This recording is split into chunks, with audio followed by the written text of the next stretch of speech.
Julius Caesar, born in 100 BC, perhaps the most famous of the Romans. As a politician and general, he expanded Rome's territories to the north and west through his conquests, notably in Gaul, which he detailed in his work, Commentaries on the Gallic War.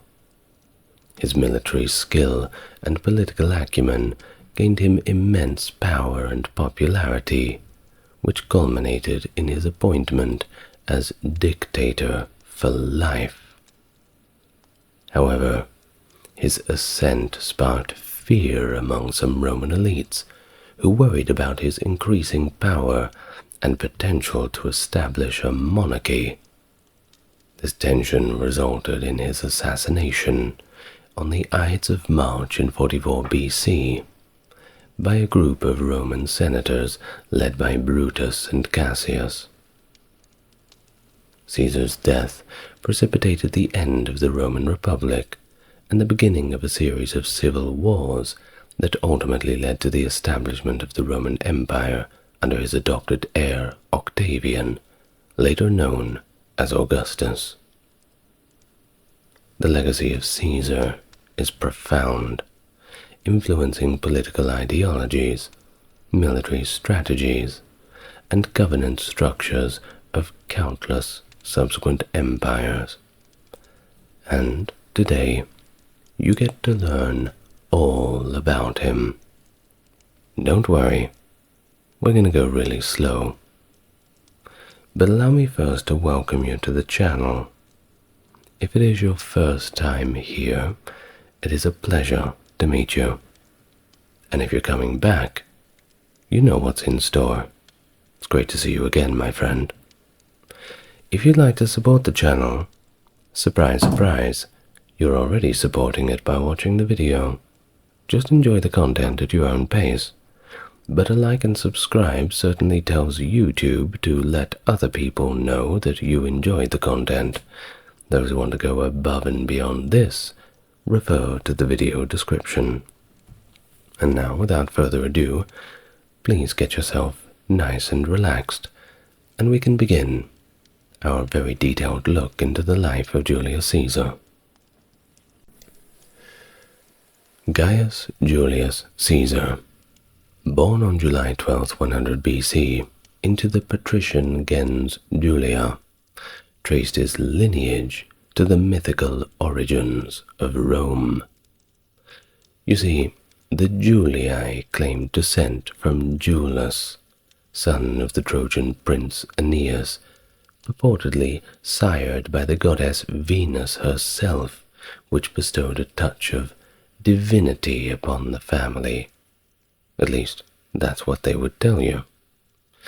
Though these genealogical claims were well established by Caesar's time, shaping public and personal identities, they did not always translate directly to political power.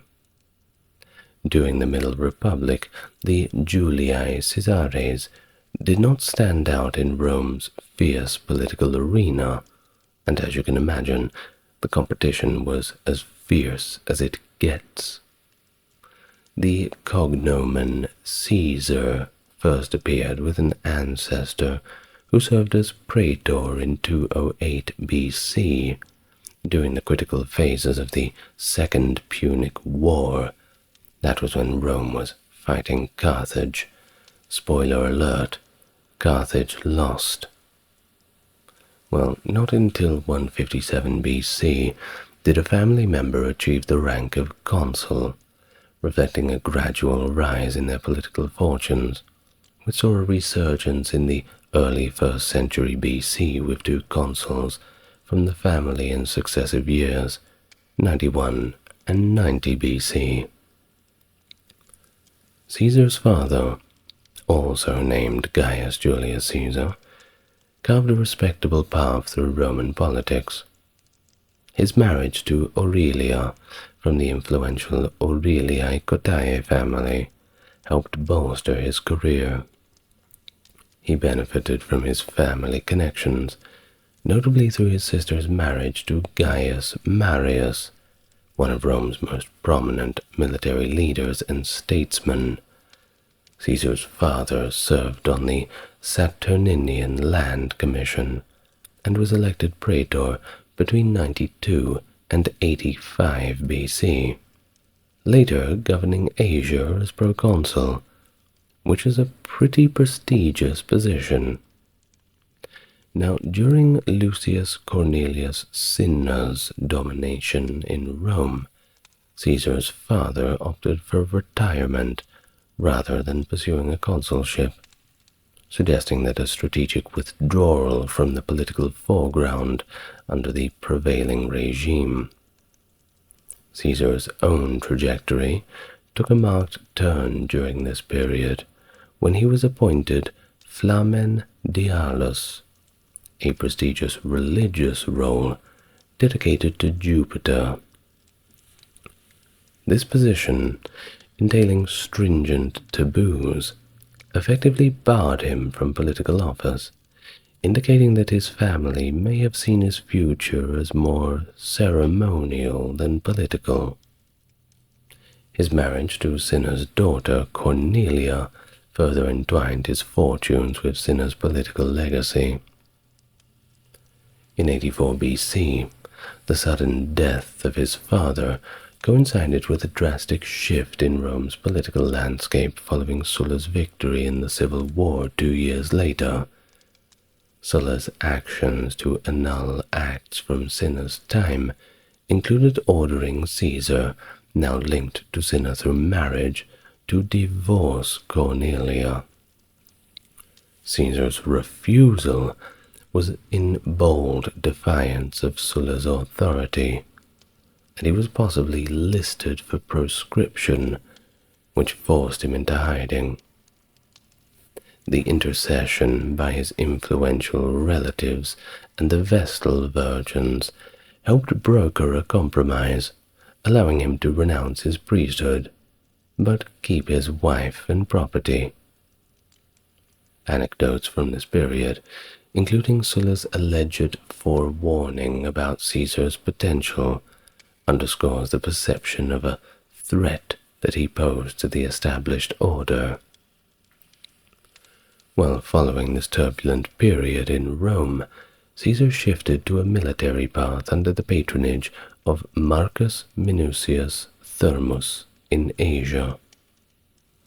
It was here that Caesar was embroiled in controversy over a purported intimate relationship with Nicomedes IV of Bithynia, a claim that was likely exaggerated by his political opponents to undermine his reputation. His military service included notable acts, such as the civic crown he earned at the siege of Mytilene, which fueled his ambition for public recognition and honors. All of those medals, one must simply collect them all. Well, upon Sulla's death in 78 BC, Caesar returned to Rome, drawn by the potential upheaval following the dictator's passing. Though there were claims of his involvement in the Lepidus revolt, these are generally viewed as embellishments by sources like Plutarch to highlight his early tyrannical aspirations. His legal actions against members of the Sullan regime were largely unsuccessful, and his failure to convict Gnaeus Cornelius Dolabella was another setback. However, he did manage a victory against Gaius Antonius Hybrida.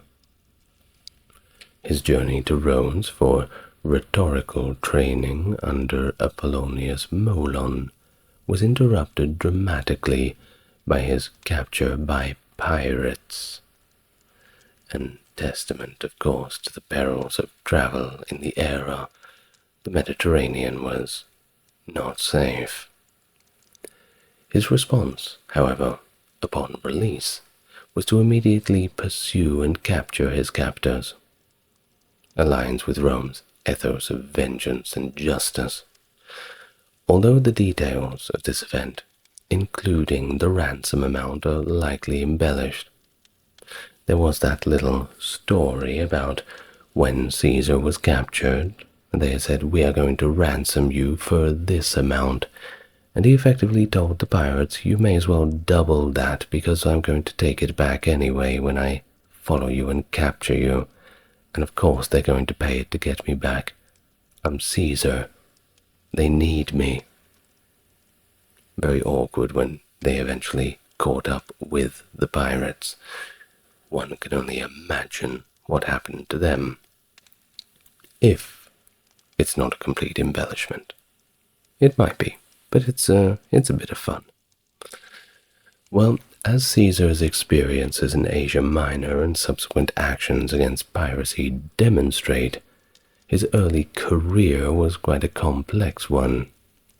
Cultural expectations, personal ambitions, and the harsh realities of political and military life certainly forming his character from an early time. Now in 73 BC, Caesar's growing influence in Rome was recognized when he was co-opted into the prestigious pontifices, replacing his deceased uncle Gaius Aurelius Cotta.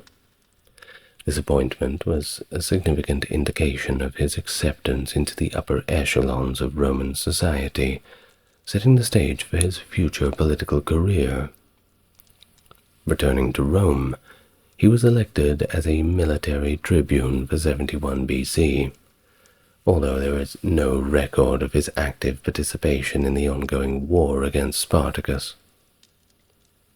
Caesar's advocacy for the reinstatement of rights for the plebeian tribunate, and for pardoning those involved in Lepidus's revolt, aligns with his tendency to support popular causes, enhancing his political profile, without engaging in controversial or radical reform. In 69 BC, as quaestor, Caesar served in Hispania Ulteria, under Gaius Antistius Vetus, gaining invaluable administrative experience and securing a lifelong seat in the Senate.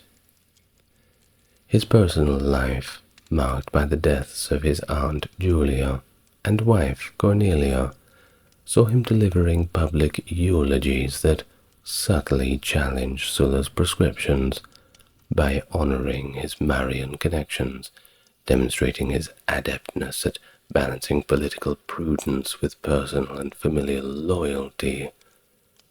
His subsequent marriage to Pompeia, who was actually Sulla's granddaughter, symbolized a temporary political alliance with the Sullan faction. Throughout the late 70s BC, he aligned himself with Pompey, supporting laws that enhanced Pompey's military commands and political standing, reflecting his ability to forge beneficial alliances with key political figures when the need arose to do so. In 65 BC, as curule aedile, Caesar's extravagant public games and the restoration of Marius's trophies both solidified his popular appeal and reaffirmed his familial heritage, countering the Sullan narrative. His actions as aedile, though controversial, were largely within the bounds of traditional aristocratic behavior, aimed at restoring his family's honor and public memorials. The election of Caesar as Pontifex Maximus in 63 BC against prominent senators once more showcased his significant support base and the effectiveness of his campaign strategies, possibly aided by Pompey's influence and resources. Despite accusations of bribery, his election to his high religious office was a major victory in his career, enhancing his status and influence in Roman society. Now, during his praetorship in 63 BC, Caesar emerged as a notable figure in Roman politics more than before, especially evident in his handling of the conspiracy involving Gauls. Now, historically, sources differ slightly on his proposed actions. While earlier accounts suggest he favored immediate life imprisonment without trial, later narratives describe his recommendation as detention pending trial. Both do agree, however, that he advocated for the confiscation of the conspirators' properties. Initially, his stance seemed to align with the Lex Sempronia de Capite Civis, a law that protected Roman citizens from capital punishment without a trial. Despite gaining initial support in the Senate, a decisive intervention by Cato swayed the final decision towards execution.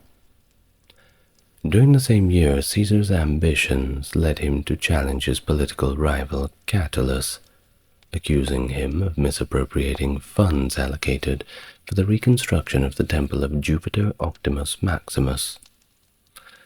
Now, he suggested reallocating this prestigious project to Pompey, which was met with significant opposition, forcing him to quickly withdraw the proposal.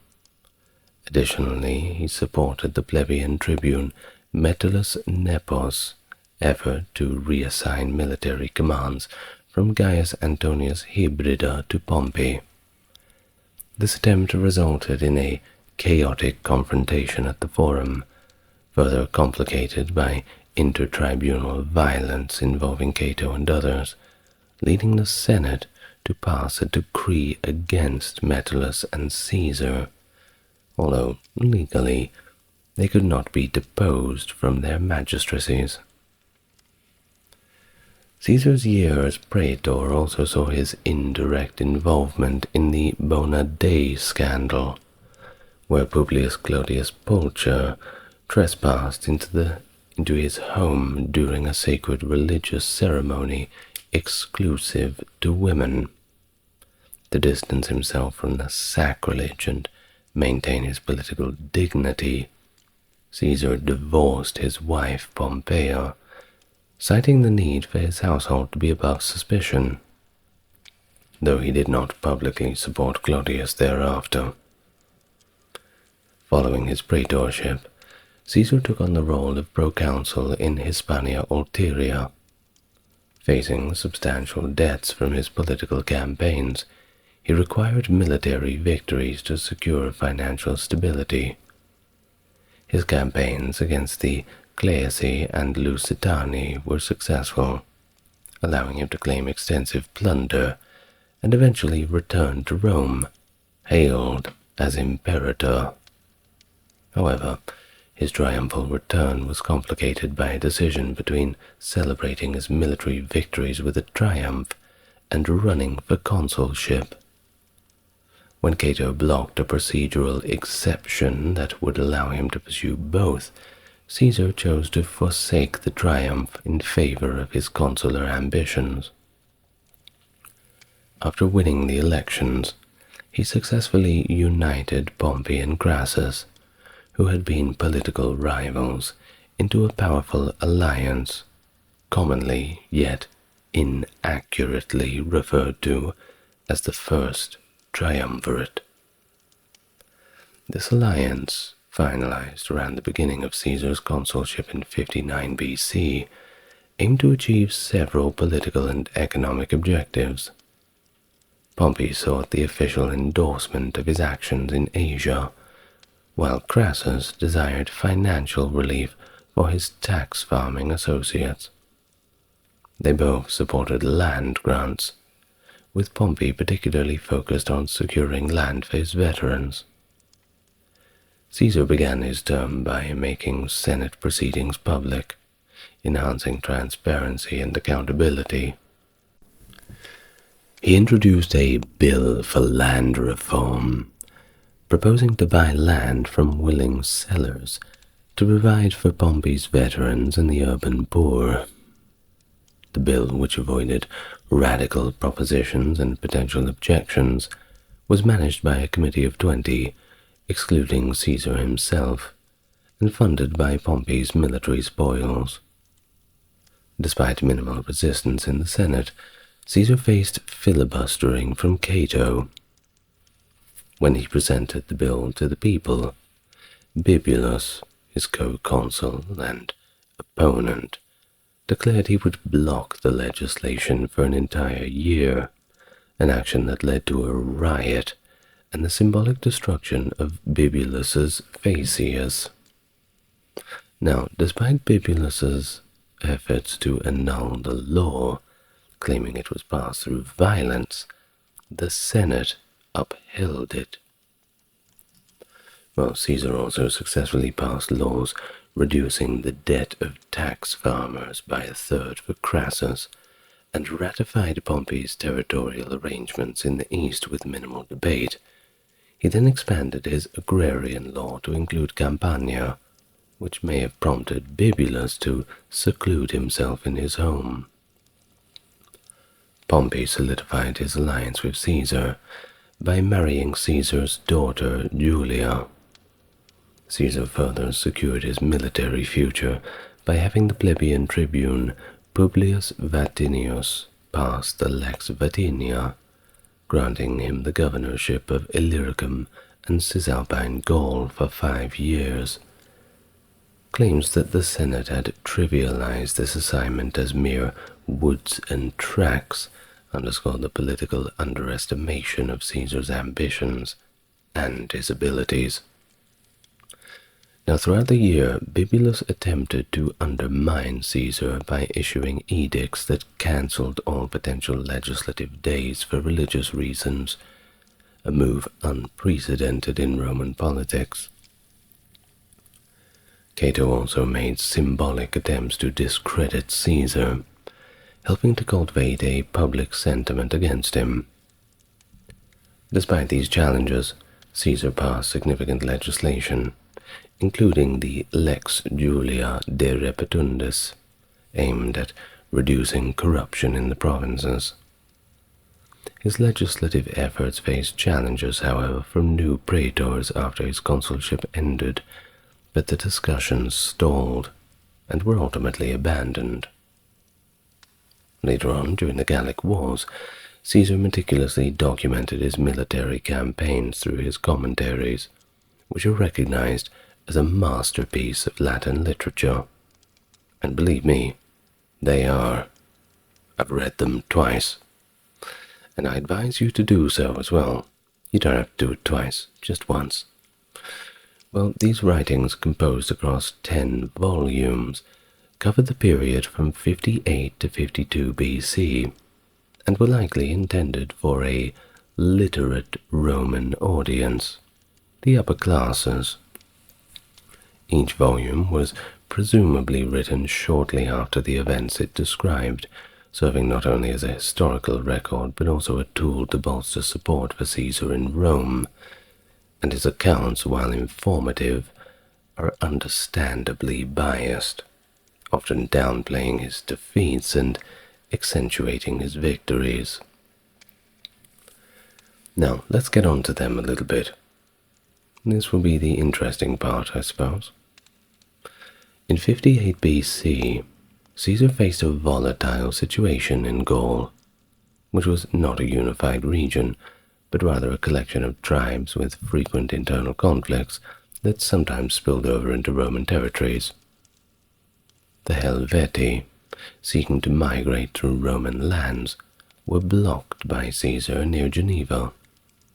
He constructed a wall to halt their progress, and, after mobilizing additional legions, he defeated them at the Battle of Bibracte, forcing their return to their ancestral homelands. Caesar's involvement in Gaul deepened when he intervened on behalf of the Aedui, a tribe requesting aid against Ariovistus, the Germanic king of the Suebi. Despite Ariovistus's previous recognition as a friend of Rome, Caesar defeated him at the Battle of Vosges. This victory led to a wintering near the Belgae, which triggered a rebellion against the Roman presence. Caesar managed a narrow victory at the Battle of the Sabis, which was followed by a year of campaigning across Gaul to suppress further resistance, particularly from the Belgae tribes in modern-day Brittany. Demonstrating Roman military engineering, Caesar constructed a bridge over the Rhine, symbolizing Rome's reach and power, and conducted raids into Britain in 55 and 54 BC. These expeditions were partly aimed at deterring British support for Gallic tribes and enhancing Caesar's image back in Rome. However, he withdrew from Britain due to uprisings in Gaul during the winter of 54 BC, which led to significant Roman losses. The most formidable resistance came in the form of an unified uprising led by Vercingetorix of the Arverni in 52 BC. Caesar faced initial setbacks, including a defeat at Gergovia, but he ultimately captured Vercingetorix in the siege of Alesia, a decisive encounter that involved Caesar skillfully overcoming a simultaneous siege against his own forces. He almost lost. It was pretty close, actually. I imagine everybody was feeling quite nervous. While following this victory, Caesar dedicated the subsequent years to pacifying any lingering insurgencies in Gaul, ensuring complete Roman domination over the region. In the early years following his consulship in 59 BC, Caesar, along with Pompey and Crassus, attempted to manage the ambitious Publius Claudius Pulcher, who was the plebeian tribune in 58 BC. Claudius, initially aligning with the triumvirate, pushed Cicero into exile, but later adopted an anti-Pompeian stance that disrupted Pompey's arrangements in the east and challenged Caesar's legislative actions from his consulship. This shift forced Pompey into a temporary withdrawal from public life. To counter Claudius's influence, Caesar and Pompey orchestrated political maneuvers to recall Caesar from exile, under the agreement that Cicero would not obstruct their political aims. Upon his return, Cicero, now aligning with Caesar and Pompey, helped to reinforce Caesar's military achievements in Gaul by promoting a Senate vote for an unprecedented 15-day Thanksgiving in Caesar's honor. However, the political alliance among Caesar, Pompey, and Crassus began to fracture in 57 BC due to electoral failures and challenges to Caesar's land reform initiatives. The threat of Caesar losing his command in Gaul by 56 catalyzed the need to renew and strengthen their political alliance. In preparation for the elections of 55 BC, the triumvirs secured political and military appointments for themselves through aggressive and controversial means, including bribery and intimidation. Despite these political victories, the ambush and destruction of Roman forces in Gaul during the winter of 55 to 54 BC raised serious concerns in Rome regarding Caesar's military leadership, as reflected in the defensive tone of his commentaries. Additionally, the death of Julia, Caesar's daughter and Pompey's wife, in 54 BC, did not sever the political alliance between Caesar and Pompey. By 53 BC, with Crassus's catastrophic defeat and the death in the Battle of Carrhae, and Pompey's assumption of sole consulship in 52 BC to restore order in Rome, the political landscape had shifted significantly. Caesar, still engaged in military campaigns in Gaul, secured Pompey's support for his victories, which led to a Senate decree of 20 days of Thanksgiving in his honor. He also arranged to stand for the consulship in absentia. Now, between 52 and 49 BC, the relationship between Caesar and Pompey deteriorated significantly. In 51 BC, attempts were made by the consul Marcellus to recall Caesar from Gaul, arguing that Caesar's mission was complete after his victory over Vercingetorix. However, Caesar was still actively engaged in military campaigns, such as against the Bellovaci, and this motion was vetoed. Despite his military engagements, there was a growing desire among the Senate's conservative faction led by Cato and Bibulus to have Pompey constrain Caesar from seeking further honors or a second consulship. Basically, they thought it was about time that they clip his wings. By 50 BC, the political tension escalated, with both Caesar and his Senate opponents bolstering their forces in Gaul and Italy respectively, amidst fears of a new civil war. Efforts by Cicero and others to disarm both leaders were proposed in the Senate, but failed to pass due to political maneuvering. The situation reached a crisis point in 49 BC.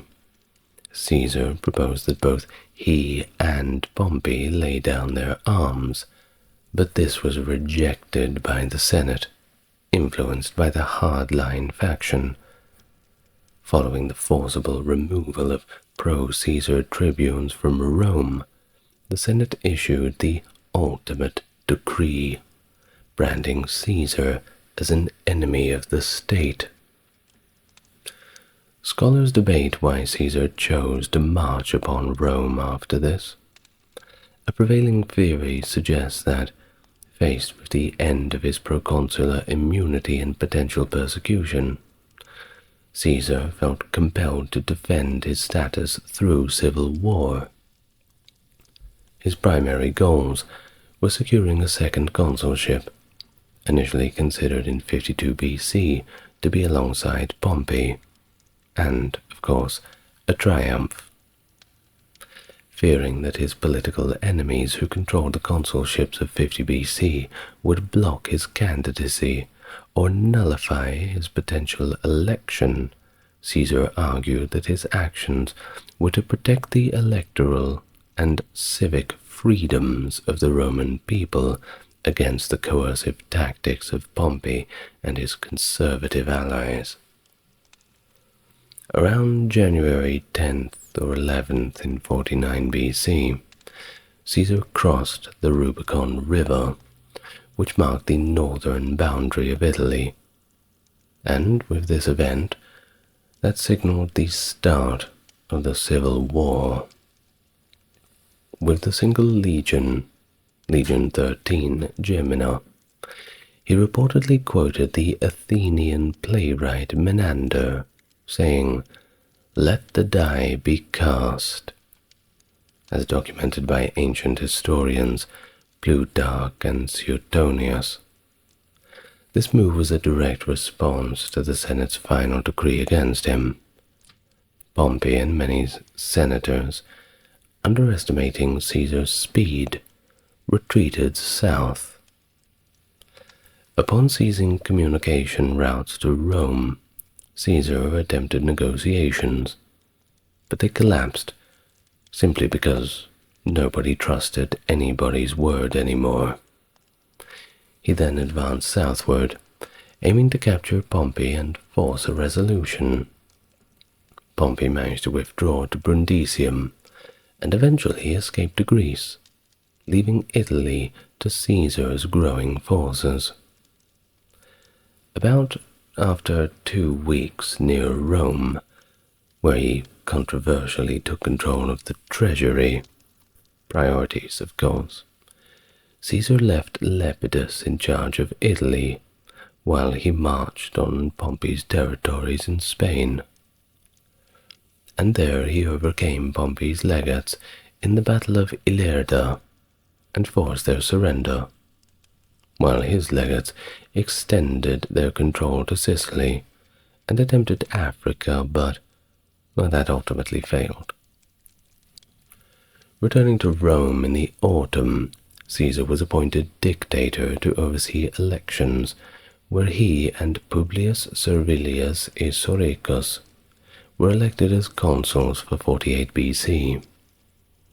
He resigned the dictatorship after 11 days and set out for Greece to confront Pompey's preparations directly. In early 48 BC, he faced Pompey at Dyrrhachium, where, despite being initially outmaneuvered, he pursued Pompey into Greece. Ultimately, he decisively defeated Pompey at the Battle of Pharsalus on August 9th, 48 BC. After his defeat, Pompey fled to Egypt, while others, like Cato, escaped to Africa, and some, including Cicero and Marcus Junius Brutus, sought Caesar's pardon. Upon his arrival in Alexandria, Egypt's capital, Pompey was assassinated, marking a grim end to his flight from Caesar. Just 3 days later, October the 2nd, 48 BC, Caesar arrived in the city and found himself unable to leave due to poor weather, i.e. the Etesian winds, hard to sail against. Now, amidst these circumstances, he became embroiled in the local conflict, the Egyptian civil war, between the young pharaoh Ptolemy VIII and his sister, wife, and co-regent Cleopatra.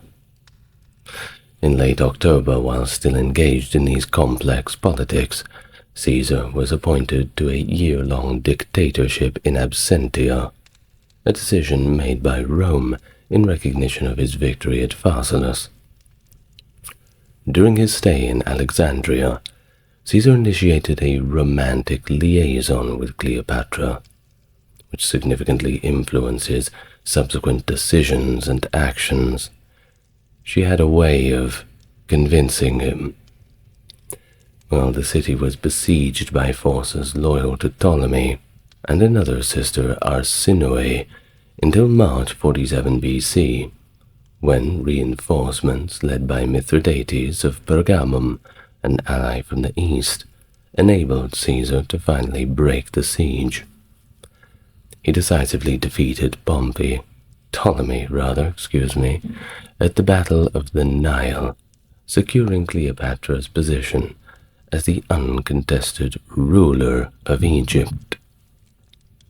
Following their victory, Caesar and Cleopatra indulged in a triumphal procession along the Nile, celebrating their consolidation of power and alliance.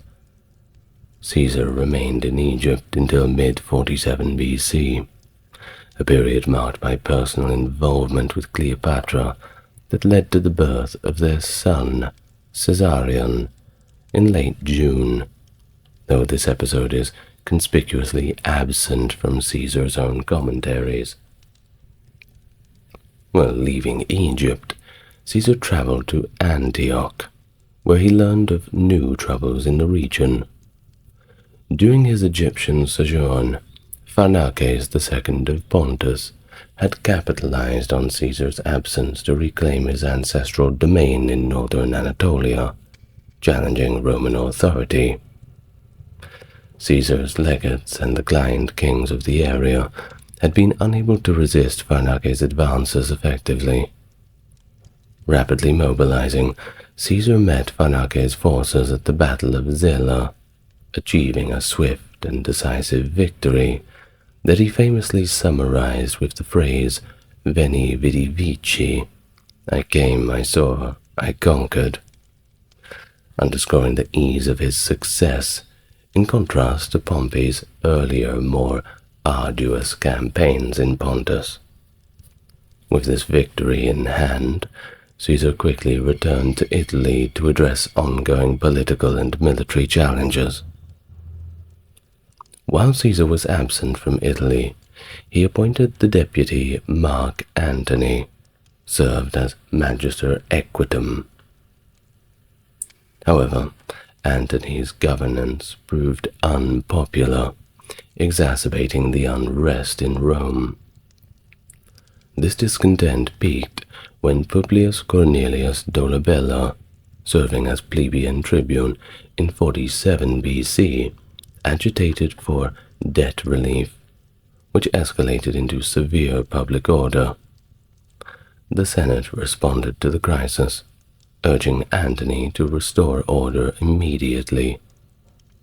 Despite a delay caused by a mutiny in southern Italy, Antony returned and forcefully suppressed the riots, resulting in significant loss of life and further damaging his popularity among the Roman populace, at least the ones who were still breathing. Meanwhile, remnants of the Republican opposition were regrouping in Africa under Metellus Scipio, with the support of King Juba of Numidia. In addition, remnants of Pompey's fleet continued their hostility, targeting central Mediterranean islands. Concurrently, dissatisfaction with Caesar's governor in Spain led to a revolt in that province, aligning it with the Republican cause. Upon his return to Rome, Caesar demoted Antony and addressed the mutineers amicably, restoring peace without the need for violence. He then oversaw the overdue elections for the magistrates of 47 BC and the subsequent year, positioning himself alongside Lepidus as consul for 46 BC. In preparation for his campaign against the Republicans in Africa, Caesar secured funds through loans and the sale of confiscated properties of his enemies, setting sail on 25th of December, 47 BC. Caesar's military campaign in Africa commenced with logistical challenges and an initial defeat at Ruspina on the 4th of January, 46 BC, by Titus Labienus. Adopting a more cautious strategy, Caesar eventually faced encirclement at Thapsus. Despite being surrounded, his forces launched a premature attack on the 6th of April, 46 BC, resulting in a decisive victory and the ruthless annihilation of the Republican forces. Upon marching to Utica, Caesar discovered that Cato had took his own life, preferring death over accepting clemency. Following these events, other key opposition figures, including Metellus Scipio and King Juba, also took the same path, though Labienus and the sons of Pompey fled to the revolting Spanish provinces. Following these victories, Caesar initiated the annexation of parts of Numidia and returned to Italy via Sardinia in June of 46 BC. His return was marked by grand celebrations, including 4 triumphs over conquered territories and enemies, which controversially included displays of defeated Roman adversaries. Generous rewards were distributed to his soldiers, of course, and lavish games were held for the public. However, the ongoing conflict in Spain necessitated his quick return to the battlefield. The culmination of Caesar's military campaigns occurred at the Battle of Munda on the 17th of March, 45 BC, where he achieved a narrow victory over the remaining forces of the Republic. The aftermath was brutal, of course, with the execution of Labienus and the suppression of further resistance. Although Sextus Pompey did manage to escape, the war was effectively concluded. Thus, Caesar spent several months in the province before returning to Rome in October of 45 BC, where he celebrated another triumph, albeit controversially over fellow Romans. So, by the end of 45 BC, Caesar had begun preparations for an extensive campaign against the Parthian Empire. That's over near near where Persia is. Now, this was intended to avenge Crassus's defeat at Carrhae, that disastrous battle, and to expand Roman territories further into the east. This campaign, which was to include ventures into Dacia, was planned to commence on the 18th of March, 44 BC. That's right, 3 days after that thing. We'll get there. Well, before he was named Dictator Perpetuo, or Dictator for Life, in February 44 BC, Caesar had already held the role of dictator 4 times since his first dictatorship in 49 BC, which he took largely to manage elections and resigned from after only 11 days. His subsequent terms as dictator were longer, lasting up to a year, and by April of 46 BC, he was appointed dictator annually. This role, akin to that revived by Sulla as Dictator Rei Publicae, or Dictator for the Reconstitution of the Republic, was technically not a source of legal power per se. Instead, it reflected Caesar's supremely powerful status within the state, which was based not on extraordinary magistracy or legal authority, but rather on his personal standing as the victor over the other Romans. While following his victory at Pharsalus, Caesar received numerous honors from the state. These included the title of Praefectus Moribus, traditionally associated with censorial powers to revise Senate rolls, and powers over war and peace, which had previously belonged to the Comitia Centuriata. Now, these powers were personally attached to Caesar, marking a significant usurpation of traditional republican authority. Caesar was also granted numerous symbolic honors that emphasize his nearly monarchic status. His likeness appeared on Roman coins, for example, a first for a living Roman, and he was afforded the right to wear royal attire, sit on a golden chair in the Senate, and erect his statues in temples. Additionally, the month of Quintilis, his birth month, was renamed to Julius in his honor, and to this day it is still known as July. There we go. And also happy 4th of July to all the Americans out there. Well, these honors, while symbolizing a form of divine monarchy, became points of contention and led to resentment among the Roman political class. Caesar's dominance over state functions, spanning justice, legislation, administration, and public works, was centralized in his person without any defense to Rome's traditional republican institutions. This total control and his tendency to exclude all others from power contributed significantly to his alienation of the political elite, and eventually, of course, to the conspiracy that led to his assassination. Now, Caesar's approach to governance and reform during his rule demonstrated a complex blend of continuity and change within the Roman system. Improvements on established traditions, we may say.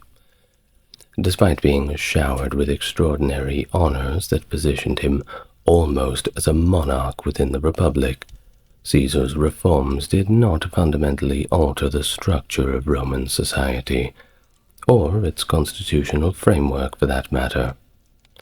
It can also be emphasized that while Caesar implemented significant reforms, these did not extend to the core of the republican system. Instead, his measures, though impactful, were more about enhancing administration and consolidating his control rather than reworking the societal foundations. One of Caesar's most notable reforms was the overhaul of the Roman calendar. He replaced the traditional lunar solar calendar with a more accurate calendar that was based mainly on solar movements. It's known today as the Julian calendar. Now, this adjustment allowed for more consistent and predictable scheduling of festivals, political events, and agricultural activities, aligning Rome more closely with the solar year. He also expanded the Senate from 600 to 900 members, which was aimed at improving governance capabilities across the growing empire, and also to reward his supporters with significant positions of power. Once again, jobs for your friends. Moreover, he founded colonies in previously conquered territories, such as Carthage and Corinth, relocating populations to reduce social tensions and unrest within Italy. In his attempt to restore and build upon Rome's traditional structures, he revived the royal prerogative of appointing patricians, benefiting the families of his followers. The composition of jury pools in permanent courts was also modified, consolidating them to include only equestrians and senators, which removed the lower class tribuni aerarii. Administratively, Caesar introduced measures to stabilize Rome and his regime. He tightened the qualifications for the grain dole, reducing the number of recipients to manage state resources more efficiently. He also encouraged population growth by offering bonuses to families with many children. His initiatives extended to civic matters, with plans for a new census, extension of citizenship to more provinces, and innovative economic policies such as a novel debt repayment program initiated during the civil wars. His tenure also saw extensive building programs, including the construction of the Forum of Caesar and the Temple of Venus Genetrix. There were also plans for enhancing infrastructure, such as expanding the port of Ostia and building a canal through the Corinthian Isthmus. But despite these achievements, his methods often alienated the Roman elite. His disregard for the Senate and traditional republican magistracies, along with his autocratic handling of civil and political matters, eroded his support among this crucial ruling class. His policy of clemency towards enemies was designed to contrast with Sulla's prescriptions, promoting an image of a benevolent ruler. But his failure to address corruption among his partisans and manipulation of political processes for personal and allied benefit drew criticism. Thus, in January 44 BC, tensions around Caesar's leadership peaked, when attempts were made to bestow upon him the title of Rex, which means king in Latin, a term deeply associated with tyranny in Roman political culture. This move sparked controversy, leading to the deposition and ejection of 2 tribunes who opposed the motion, actions that starkly contradicted Caesar's earlier stance as the protector of tribunician powers. This act not only undermined his justifications for the civil war, but also alienated the Roman public, which still held the tribunes in high regard as guardians for their freedoms.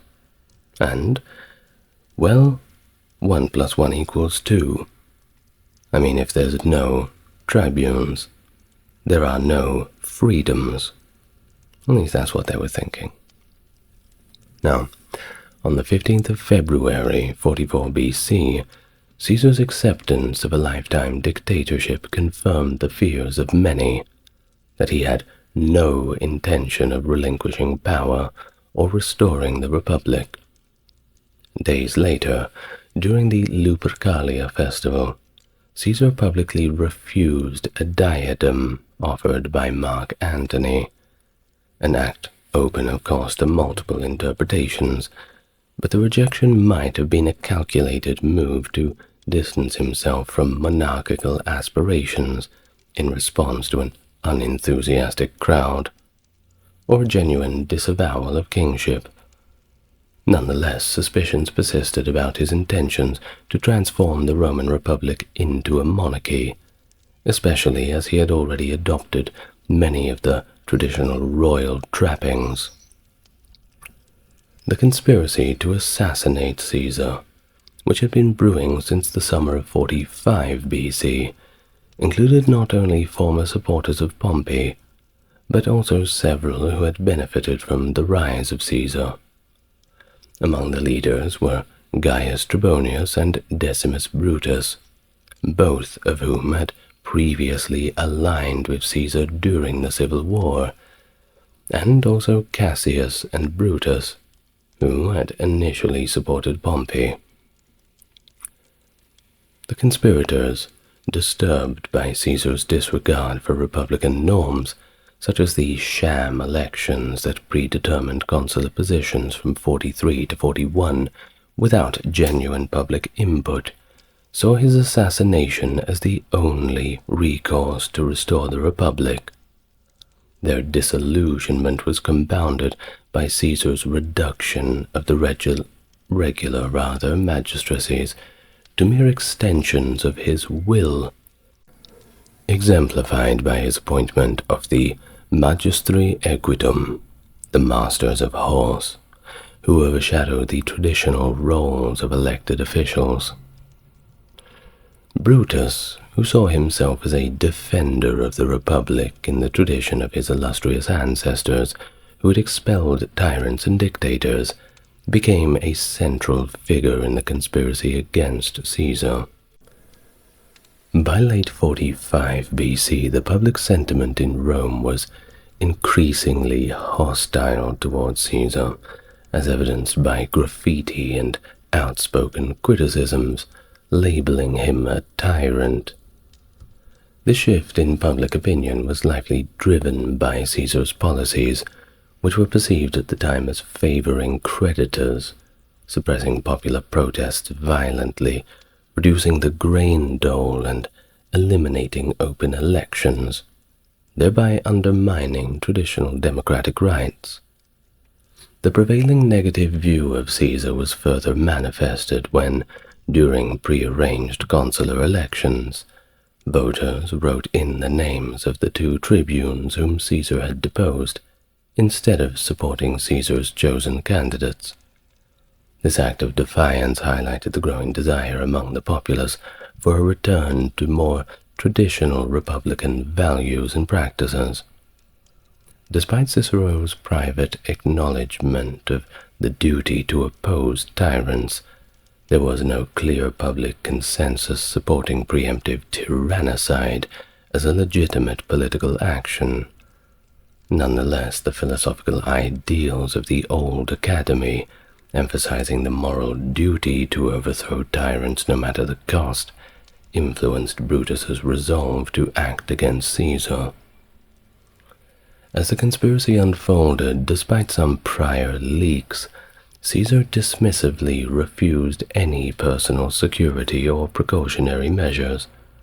The conspirators chose the Ides of March, that being March 15, for their action, strategically timing it to coincide with a Senate meeting just before Caesar's planned departure for the Parthian campaign.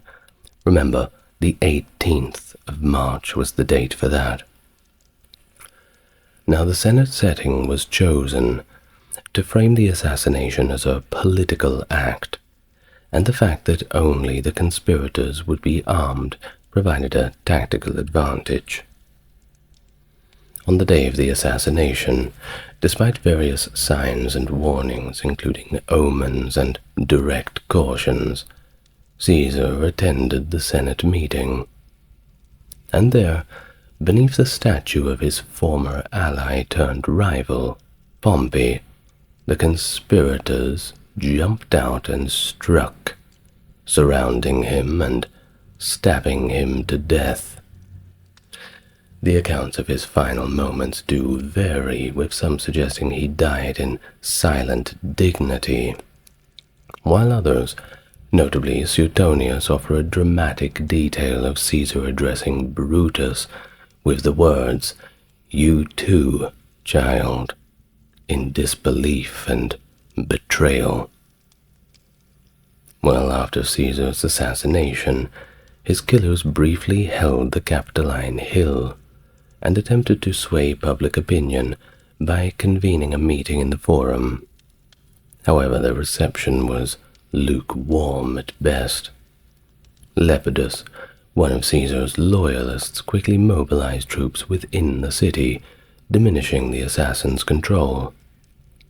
Meanwhile, Mark Antony, who had avoided the assassination plot, advocated a seemingly paradoxical compromise in the Senate. Caesar would not be posthumously branded a tyrant, thus legitimizing his rule and legacy, and the conspirators would face no immediate retribution. The funeral arrangements for Caesar approved by the Senate provided Antony with the platform to sway public sentiment. During the funeral, Antony's eulogy, which highlighted Caesar's contributions and intentions for Rome, dramatically shifted the mood of the populace, inciting a violent backlash against the assassins. This unrest forced the conspirators to flee Rome, with Antony only later restoring order by force. The remarkable appearance of a comet for 7 days in 44 BC was interpreted by the Romans as an omen of Caesar's divinity, and it was subsequently named Caesar's Comet. On the site of Caesar's cremation, the Temple of Caesar was initiated in 42 BC in the Roman Forum, symbolizing his enduring presence in the heart of the city. And Caesar's will further cemented his legacy, bequeathing substantial sums to the Roman people, and naming his great-nephew Gaius Octavius, later known as Augustus, as his principal heir and adopted son. The notion of reinstating the Republic was quickly overshadowed by the power struggles that ensued. Antony's alignment with Caesar's policies and Octavian's strategic moves to ascend politically led to the formation of the second triumvirate with Lepidus. The coalition initiated a brutal campaign against their political opponents, culminating in the formal deification of Caesar. The ensuing civil wars pitted the triumvirs against Caesar's assassins and other republican forces, and eventually it led to their defeat. Thus, by 31 BC, Octavian emerged as the sole ruler after dismantling the triumvirate and defeating his rivals, including Antony. His reign, though veiled as a restoration of the Republic, effectively established a new autocracy, accepted by a populace exhausted by decades of civil strife. Now, this transition marked the end of the Roman Republic and the rise of the Roman Empire under what became known as the Principate of Augustus. The roots of what we recognize as magic run deep into the Greco Roman world, a complex and multifaceted phenomenon, intertwined with religion, philosophy, and daily normality. It was not seen as a separate or distinct category by the ancients, but rather as a broad spectrum of beliefs involving gods, spirits, and supernatural forces. In ancient Greece and Rome, magic often involved the use of spells, amulets, enchantments, and rituals to manipulate natural forces or divine powers for personal gain, protection, and sometimes to inflict harm. Thus, practitioners of magic ranged from respected oracles and priests to itinerant magicians and so-called witches. These individuals often employed various materials such as herbs, stones, and animal parts, alongside incantations and elaborate rituals, to produce effects that seemed to transcend natural laws. But in literature and legal texts, magicians were sometimes viewed with suspicion and outright hostility, reflecting societal concerns about the potential for this magic to subvert established order or even harm innocents. Notably, famous works like Homer's epics, the Greek magical papyri, and the writings of Pliny the Elder provide insights into how magic was perceived and practiced. The overlap of emerging Christian beliefs and magic during the later Roman Empire caused to an increased persecution of pagan practices, including, of course, magic, branding them as heretical and aligning them with demonic activity, attitudes that shaped the Western perception of magic in subsequent centuries, all the way to our modern times. Hello and welcome to the channel. Is it your first time here? If it is, it's great to meet you. And if you're coming back, we're off on another adventure together. It's going to be a good one. I think so, at least. To support the channel, just enjoy the content. That's good enough for me. But a like and subscribe, that's only 2 clicks away, and that tells YouTube that you want more people to enjoy this kind of content. If you want to go a step further, take a look at the video description. But for now, I would like you to get nice and relaxed, because we're going down a deep rabbit hole into the ancient world and those ancient practices of magic. Oh, and please do keep an open mind. I'll be going off script a little bit, talking about a few of my opinions. But that's okay.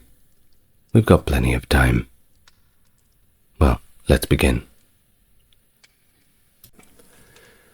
In the annals of Greek literature, one of the earliest instances of what could be considered a magical practice is vividly depicted in Book 10 of Homer's Odyssey, a work that dates back to the early 8th century BCE, so around 2800 years ago.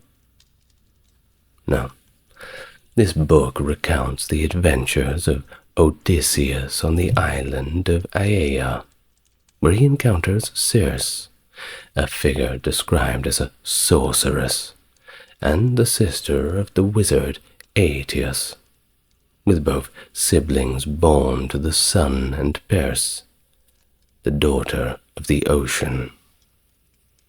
The narrative details Circe's use of a wand of sorts to transform Odysseus's men into pigs, illustrating an early example of magic as a manipulation or control over natural forces.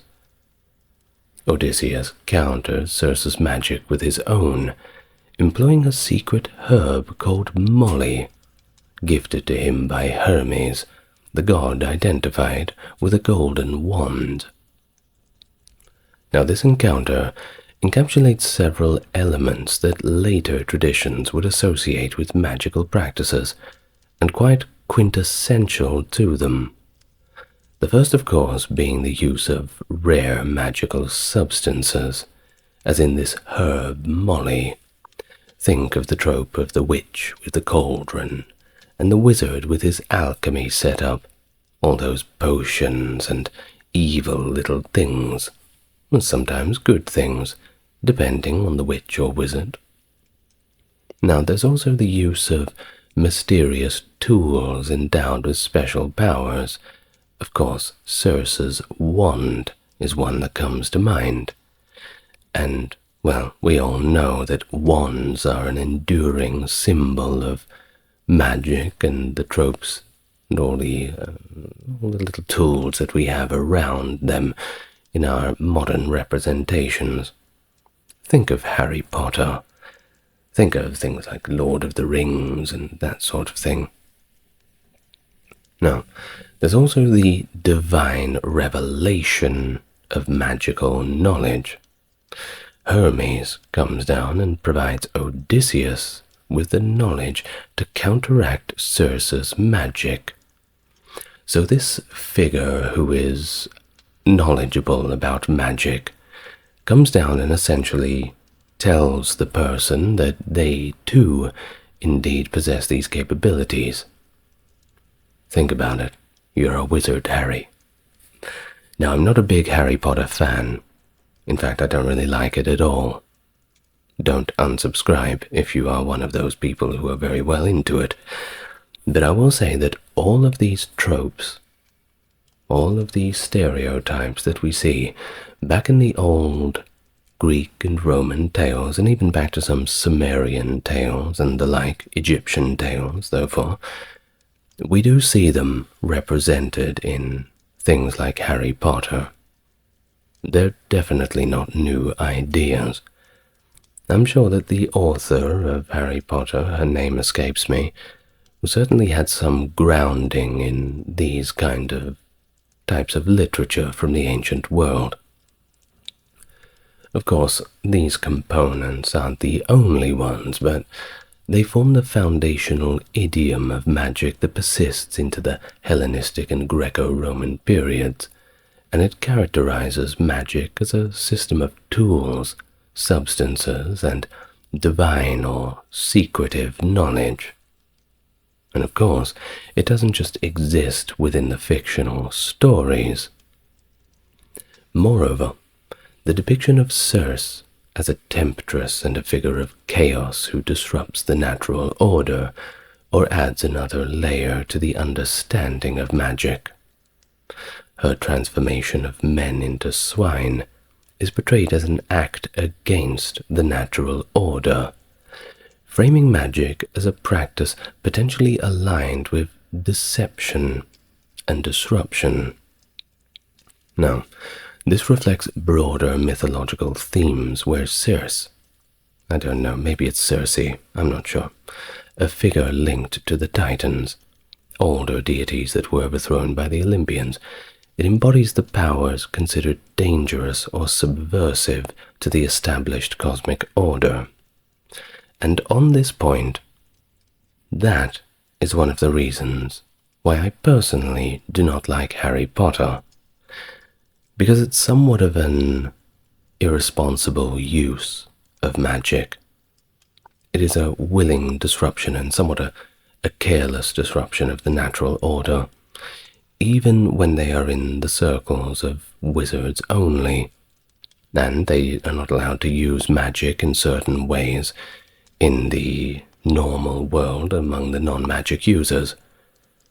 But what I do like is media such as Lord of the Rings, where the use of magic is used so sparingly and only as a last resort that the wizards within that medium seem to be a lot more wise and responsible. Now, I don't think that many people would be viewing Harry Potter or Ron Weasley as wise as Gandalf, or even Saruman, Radagast, these characters. Just my personal observation. But let's get back to the video. I do apologize, I may be going a little bit off script in this video, but I think it's important that we examine this in a more modern sense too. Now, moving into the 6th century BC, references to the Magoi began appearing in Greece, depicting a more positive conceptualization of magic. Notable among these early Greek Magoi were figures like Orpheus, Pythagoras, and Empedocles, each associated with mystical and magical powers that set them apart from their contemporaries. Orpheus, a mythical figure from Thrace, is often placed a generation before Homer and is portrayed in the 5th century Greek ceramics. Central to the Orphic mysteries, Orpheus was revered for his extraordinary abilities, particularly in using song and voice as magical tools, effectively drawing all things to him through the rapture of his music. His most famous myth involves descending into the underworld to retrieve his wife Eurydice, showcasing his journey as a more heroic and acceptable compared to these darker forms of magic. Indeed, Orpheus was often referred to as Theos Aner, or divine man, highlighting a revered status that distinguished him from lesser-regarded magicians or sorcerers. Now, similarly, the second name we mentioned, Pythagoras, a renowned 6th century mathematician and philosopher, was attributed with magical feats that underscored his divine-like status. Accounts from Aristotle's time describe Pythagoras performing acts such as appearing simultaneously in 2 cities, being greeted by a river, and even controlling animals. And that's not normal. Now, such stories not only illustrate his mystical capabilities, but also align him with the concept of the Theos Aner, the divine man, indicating a supposed divine favor. Now, Empedocles, another significant figure from 5th century BC that not many people would have heard of, I assume, well, he was credited with a range of miraculous powers, including healing the sick, rejuvenating the old, controlling the weather, and summoning the dead. The last one seems to be the odd one out. It's a neat party trick, I suppose. Well, these abilities positioned him similarly to Orpheus and Pythagoras, blending roles as a poet, magus, teacher, and scientist. Now, there is one E.R. Dodds in his 1951 work, The Greeks and the Irrational, who portrayed Empedocles as embodying these diverse roles, further emphasizing the complex nature of this historical figure. Now, post-Empedocles, the depiction of magical gifts in literature becomes a little more specialized. Individuals might possess specific talents like healing or prophecy, but lack the broader supernatural powers attributed to those powerful earlier magoi.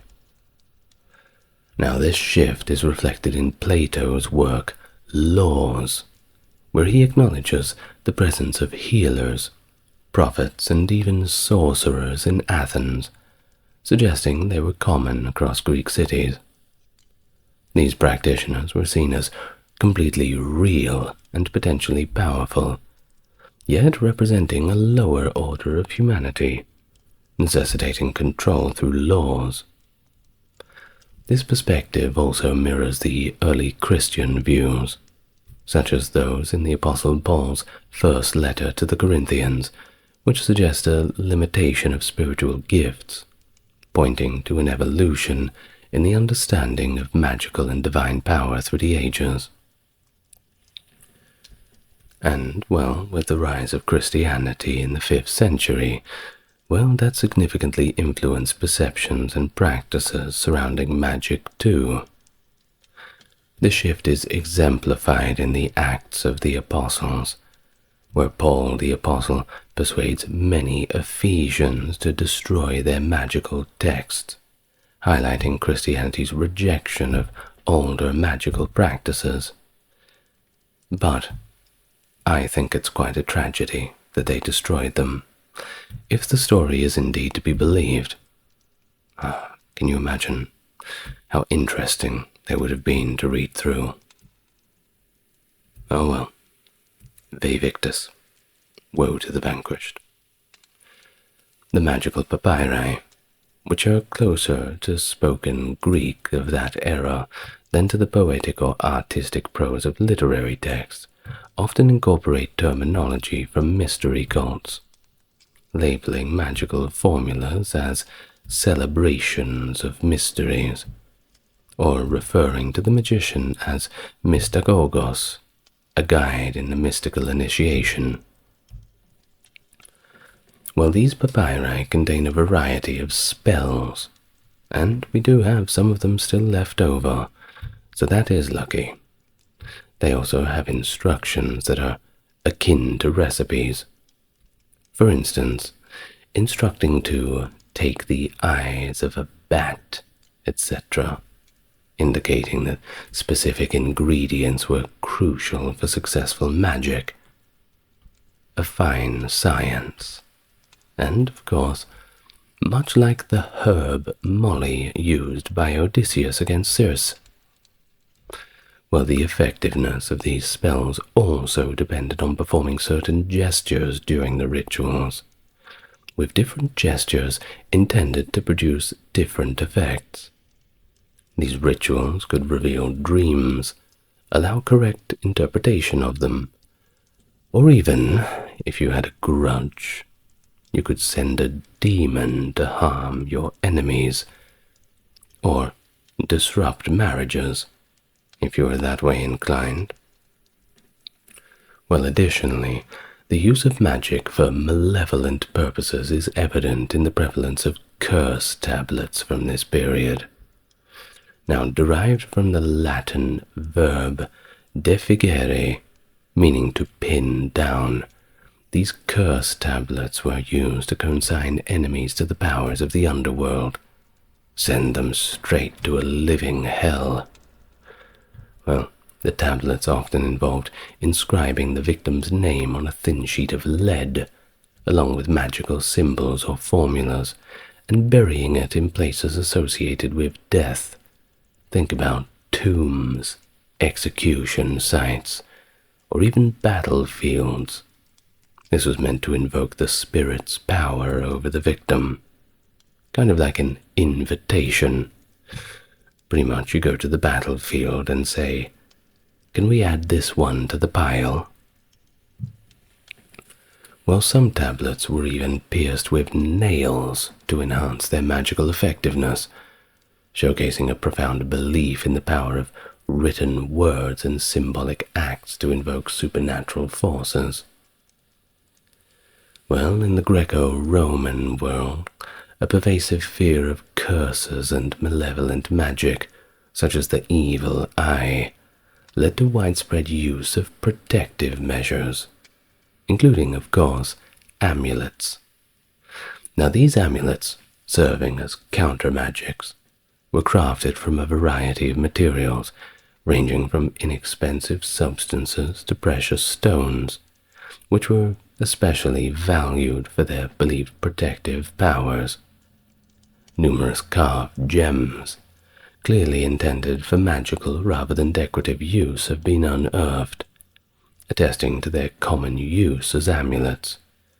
And even organic materials, such as beetles, were also fashioned into amulets, demonstrating the varied nature of these protective objects. And of course, think about it. Many of our modern religions that are more palatable to those modern sensibilities for whatever they're worth, well, they have their own protective amulets too.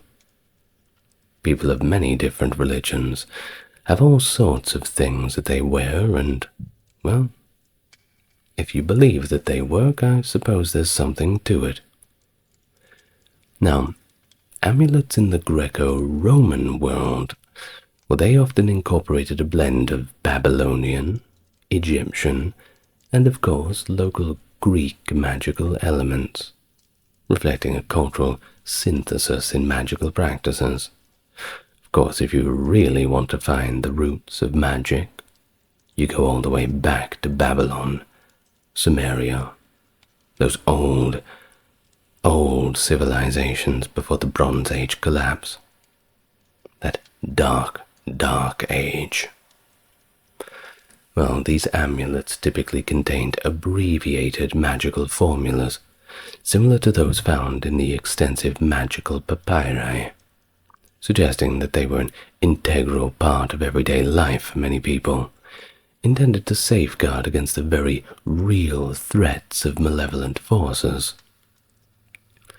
Now, the importance of tools in magical rituals is underscored by archaeological findings, such as, believe it or not, a magician's kit from the 3rd century, discovered in Pergamon, Anatolia. This kit included a variety of items, such as a bronze table and base engraved with symbols, a similarly decorated dish, a large inscribed bronze nail, 2 bronze rings, and 3 black polished stones inscribed with the names of supernatural powers. Such tools were probably as crucial to the performance of magic as the spells and incantations themselves. The evidence from the Greco Roman period suggests a long-standing and widespread acceptance of magic, with traditions that likely developed well before the Hellenistic period and continued to evolve throughout.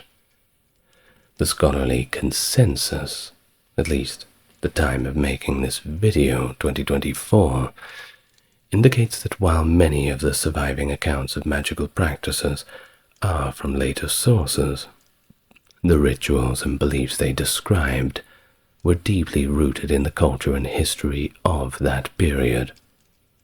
However, it does remain a little less clear how the perceptions of magic's efficacy and acceptance, in broad terms, may have shifted from the early Greek and Roman eras to the later Hellenistic period. That is a little bit difficult to work out.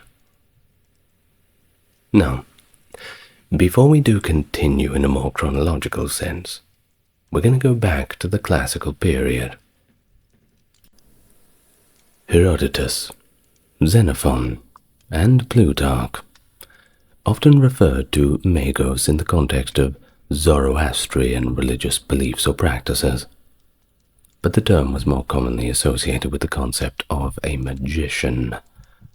Consequently, many classical writers viewed these magicians with a good bit of skepticism, considering them charlatans or frauds.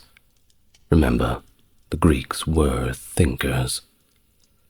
Now, in Plato's Symposium, for example, magicians are depicted as malevolent, yet somewhat effective through their association with the god Eros.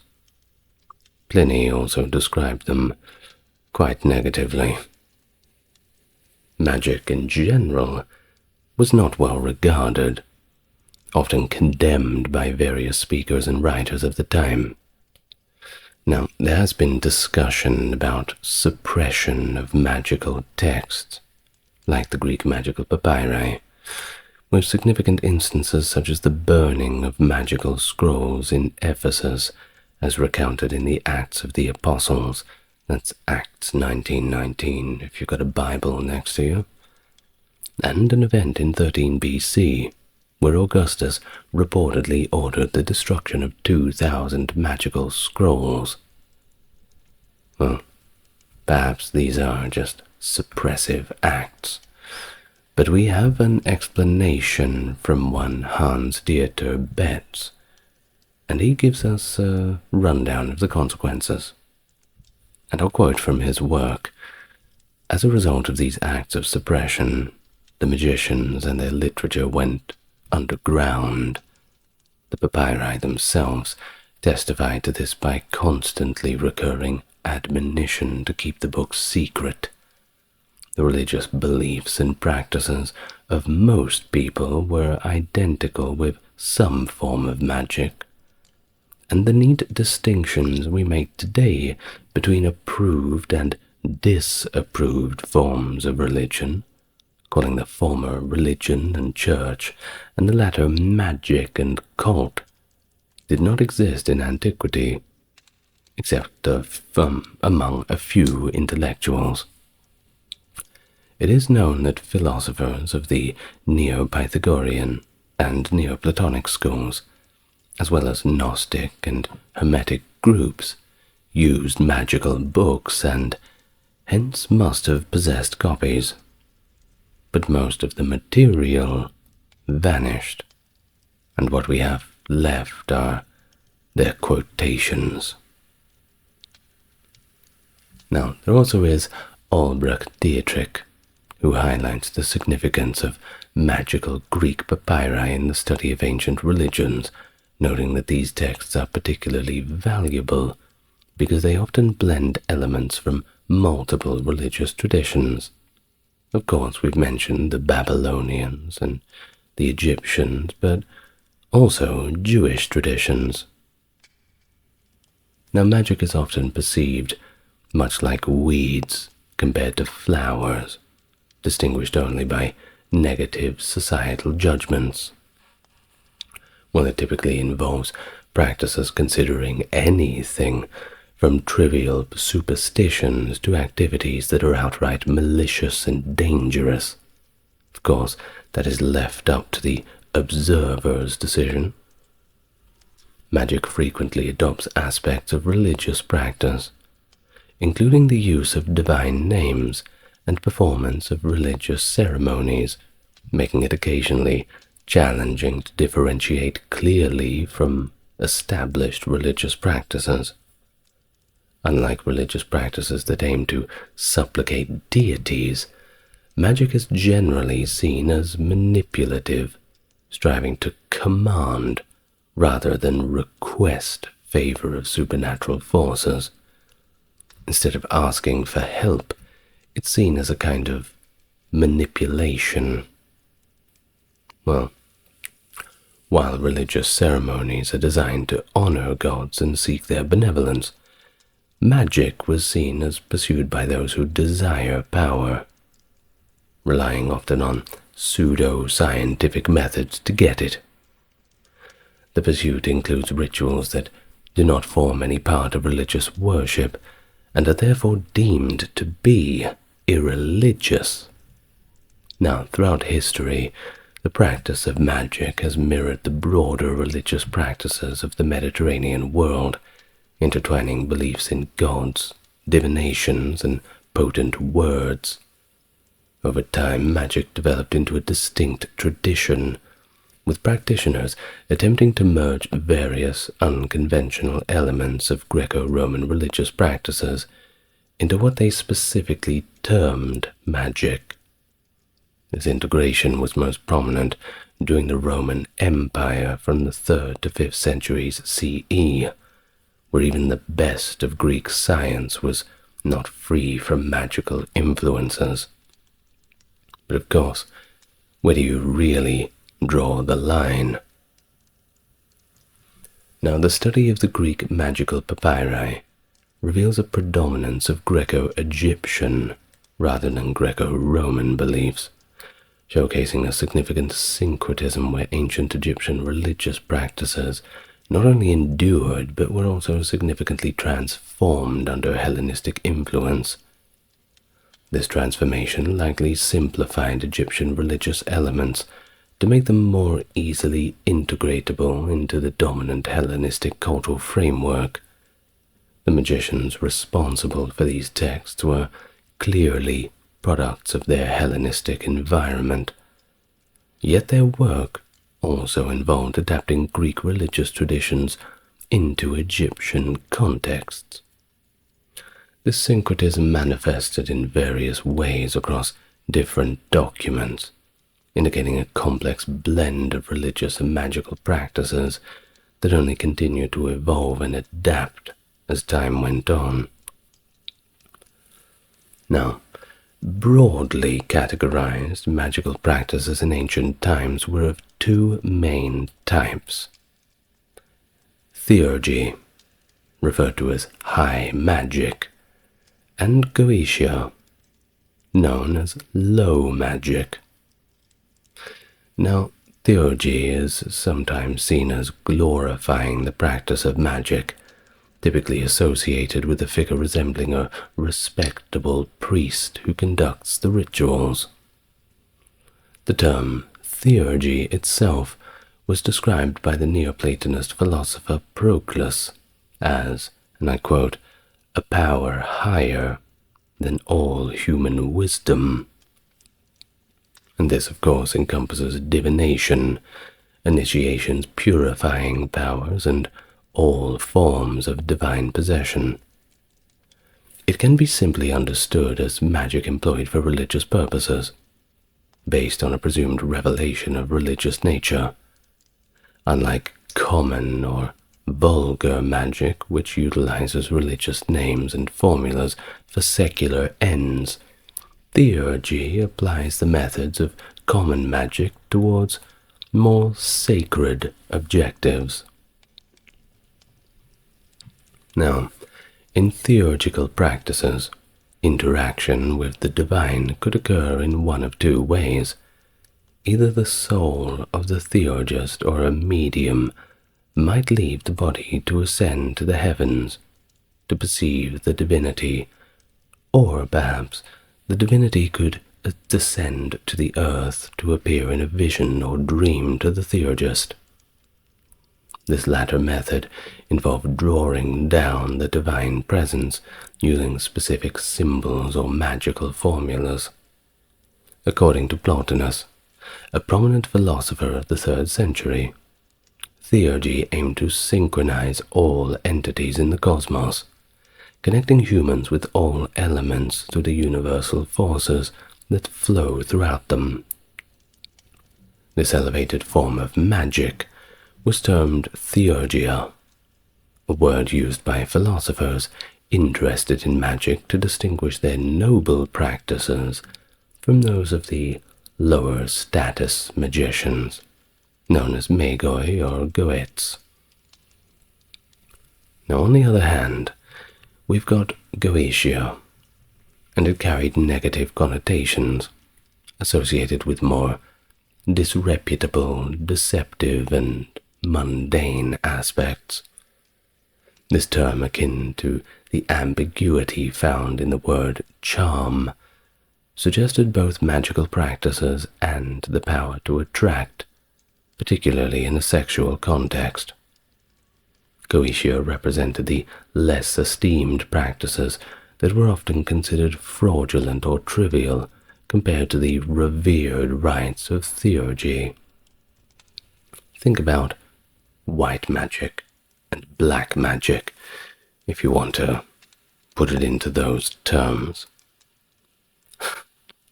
My goodness, what has this channel become? Well, it's interesting, I suppose.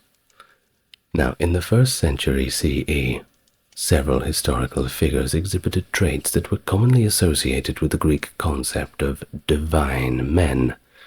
So we've already mentioned Orpheus, Pythagoras, and Empedocles.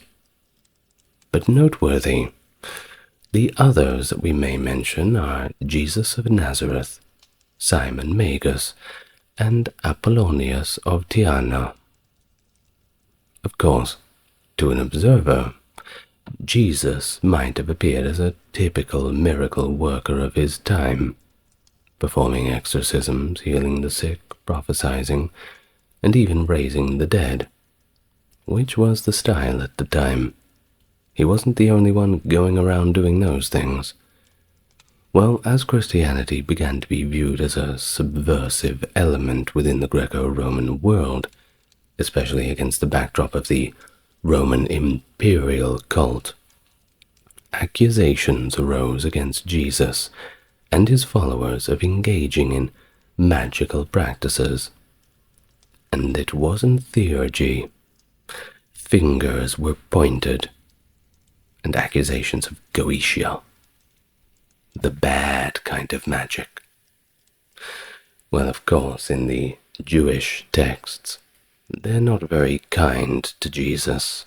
There are many accusations of this, I do believe, in the Babylonian Talmud and other Jewish sources.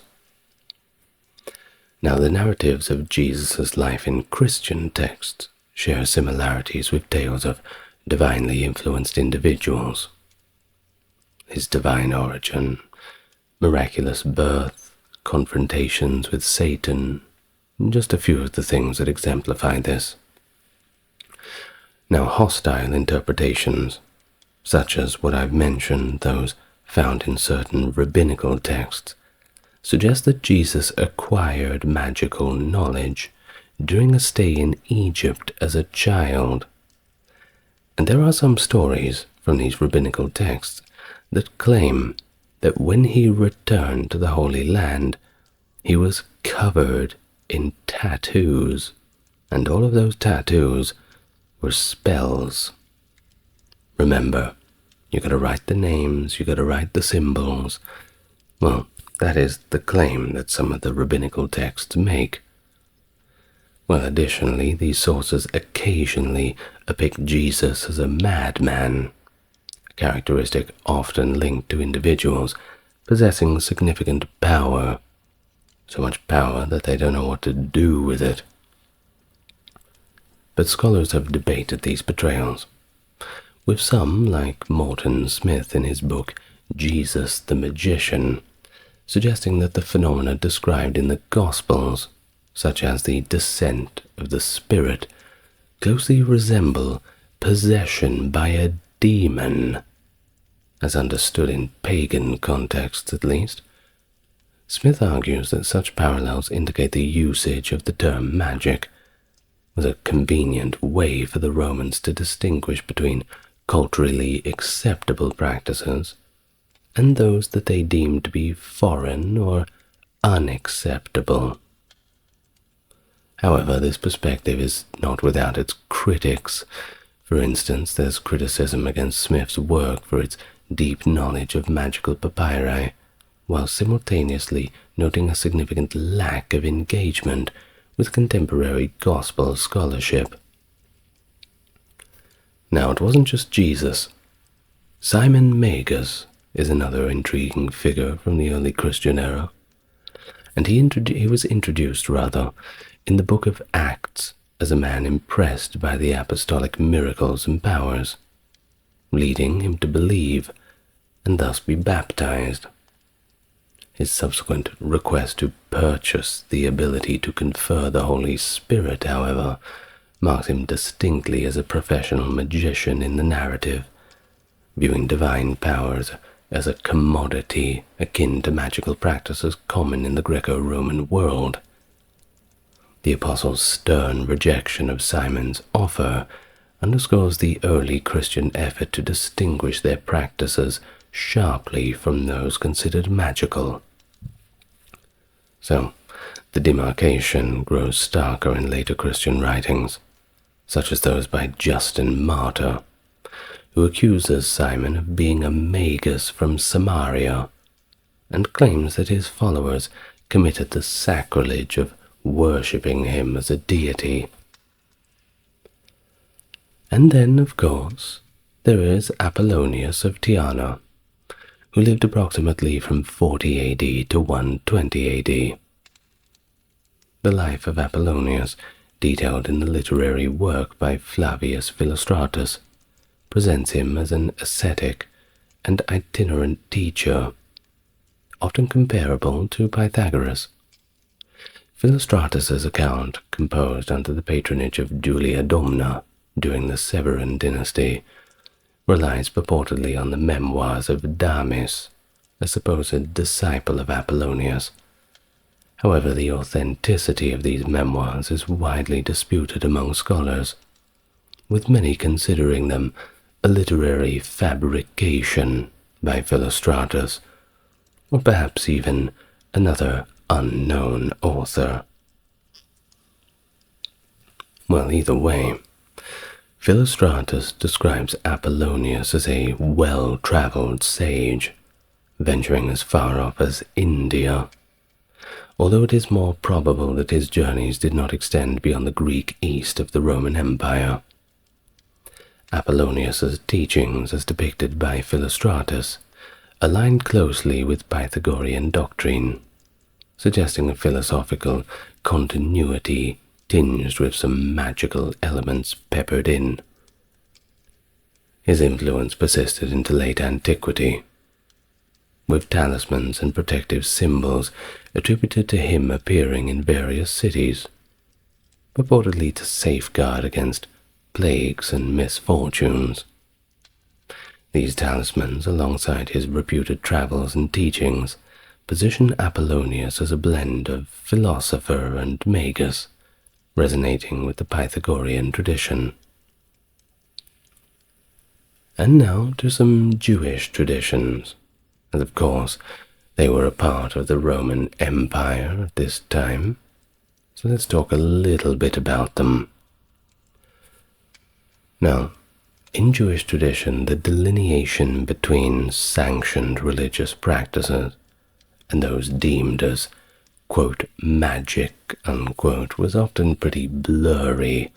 There was no real line in the sand to draw. This ambiguity is evident in how figures such as Solomon and Moses are portrayed historically. These biblical characters are not only seen as spiritual leaders, but also masters of arcane knowledge. For instance, texts attributed to them, such as the Testament of Solomon and the 8th book of Moses, suggest a profound mastery over the mystical, ranging from demonology to magic involving plants, thus intertwining the roles of sage and sorcerer. The Wisdom of Solomon, a text considered apocryphal by many in contemporary Jewish and Christian traditions, rather, is likely composed in the 1st century BC, and it illustrates this blend of science and mysticism. It credits Solomon with comprehensive knowledge spanning various esoteric and scientific fields, from the structure of the cosmos and the properties of the elements, to the understanding of time cycles, human thoughts, spiritual powers, and medical botany. Solomon's breadth of knowledge encapsulates the essence of what might be categorized as magical practice, deep insights into natural and supernatural realms, aiming at ultimately harnessing their powers. And thus, Jewish perceptions of magic, as reflected in historical texts, show a nuanced view that oscillates between approval and outright skepticism. Now, Josephus, the great Jewish historian, mentions that Solomon was endowed by God with the knowledge to counteract demonic forces for the betterment of humanity, suggesting a positive reception of his mystical knowledge. But conversely, Josephus also recounts the harm caused by an Egyptian false prophet, whom he describes as a magician and a deceitful individual, pointing to a more critical stance on magic when used for malevolent purposes. Thus, the concept of magic in ancient thought appears to be as a loosely defined idiom, subject to varied interpretations depending on its perceived use and societal impact. Magic, fundamentally, is often represented as an endeavor to understand and manipulate hidden forces in the universe, drawing on the dualities of nature to wield power that could be constructed either as beneficial wisdom or a maleficent craft, depending on what the context is, and of course, the eye of the beholder. Now, Pliny the Elder's Natural History is a comprehensive compilation of knowledge from the late Hellenistic era. It draws on over 100 sources. It's pretty extensive. Now, this work spans a vast array of subjects, including cosmology, geography, anthropology, and natural sciences, all the way from mineralogy and metallurgy. Pliny held a deep belief in the divine origin of certain herbs and roots, which he thought were gifts from the gods, intended to reveal the secrets of nature to humanity, and thus he suggested that the gods in their benevolence intended for humans to gradually approach divine status through the acquisition of knowledge, a concept that echoes the aspirations of many magical traditions. Despite his recognition of the potential benefits of natural magic, Pliny was critical of professional magicians, whom he often described as charlatans. His words, not mine. Well, he accused them of exaggerating or fabricating their abilities to manipulate natural forces. In a particularly scathing critique, he suggested that those sorcerers who published their spells and formulas did so out of pure contempt for humanity, possibly because they spread falsehoods. Well, he even linked such practices with the notorious Emperor Nero, who, despite his extensive education in magical arts, failed to achieve anything of significance. However, Pliny's views on magic were a little bit more nuanced. He acknowledged that while much of magic was indeed fraudulent and infamous, that it contained shadows of truth, especially in the crafting of poisons, which, well, let's be honest, it's not really magic now, isn't it? It's more chemistry, but the ancient world, science, magic, religion, it's all the same. Well, indeed, Pliny confessed his own fears of spells, reflecting a widespread apprehension about magic in Roman society, and he noted the popularity of amulets and charms which people use as protective measures against those unseen forces, and even to ward off diseases. He advised caution regarding these practices, suggesting that even if their efficacy was unproven, it was prudent to err on the side of caution, because the future might bring new forms of effective magic. Now, in discussing the broader context of magic, Pliny dedicated parts of his work to the Magi of Persia, often comparing them to the Druids of the Celts in Britain and Gaul. He described the Magi as practitioners involved in healing, ritual ceremonies, and astrology, a blend of priestly duties and magical practice. And Plutarch, in his treatise on superstition, characterizes superstition primarily as an excessive fear of the gods. He explains that this fear often drives individuals to engage in elaborate magical rituals, consult sorcerers and witches, use amulets, chant incantations, and pray in unintelligible languages.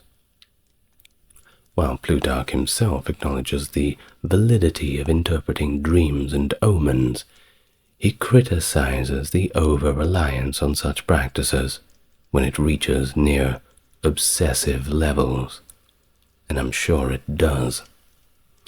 He also notes the acceptance of certain other magical practices, such as casting the evil eye and the belief in demons.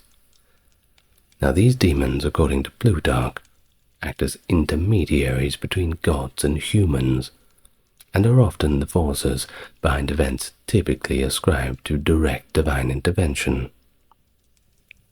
Notably, he points out that these demons, while sometimes beneficial, can cause harm when angered. But of course, gods can do that too, can't they? Now, Apuleius, a later philosopher and Platonist, born around 125 CE, provides further insights into the nature of magic and its perception in the society of the day, albeit through his own personal circumstance. Having been accused of practicing magic, a crime under Roman law at the time, Apuleius addresses these accusations in a speech known as the Apologia. This defense illustrates how easily philosophers could be suspected of engaging in magic due to their knowledge and practices. In his narrative work, Metamorphosis, or The Golden Donkey, Apuleius blends autobiographical elements with fictional narrative, exploring themes of magic, error, and eventual spiritual enlightenment through the intervention of the goddess Isis, the Egyptian one, suggesting a complexity between personal experience and literary expression on magical themes. Apuleius, reflecting on his experiences with Roman lore and the general view on magic in society, acknowledges the existence of demons as rational, emotional beings, and composed of air for some reason. These entities, he suggests, are deeply integrated into the natural world and human experience, acting as intermediaries between gods and humans. This perspective underscores the complexity between accepted religious beliefs and practices deemed magical or superstitious. Roman legislation historically mirrored these distinctions, treating magic with suspicion and often outright hostility.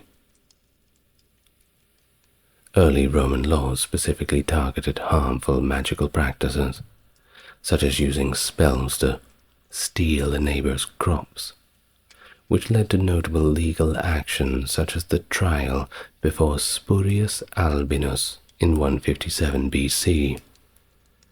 The expulsion of Chaldean astrologers from Rome in 139 is another example of the stringent measures taken against those who were suspected of engaging in the wrong kind of magic.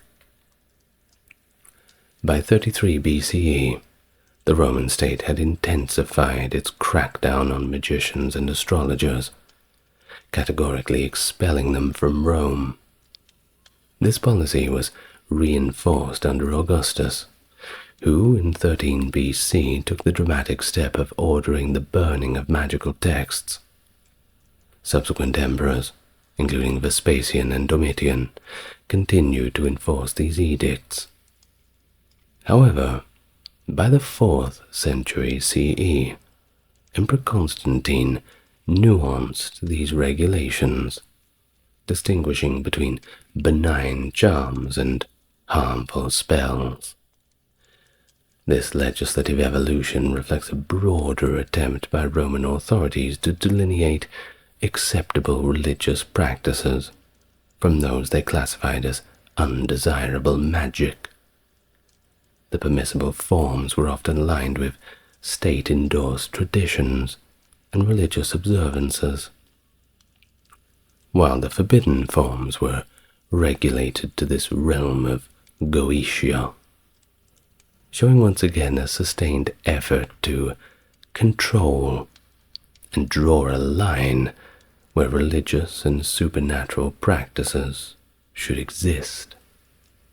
And of course, it's up to the government to do that. Born in the year of 83 BC, Mark Antony was a Roman politician and general who was pivotal in the transition from the Roman Republic to Empire, serving as one of the rulers of Rome following Julius Caesar's assassination. His alliance with Cleopatra VII of Egypt, both political and romantic, defined much of his later career and led to a significant rivalry with Octavian, the future Emperor Augustus. This contention culminated in their defeat at the Battle of Actium in 31 BC, after which Antony and Cleopatra retreated to Egypt and ultimately died in 30 BC. Antony's legacy is one marked by charismatic leadership, strategic skill, and the dramatic end of the Roman Republic, paving the way for the rise of the Roman Empire under Octavian. Hello and welcome to the channel. If it's your first time here, good to meet you. And if you're coming back, it's great to see you again. If you want to support the channel, you're already doing it. Those who want to go above and beyond may click the like and subscribe, or even take a look at the video description. You'll find the means to do so. But without further ado, and with the spiel out of the way, let's get nice and relaxed for another long video. Marcus Antonius, commonly known in English as Mark Antony, was a Roman politician born on the 14th of January 83 BC into the plebeian Antonia family. His father, Marcus Antonius Criticus, was the son of a famed orator and himself named after him. Antony's early life was overshadowed by the turbulent politics of Rome, including the murder of his grandfather during the purges of Gaius Marius in the winter of 87 to 86 BC. His mother, Julia, was a distant cousin of Julius Caesar, linking Antony to one of Rome's most influential figures. Antony was just an infant when Lucius Cornelius Sulla made his famous march on Rome in 82. His father's career was marked by ineptitude and corruption, criticized by the orator Marcus Tullius Cicero as being so incompetent that he was harmless with power. In 74 BC, his father received a military command to eliminate Mediterranean piracy, but he died in 71 in Crete without any real significant achievements to his name. The death of his father left Antony and his brothers, Lucius and Gaius, under the care of their mother. Julia later married Publius Cornelius Lentulus Sura, a prominent but financially reckless patrician. Lentulus was deeply involved in the Catilinarian conspiracy and was executed on the orders of Cicero in 63 BC. Thus we find ourselves in Antony's adolescent years, reportedly tumultuous.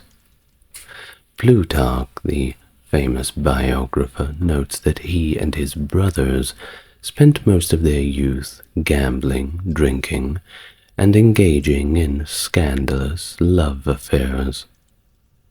Cicero, a political adversary, even claimed Antony had a homosexual relationship with Gaius Scribonius Curio, a common form of slander used in Roman politics at the time to discredit opponents. Despite the lack of concrete details about his early political activities, Antony was known to be an associate of Publius Claudius Pulcher, a populist politician with strong street gang presence. Antony was also said to be involved with the Lupercal cult, being named a priest of this group later in his life. By the age of 20, Antony, through his unwise choices, had accumulated significant debt, prompting him to flee to Greece in 58 BC to avoid his creditors. It was there that he immersed himself in studies of philosophy and rhetoric in Athens, aiming to refine his skills and perhaps reset his turbulent career. In 57 BC, he embarked on his military career by joining the staff of Aulus Gabinius, the proconsul of Syria, where he served as the commander of the cavalry. This role under Gabinius, who had been consul the previous year and had supported the exile of Cicero at the behest of Antony's ally, Publius Claudius Pulcher, marked the beginning of Antony's rise in the Roman military. It was during this period that Hyrcanus II, the Roman-endorsed Hasmonean high priest of Judea, sought refuge with Gabinius to protect himself against his rival and son-in-law Alexander. Hyrcanus's precarious position dated back several years before to 63 BC, when the Roman general Pompey had captured him and his father, King Aristobulus II, during Rome's campaign against the waning Seleucid Empire, well and truly into its sunset years. Pompey then deposed Aristobulus and installed Hyrcanus as a puppet ruler over Judea, albeit under Roman oversight. Antony had distinguished himself in military service during this period, achieving his first commendations following significant victories at the fortresses of Alexandrium and Marcarus. By 56 BC, with the rebellions quashed, Gabinius restored Hyrcanus to his high priesthood in Judea. In 55 BC, Gabinius shifted his attention to the political turmoil unfolding in Ptolemaic Egypt. Pharaoh Ptolemy XII Auletes had been overthrown in a popular uprising, actually led by his own daughter, Berenice IV, in 58 BC, forcing him into Roman exile. This Ptolemy XII, previously supported by Pompey during his own power struggles, now sought to reclaim his throne with Roman assistance. Despite the Senate's disapproval, and without official orders, Gabinius decided to intervene after Ptolemy offered a substantial bribe of 10,000 talents. Certainly helps to grease the wheels. Plutarch had noted in his biography that it was Antony who persuaded Gabinius to undertake this venture. Thus, the forces of Gabinius quickly subdued the Egyptian frontier defenses, and after marching to the palace, the guards immediately surrendered with no resistance. The successful campaign led to Pompey XII's restoration as a king of Rome, or be it a client king rather. The Romans solidified their influence over Egypt by stationing the Gabiniani, a force of 2,000 soldiers, in Alexandria to support Ptolemy's rule. This arrangement gave Rome significant sway over Egypt's economic resources, particularly the all-important grain supply. As Egypt at the time, well, the climate was a little bit different, certainly considered a breadbasket of the ancient world.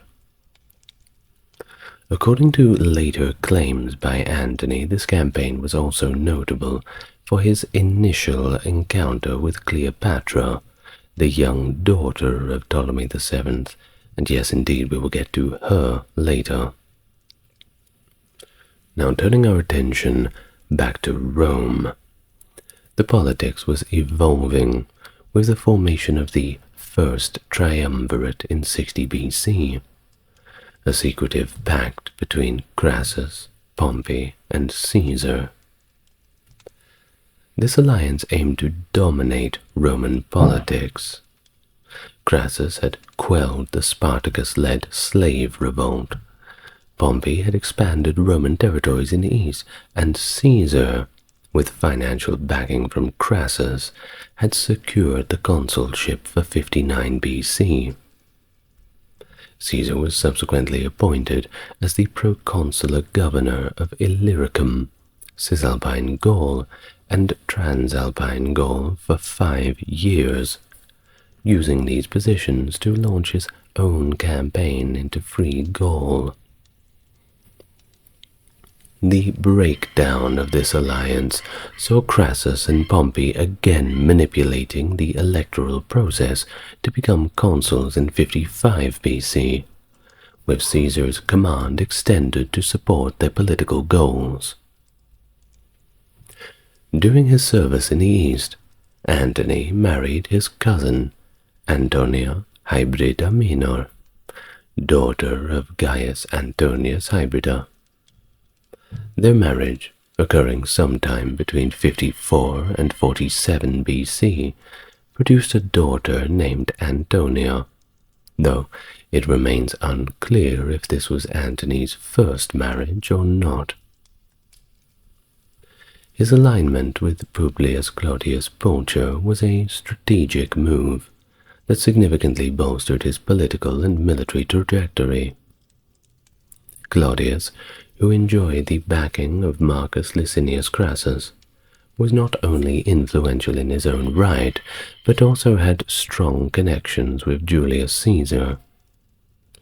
This association led to Antony being placed on Caesar's staff during the Gallic Wars in 54 BC, a role that allowed him to showcase his military and leadership skills. Antony's performance in Gaul was reportedly impressive, highlighting his capabilities as a commander and soldier.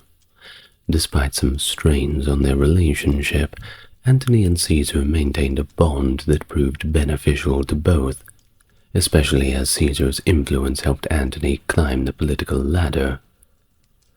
Following his stint in Gaul, Antony was sent back to Rome, where he was elected quaestor for the year 52 BC.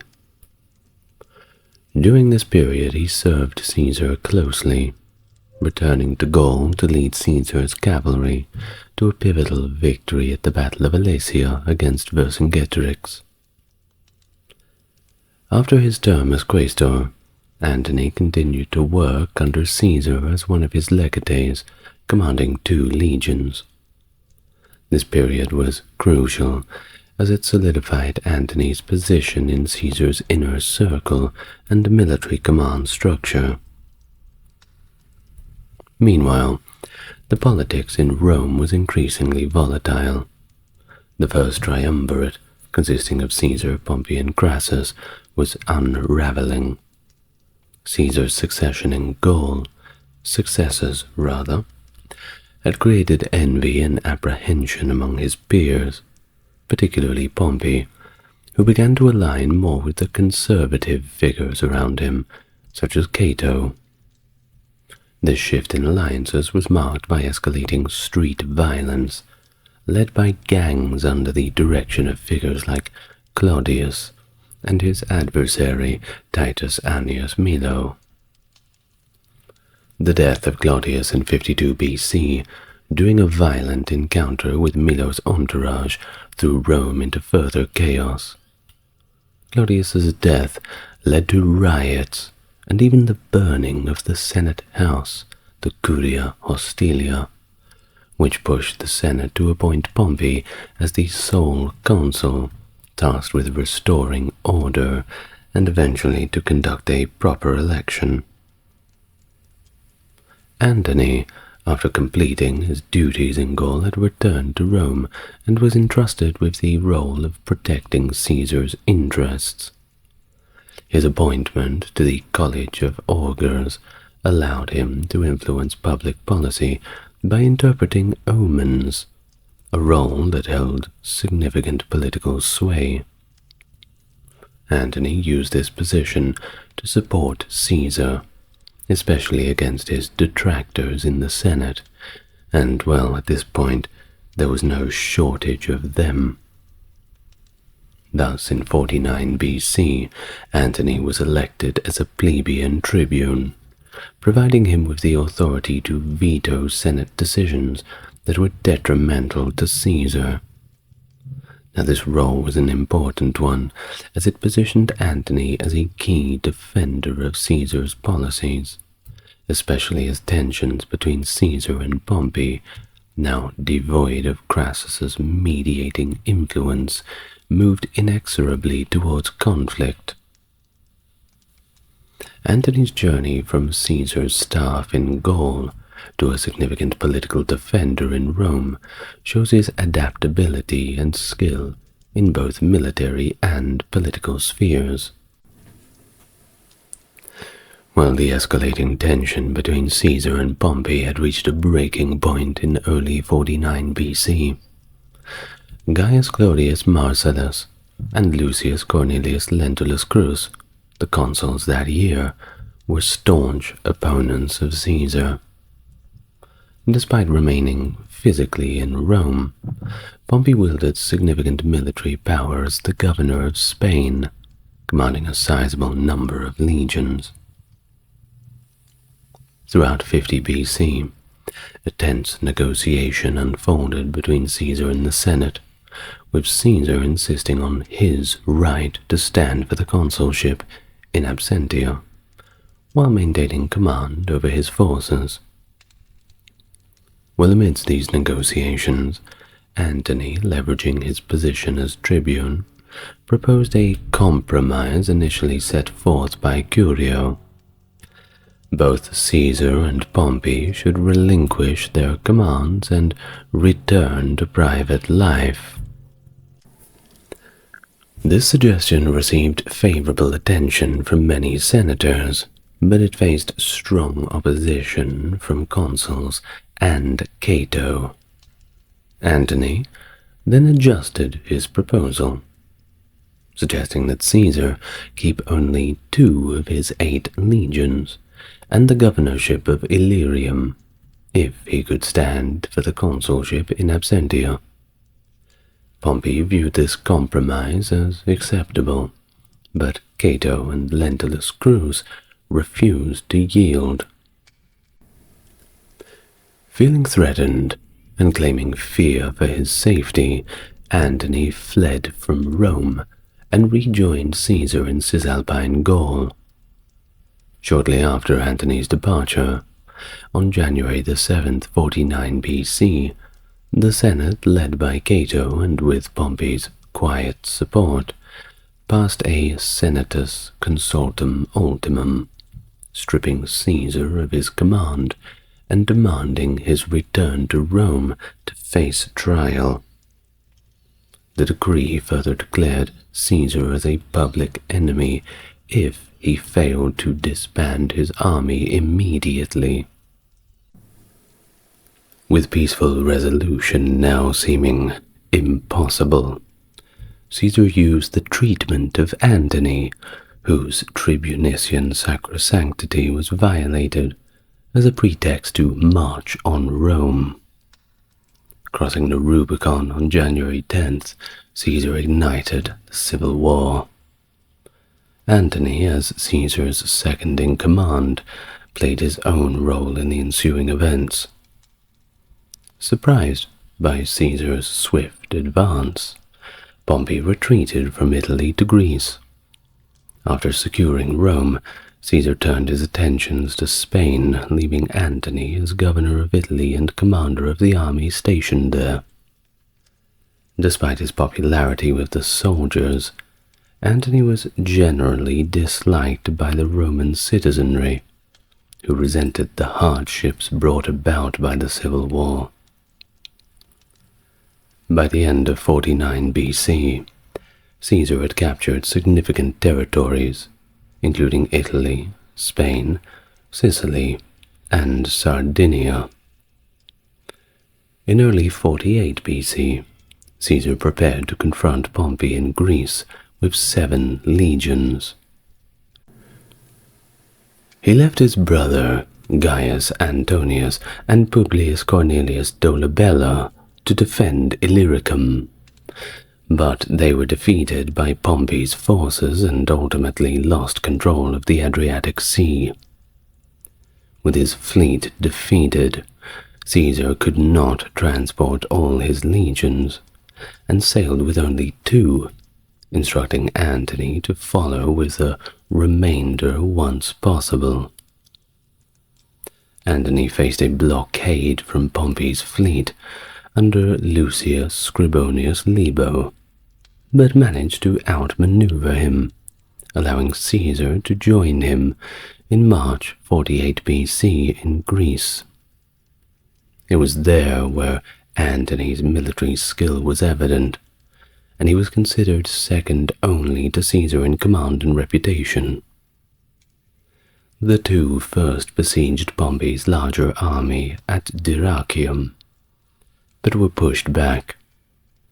Despite the setback, Pompey did not pursue the retreating forces, a decision Caesar believed could have ended the civil war. The armies then met at the plain of Pharsalus, where Caesar placed Antony in command of the left wing. The battle on August 9th, 48 BC, was a decisive victory for Caesar, and marked a turning point, signaling the effective end of the Republic.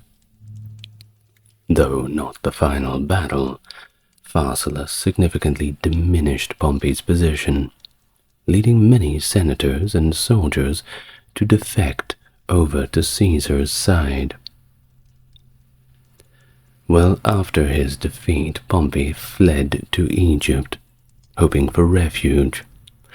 However, fearing reprisal from Caesar, Pharaoh Ptolemy XIII ordered Pompey's assassination, a decision that profoundly impacted the Roman political landscape and set the stage for the next phase of Caesar and Antony's political careers.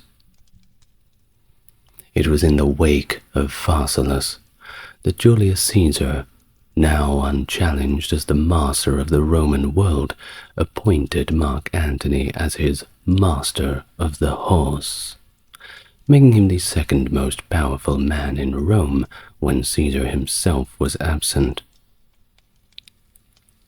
With this substantial authority, Antony was left to govern Italy and manage Rome's day-to-day affairs while Caesar pursued further conquests, this time in Egypt, where he became embroiled in the Alexandrian War. It was here Caesar supported Cleopatra's claim to the throne over that of her brother Ptolemy XIII. His involvement in Egypt deepened Roman influence over the Ptolemaic kingdom, perhaps after he and Cleopatra became romantically involved and she bore him a son named Caesarion. Well, back in Rome, Antony's governance faced significant challenges of its own. Without Caesar's guiding hand, Antony struggled to maintain political stability. One of the most pressing issues was the proposal of debt forgiveness by the tribune Publius Cornelius Dolabella in 47 BC. This proposal, which aimed to cancel all outstanding debts, was highly popular among the masses. I wonder why, particularly with Caesar's veterans who were deeply in debt. However, Antony opposed the proposal, partly because he suspected Dolabella of having an affair with his wife, Antonia Hybrida.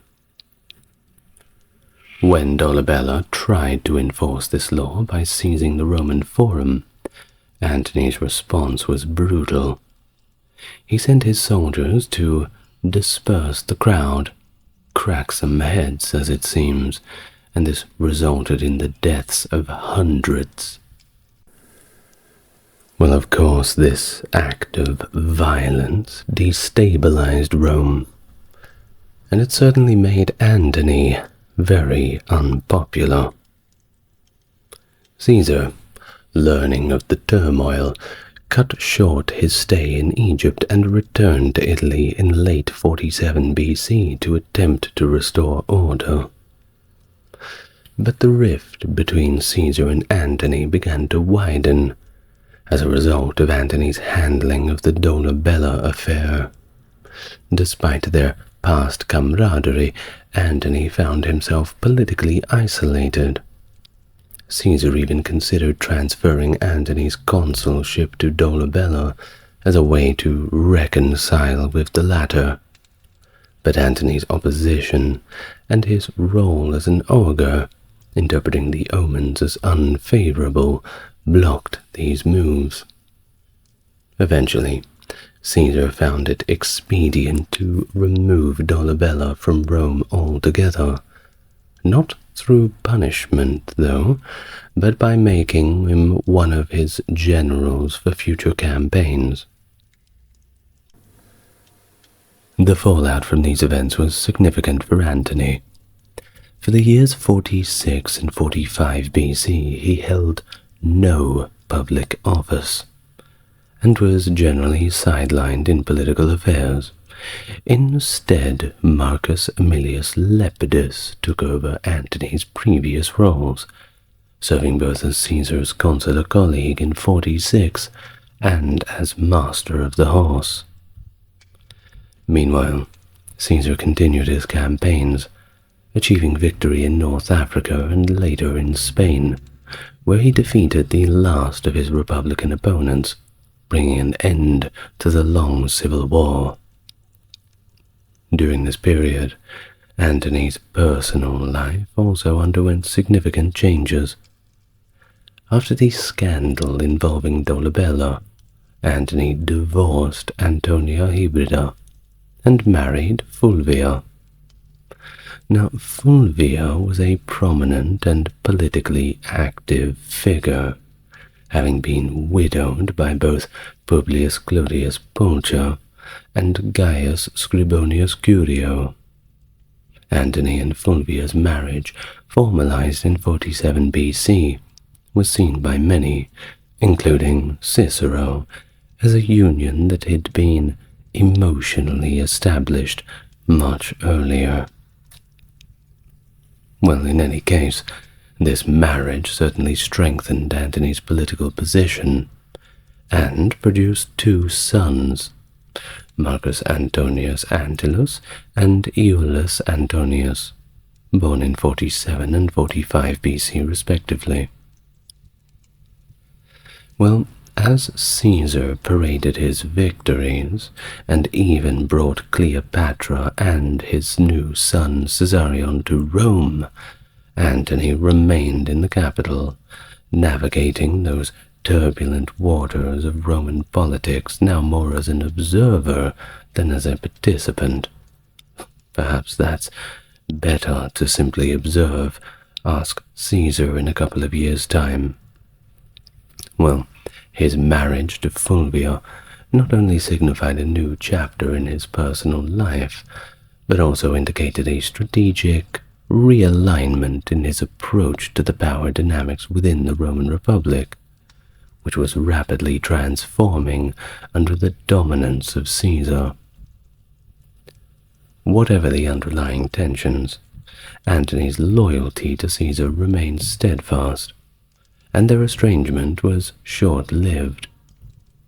In 45 BC, Antony traveled to Narbo to meet with Caesar, and by 44 BC, full reconciliation was achieved when Antony was elected as Caesar's co-consul. This period marked a significant thawing and repair in their relationship, with plans for Antony to govern Rome in Caesar's absence, due to his upcoming campaign in Parthia. Rumors circulated that Antony had been approached by Gaius Trebonius, one of Caesar's generals, with a proposal to join a conspiracy to assassinate Caesar. Antony reportedly rejected this overture, and there is no indication that he informed Caesar of these discussions, suggesting either a deep fidelity to Caesar or perhaps a calculated political decision to distance himself from any treasonous activities. As consuls, Caesar and Antony presided over the Lupercalia festival on February 15th, 44 BC. an event deeply entwined with Rome's foundational myths, celebrating the she-wolf Lupus, who nursed Romulus and Remus in the old legends. The political atmosphere in Rome was tense, with Caesar centralizing power and assuming the title of Dictator Perpetuo, signaling no end to his rule, the dictator for life, which many feared would end the Republic and pave the way for a monarchy.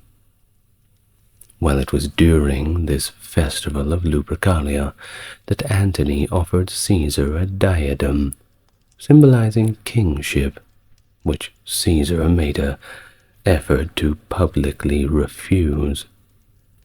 But this act, whether orchestrated by Antony alone or planned with Caesar, was laden with symbolism. While the offer could be seen as an attempt to flatter Caesar, it could also be interpreted as a maneuver by Antony to gauge or influence public sentiment and Caesar's own intentions towards kingship. The mixed reaction from the crowd highlighted the contentious nature of Caesar's rule. They applauded his refusal of the diadem, seeing it as a rejection of monarchical ambitions. Yet the event did little to quell the underlying fears of his detractors. This dramatic gesture at the Lupercalia became a catalyst for those seeking to preserve the Republic. A faction of senators, led by Marcus Junius Brutus and Gaius Cassius Longinus, resolved to assassinate Caesar, to prevent him from potentially declaring himself as king. The plot was primarily motivated by the belief that Caesar's rule was becoming tyrannical, but Antony's theatrical offering of the diadem to Caesar contributed to the urgency of their cause.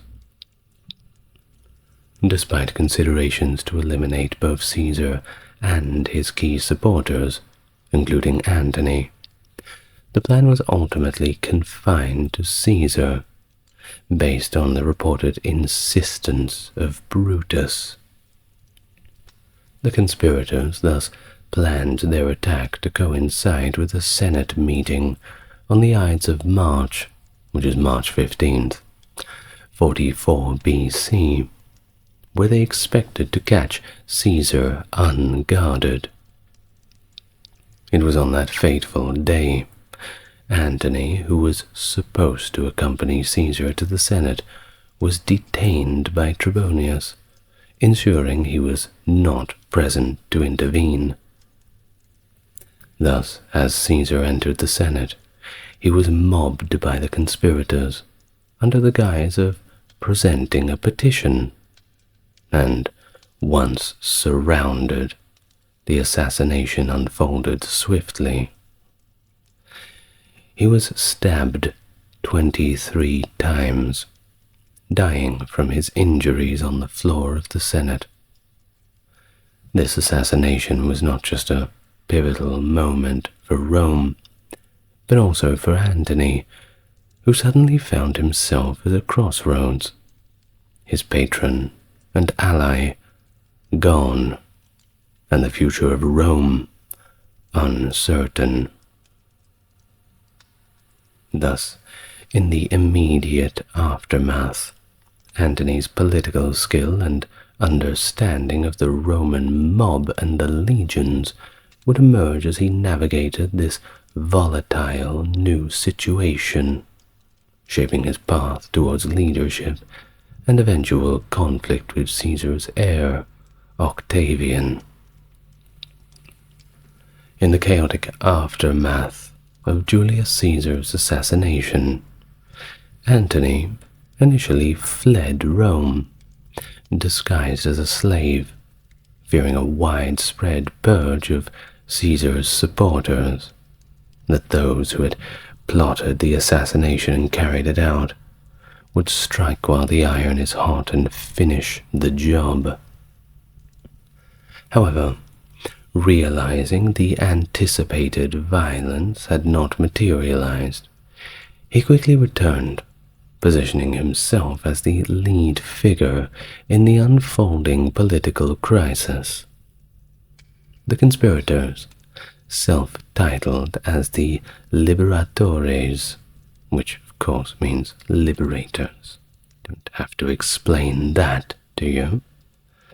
Had locked themselves on the Capitoline Hill, mistakenly believing that Caesar's death would automatically herald the restoration of the Republic.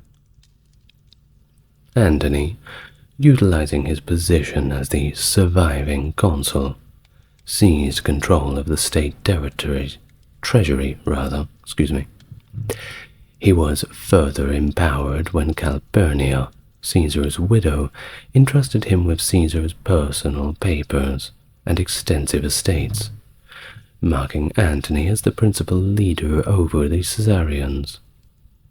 Meanwhile, Caesar's master of the horse, being Marcus Aemilius Lepidus, brought over 6,000 troops into Rome to maintain order and intimidate the conspirators. Lepidus favored a direct assault on the capital, but Antony, seeking a more peaceful resolution, and recognizing that the majority on both sides preferred a compromise, advocated for negotiations. On March 17th, a settlement was rapidly reached, facilitated by Antony's diplomatic skill and the implicit threat of Caesar's veterans stationed nearby. The Senate agreed to pardon the assassins in exchange for the ratification of all of Caesar's reforms and appointments, including those of Brutus and Cassius, key figures among the conspirators. Antony's concession to appoint his rival Dolabella as co-consul in Caesar's place was part of this compromise, showcasing Antony's ability to navigate this complex political sea. Thus it was 2 days later, on the 19th of March, Caesar's will was publicly read, revealing his posthumous adoption of his great-nephew, Gaius Octavius, who was later renamed Gaius Julius Caesar, and is historically known as Octavian. Though not the primary beneficiary, Antony did receive some legacies, which he used to assert his dominance over the Caesarians. In a further gesture of conciliation, Antony agreed to give Caesar a public funeral, a decision that proved to be another pivotal moment in Roman history. On the 20th of March, during the funeral, Antony's stirring and poetic eulogy, combined with the dramatic presentation of Caesar's blood-stained clothes, whipped the public into a frenzy.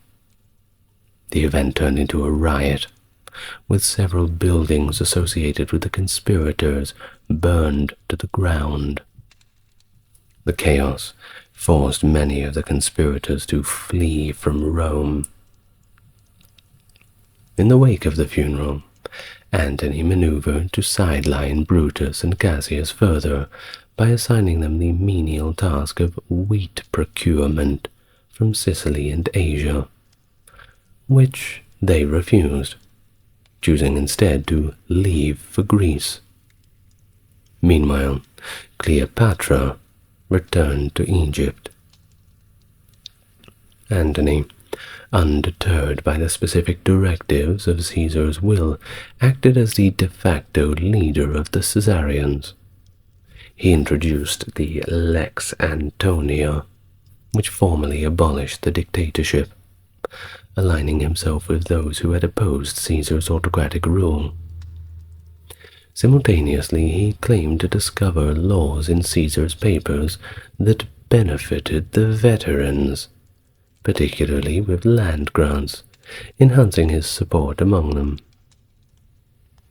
To consolidate his political alliance with Lepidus, Antony engaged his daughter, Antonia Prima, to Lepidus's son.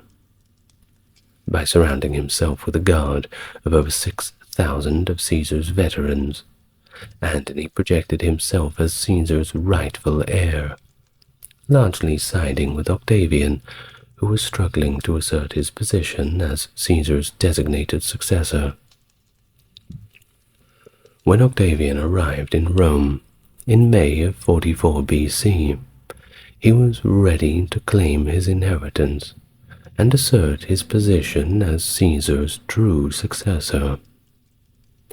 Despite Antony's considerable political influence, Octavian saw an opportunity to rival him as the leading figure within the Caesarian faction.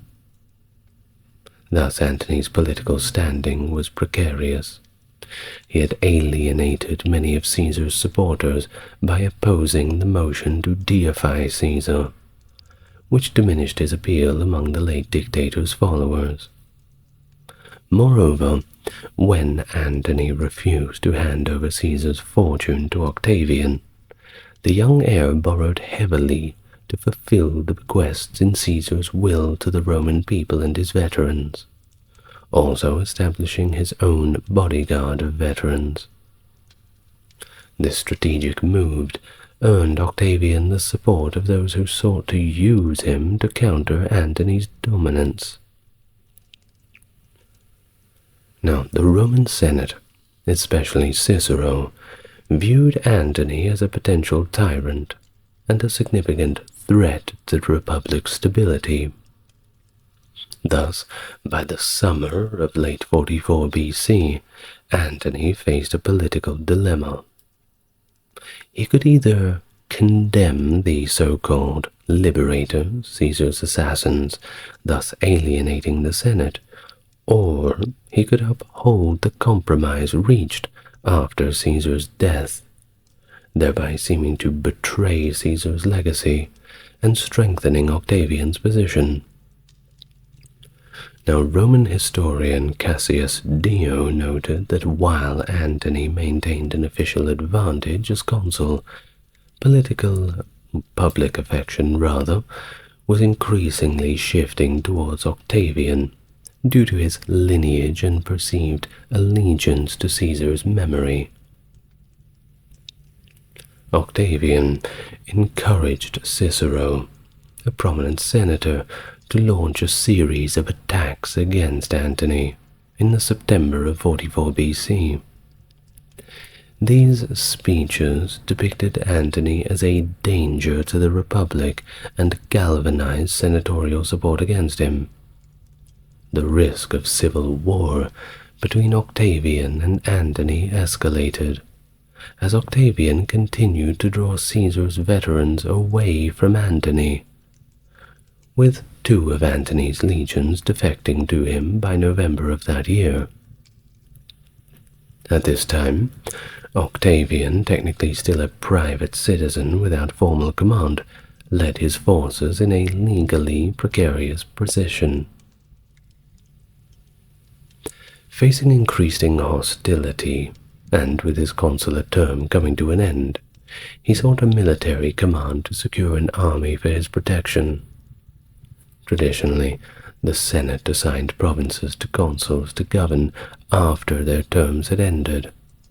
Antony and Dolabella were assigned Macedonia and Syria respectively.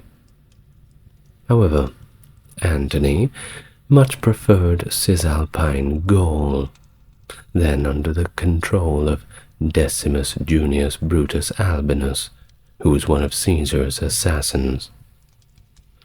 When Decimus refused to relinquish his province, Antony marched north in December 44 BC, with his forces to seize it by any means necessary, initiating a siege at Mutina. The Senate, led by Cicero's fervent oratory, condemned Antony's aggressive move, and then on the very same day declared him an enemy of the state. In response, On New Year's Day of 43 BC, the Senate ratified Octavian's command, aligning him with the consuls Hirtius and Pansa, and tasked them with defeating Antony. The ensuing Battle of Mutina in April of 43 BC saw Antony's forces defeated, prompting his retreat to Transalpine Gaul. However, the battle cost the lives of both consuls, leaving Octavian as the sole commander of their armies, a formidable force of 8 legions. With Antony's initial defeat, the Senate sought to reassess its authority by distributing commands among those they believed would champion the Republican cause. Decimus Brutus was given command of the legions in northern Italy, while Sextus Pompey was entrusted with the Republic's fleet, which operated out of Sicily.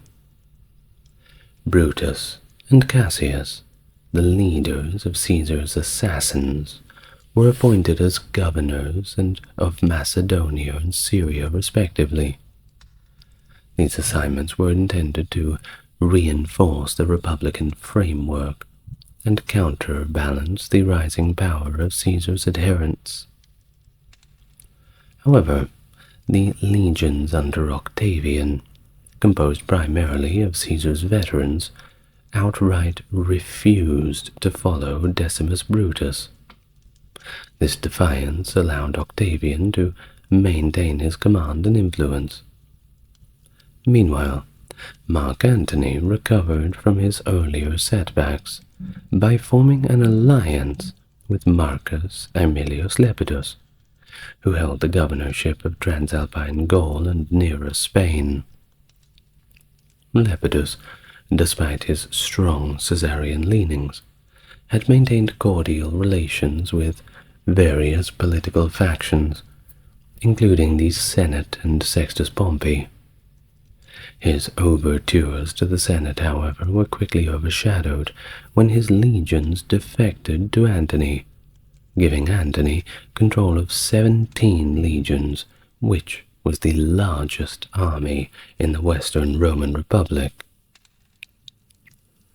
By mid-May 43 BC, Octavian initiated covert negotiations to form an alliance with Antony, aiming to unify the Caesarian factions against the liberators who had assassinated Caesar.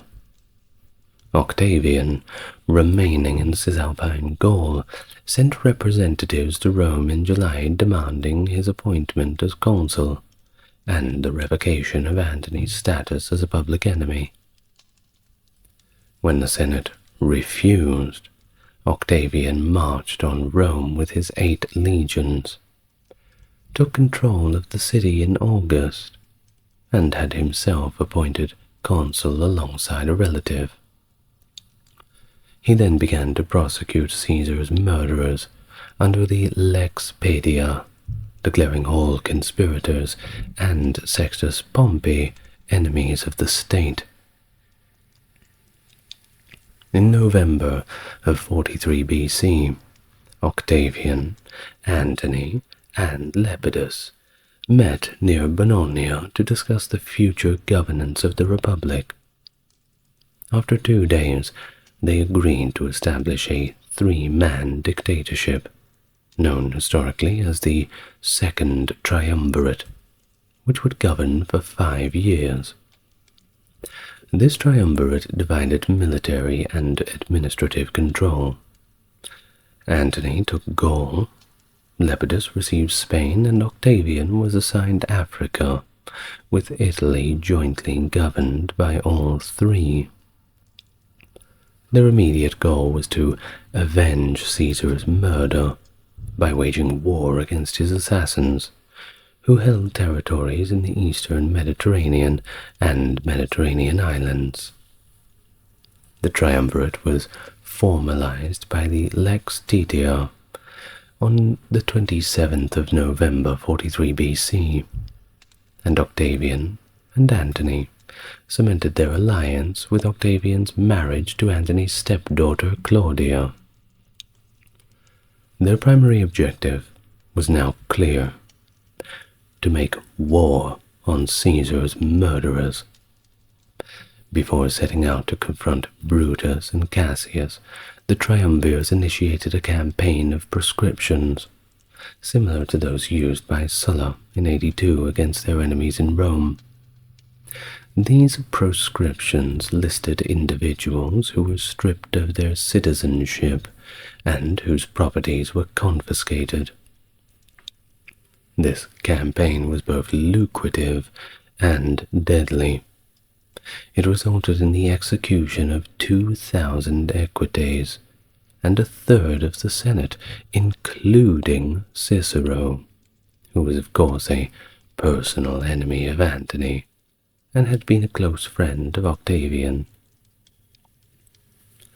While the proscriptions and confiscations significantly replenished the state's treasury, which was depleted by Caesar's civil wars, and new taxes were imposed to fund the war against Brutus and Cassius. By January 42 BC, the proscriptions ended, having lasted 2 months. While admittedly less bloody than Sulla's, they deeply traumatized Roman society, and many of those proscribed fled to Sextus Pompey in Sicily, or just joined up with the liberators in the east.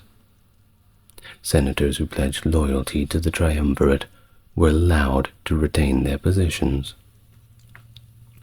On the 1st of January, 42 BC, the Senate deified Caesar as the divine Julius, and confirmed Antony as his high priest, further solidifying the triumvirate's power as they prepared for the forthcoming conflicts.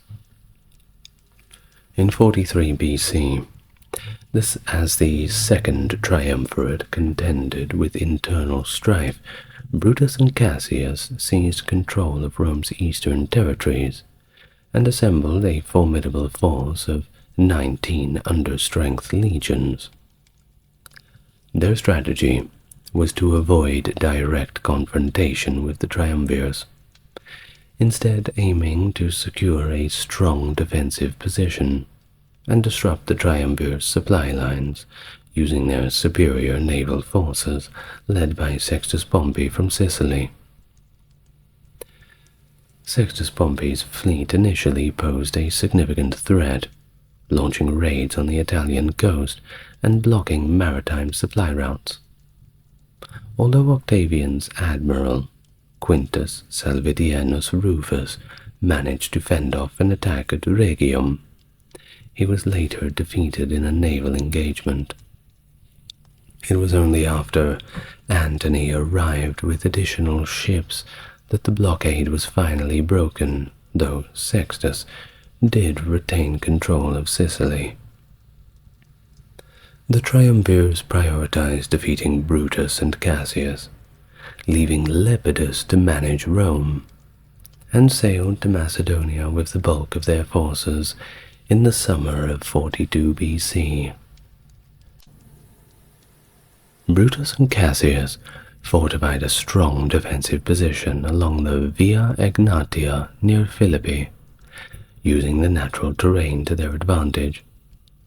Antony and Octavian positioned their forces to confront them, but initial attempts to draw the liberators into battle were unsuccessful. Antony then managed a surprise flank attack through the nearby marshes, leading to the First Battle of Philippi on the 3rd of October 42 BC. Antony overcame Cassius, who, misinformed about the extent of the defeat, took his own life. Meanwhile, Brutus initially succeeded against Octavian's forces, but failed to capture the ailing Octavian. Brutus, now in sole command, was pressured by his officers to abandon his cautious tactics and engage in a second battle on the 23rd of October. The decisive leadership of Antony led to a comprehensive defeat of Brutus's force. Thus, Brutus also took his own life following the loss, and his army subsequently pledged allegiance to the triumvirs. The battles resulted in heavy losses, with over 50,000 Romans killed. The victories at Philippi ended the civil war in the triumvirs' favor, leaving only Sextus Pompey's fleet as a remaining challenge to their control over Rome. While Antony was lenient with the defeated forces, Octavian dealt harshly with prisoners, and even desecrated Brutus's body, signaling a divide in their approach to total victory. Well, after the civil war was all finished up, Antony's dominant position operating out of Gaul had him preparing for a campaign against Parthia and the restructuring of the East. He spent time in Athens and then moved to Asia Minor, gaining the support of Greek cities and adjusting the leadership of Rome's client kingdoms. His meeting with Cleopatra in Tarsus led to their famous alliance, crucial for his planned campaign against Parthia. He spent the winter of 42 in Athens, enjoying the support of the Greeks due to his pro-Hellenic policies. Moving across to Anatolia, he was hailed as a new Dionysus and extracted wealth from the cities there. His rule involved adjusting client kingdoms with changes in leadership and financial reparations, and his relationship with Cleopatra began to deepen, marked by their strategic and personal alliance against common threats and mutual benefits.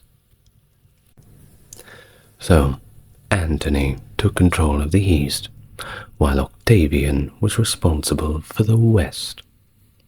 And you see, Octavian had faced the rather daunting challenge of distributing land to Caesar's veterans, a vital move to secure their loyalty. Lacking enough state-controlled land, however, he chose to confiscate land from Roman citizens, affecting many towns and sparking significant unrest, which of course it would. Well, Fulvia, Antony's wife, and Lucius Antonius, Antony's brother, opposed Octavian's land policies, fearing they would shift veteran loyalty away from Antony. Thus, Fulvia used her influence to delay the settlements, and with Lucius's support raised an army against Octavian, leading to open conflict. This war, partly fueled by Fulvia's jealousy of Antony's affair with Cleopatra and her desire to bring Antony back to Rome, escalated when Octavian divorced Fulvia's daughter. Thus, Lucius and Fulvia, after initially opposing Octavian and moving against Rome, were forced to retreat to Perusia. Octavian besieged them, and without Antony's support they had no choice but to surrender, and they did in 40 BC. Octavian pardoned Lucius, but forced Fulvia to flee. This left Octavian in control of Italy, and he also took over Gaul after Antony's governor there died. Amidst these conflicts and the Parthian invasion of Rome's eastern territories, Antony returned to Rome to secure his position after rebuking Fulvia in Athens. However, facing Octavian proved untenable, as their soldiers, sharing a common history under Caesar, refused to fight. Fulvia's death facilitated a reconciliation, leading to the Treaty of Brundisium. This agreement redivided the Roman world, giving Antony the east, Octavian the west, and Lepidus Africa. Antony also married Octavia, Octavian's sister, symbolizing their renewed alliance and preparing for the campaign against Parthia. Thus, the rise of this Parthian Empire in the 3rd century BC, and Rome's expansion into the eastern Mediterranean during the 2nd century BC brought these powers into frequent conflict.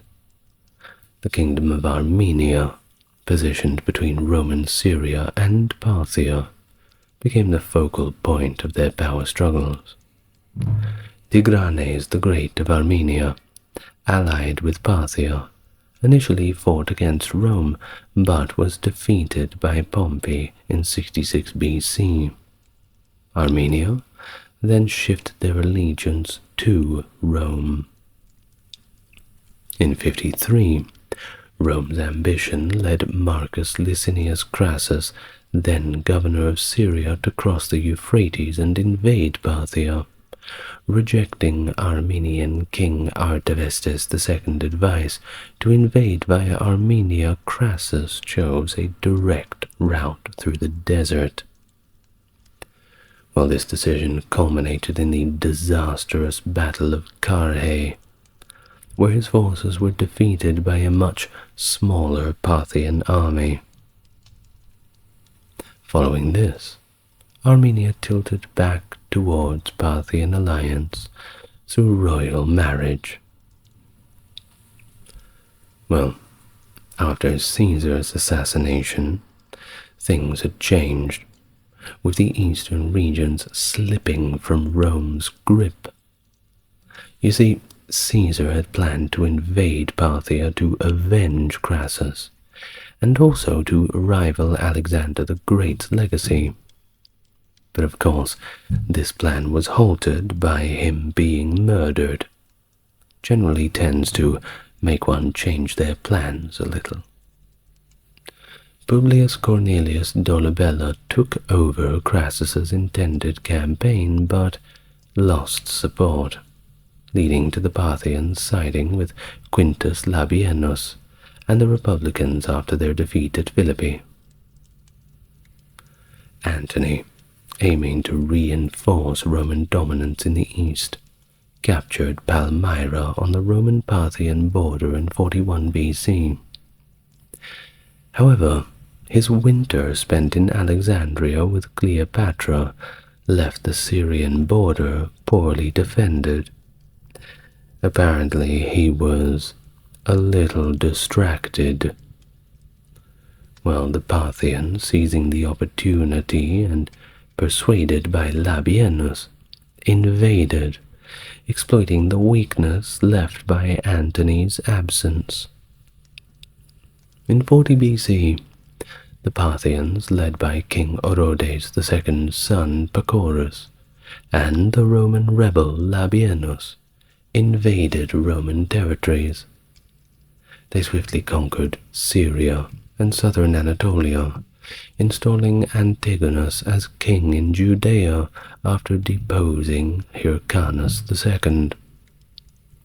Antony, engaged in Egypt with Cleopatra, sent Publius Ventidius Bassus to repel the Parthians.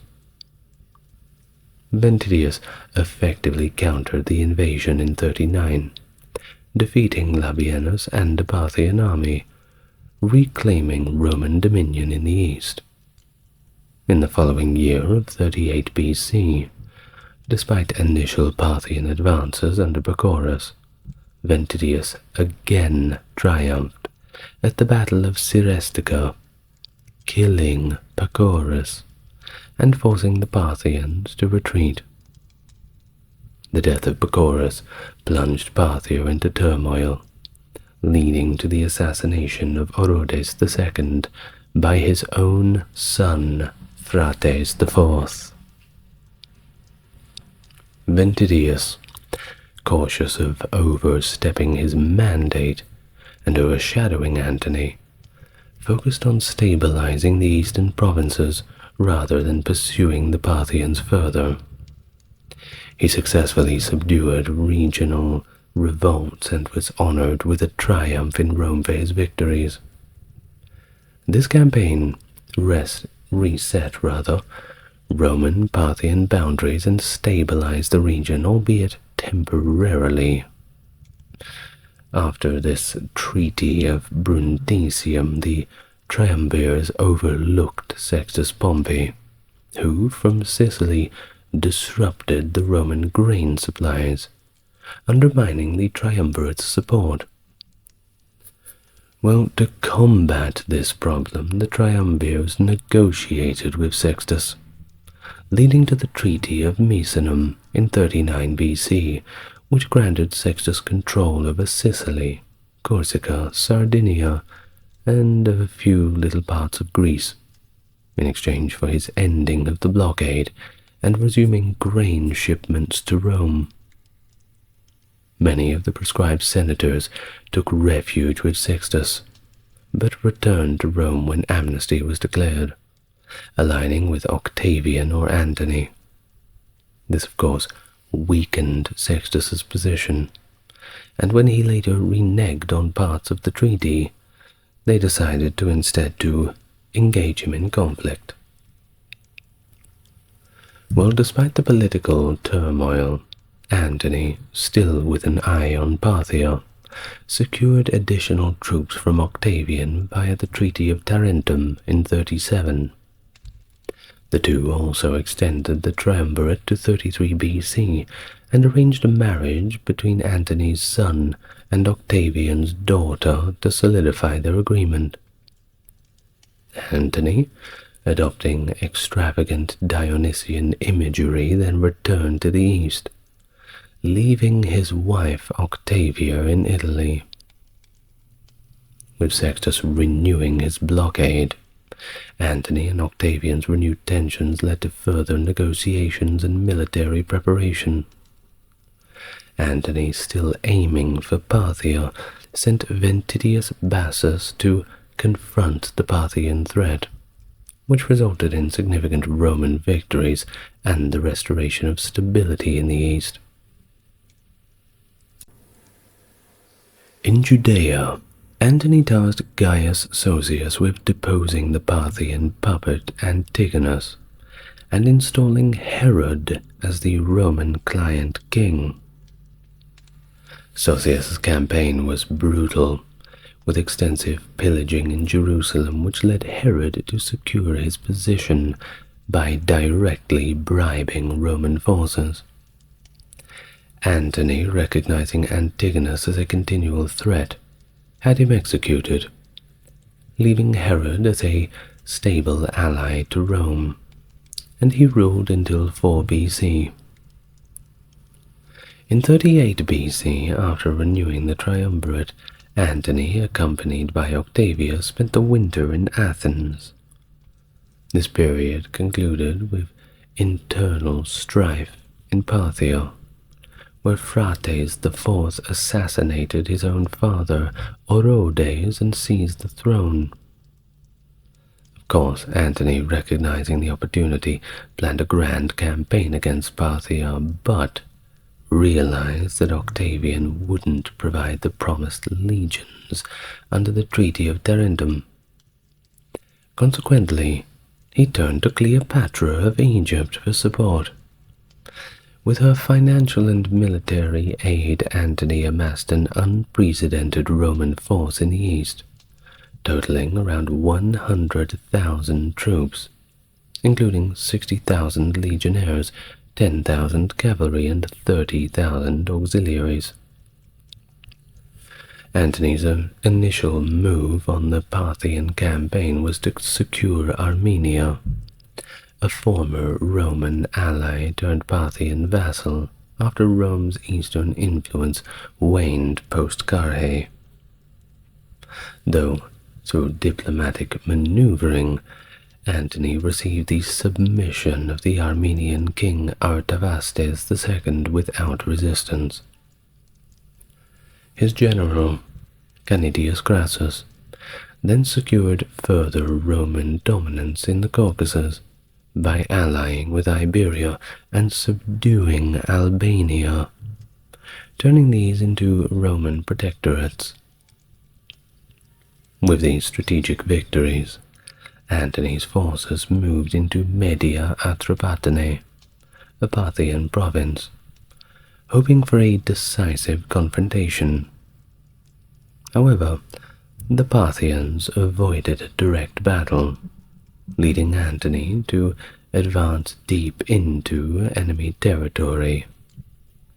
During this advance, 2 legions responsible for guarding Antony's supply lines were ambushed and annihilated by Parthians, a disaster exacerbated by the non-intervention of the Armenian cavalry. Despite this, Antony continued his push, but eventually had to retreat after failing to take the provincial capital. The retreat turned catastrophic, as Antony's army, harassed by Parthians and struggling with harsh winter conditions and mountainous terrain, suffered immense losses. In fact, Plutarch records that about 24,000 of Antony's men perished during this phase. Antony himself managed to lead the remnants of his force back to Syria by the end of 36 BC, having lost around 32,000 men in total during the disastrous campaign. The failure was attributed by contemporaries to the betrayal of the Armenian king, but modern analysis also points to Antony's strategic and logistical misjudgments. Either way, the campaign marked a significant Roman setback in the east, and foreshadowed further complexities in Antony's relationship with both his allies and Octavian. Now, as for Octavian himself, who had been adopted by Julius Caesar and was his heir, well, he had more skillfully navigated Roman politics, and he had done so in a way that isolated and diminished Antony.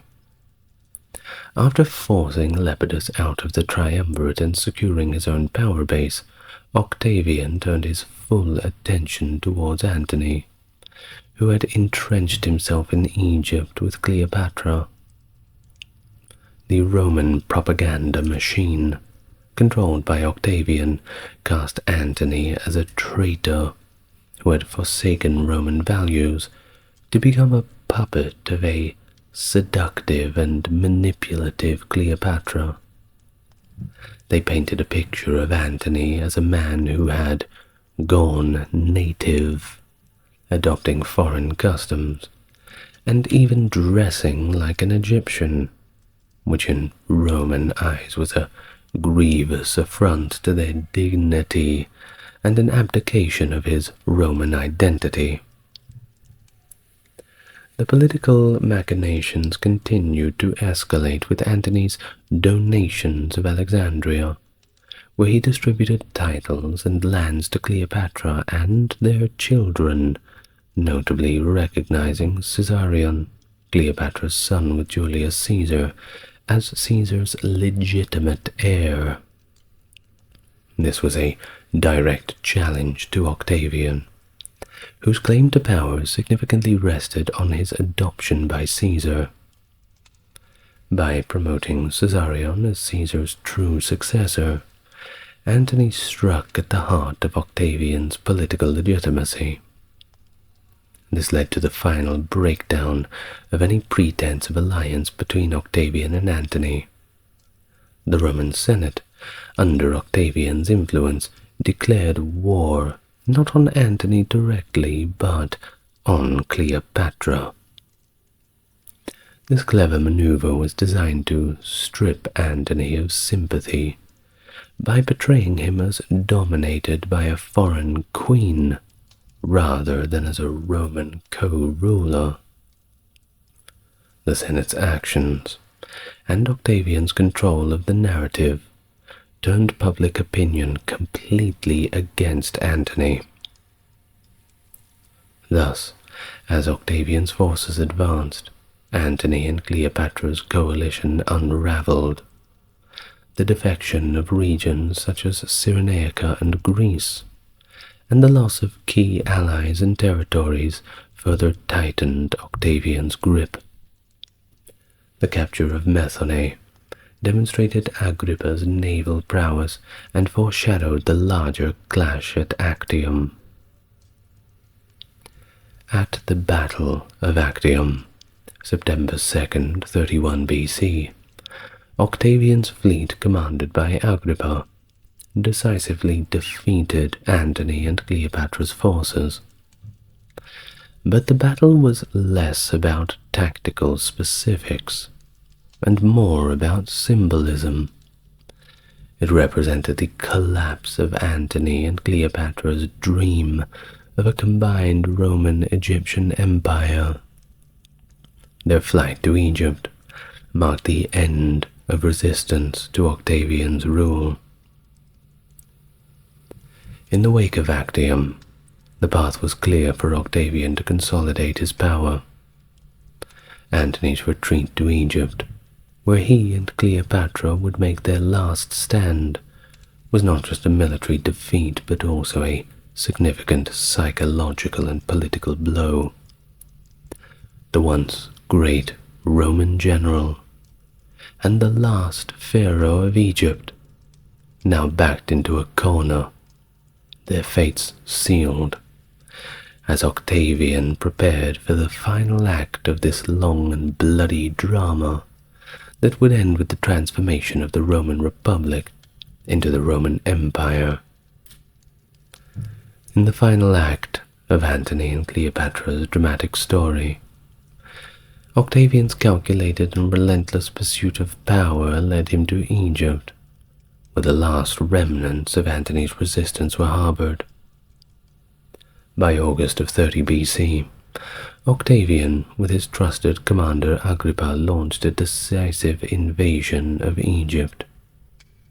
This move clearly marked the end of any hope Antony and Cleopatra held for retaining their power and influence.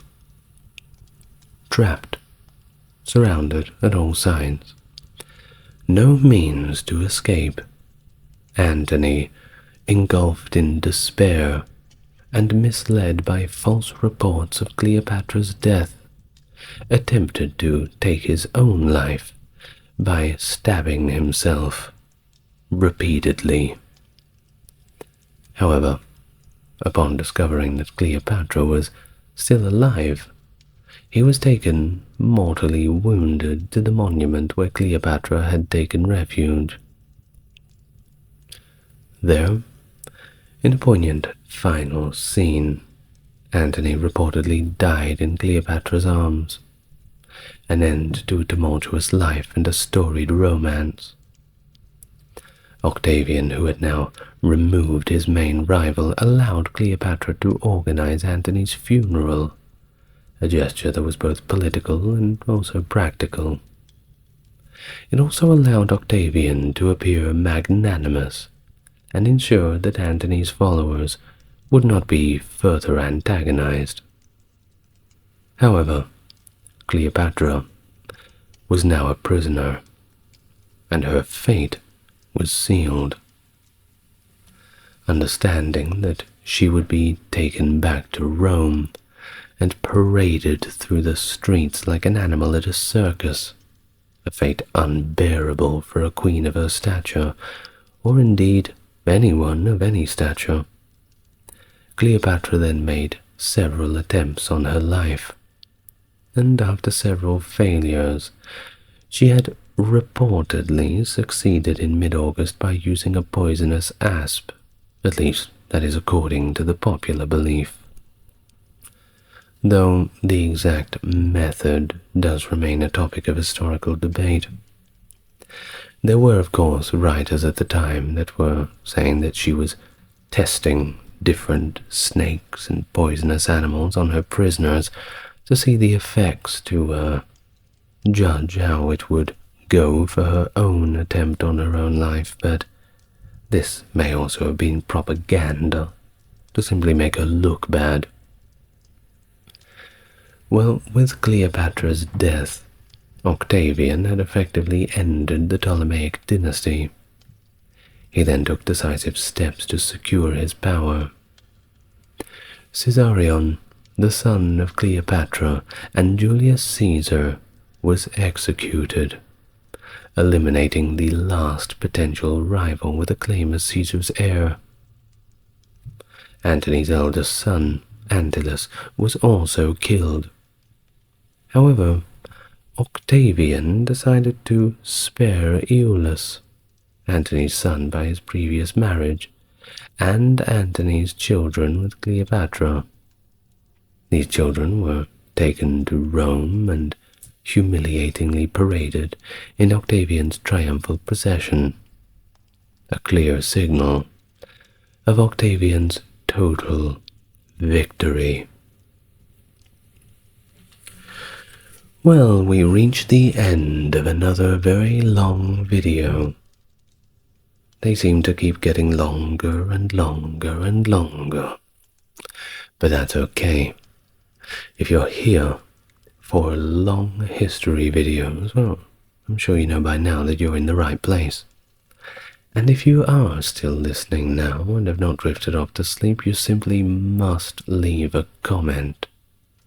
Something fun, something creative.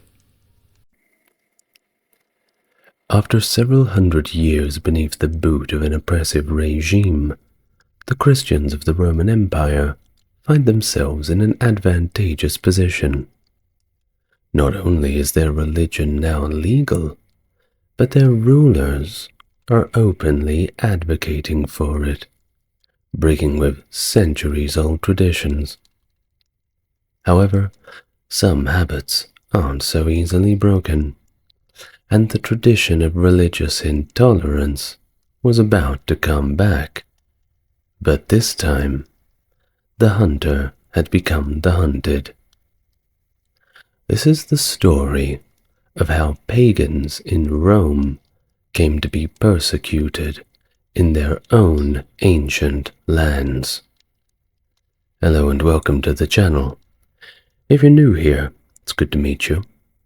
And if you are coming back, it's great to see you again. I hope you're doing well. If you'd like to support the channel, all the videos are available ad-free on the Patreon. Otherwise, if you want YouTube to push my videos out to others, then you can like, comment, and subscribe, but only if you feel like it. Without further ado, let's get on to today's topic: pagan persecution in Christian Rome.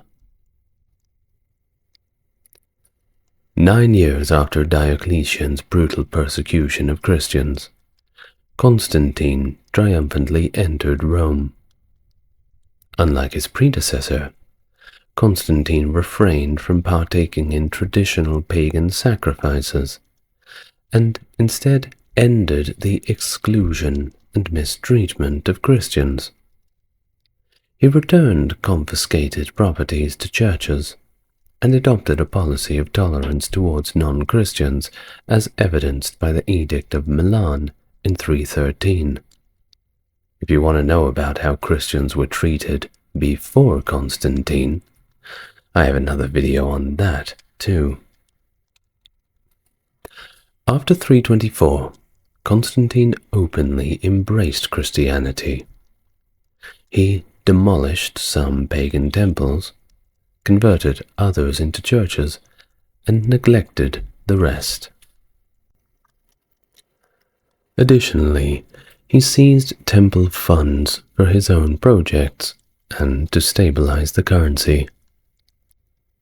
Despite his actions against paganism, Constantine did not entirely halt state support for traditional religious institutions, nor did he significantly alter society's pagan character. Constantine's reign did not witness mass purges or the execution of opponents' supporters. Although laws threatened death for certain actions, no one was executed for violating anti-pagan laws during his rule. Constantine allowed pagans to continue their practices, as long as they did not coerce Christians into joining them. Throughout his 31-year rule, Constantine never outlawed paganism. He actually issued edicts emphasizing peace and tolerance, promoting coexistence among different religious groups. Historians argue that Constantine aimed to integrate the Church into broader civic unity, despite his personal favoritism towards Christianity. Well, how did all this come about? Well, Constantine attributed his military successes at the Battle of Milvian Bridge to divine favor. And after that, his reign was relatively peaceful. There's little doubt that Constantine genuinely converted to Christianity.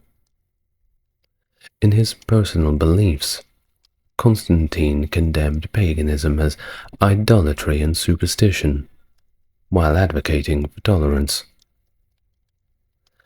He and his contemporaries did not consider paganism as a legitimate religion. Instead, they viewed it as an outdated illusion. His words, not mine. Constantine expressed disdain for the old religion, describing pagan rites as misguided and their temples as places of falsehood compared to the truth found in Christianity. In a letter to the king of Persia, he rejected pagan sacrifices and professed to worship the high god on bended knee. Historians writing after his death claim that Constantine converted to Christianity and was baptized on his deathbed, making him the first Christian emperor. However, modern observers note that the story of Constantine's baptism by Pope Sylvester later emerged as a part of a romanticized portrayal of that pope's life. This narrative aimed to conceal the embarrassment of Constantine being baptized by an Arian bishop, Eusebius of Nicomedia, while he was on campaign in Persia. Although Constantine intended to be baptized in the Jordan River during a visit to the Holy Land, he fell critically ill in that town of Nicomedia. He received the swift baptism by Eusebius before he passed away shortly afterward, on May 22nd, 337, at a suburban villa named Acheron. Some have described Constantine's policies towards pagans as ambiguous and elusive, particularly concerning the claim that he banned blood sacrifices. There are, however, contradictory sources on this matter who assert that Constantine did ban blood sacrifices, and Labanius, a contemporary historian, who suggests that it was Constantius II who enacted such a ban, whereas Constantine sort of turned a blind eye to them, or rather just a willful ignorance.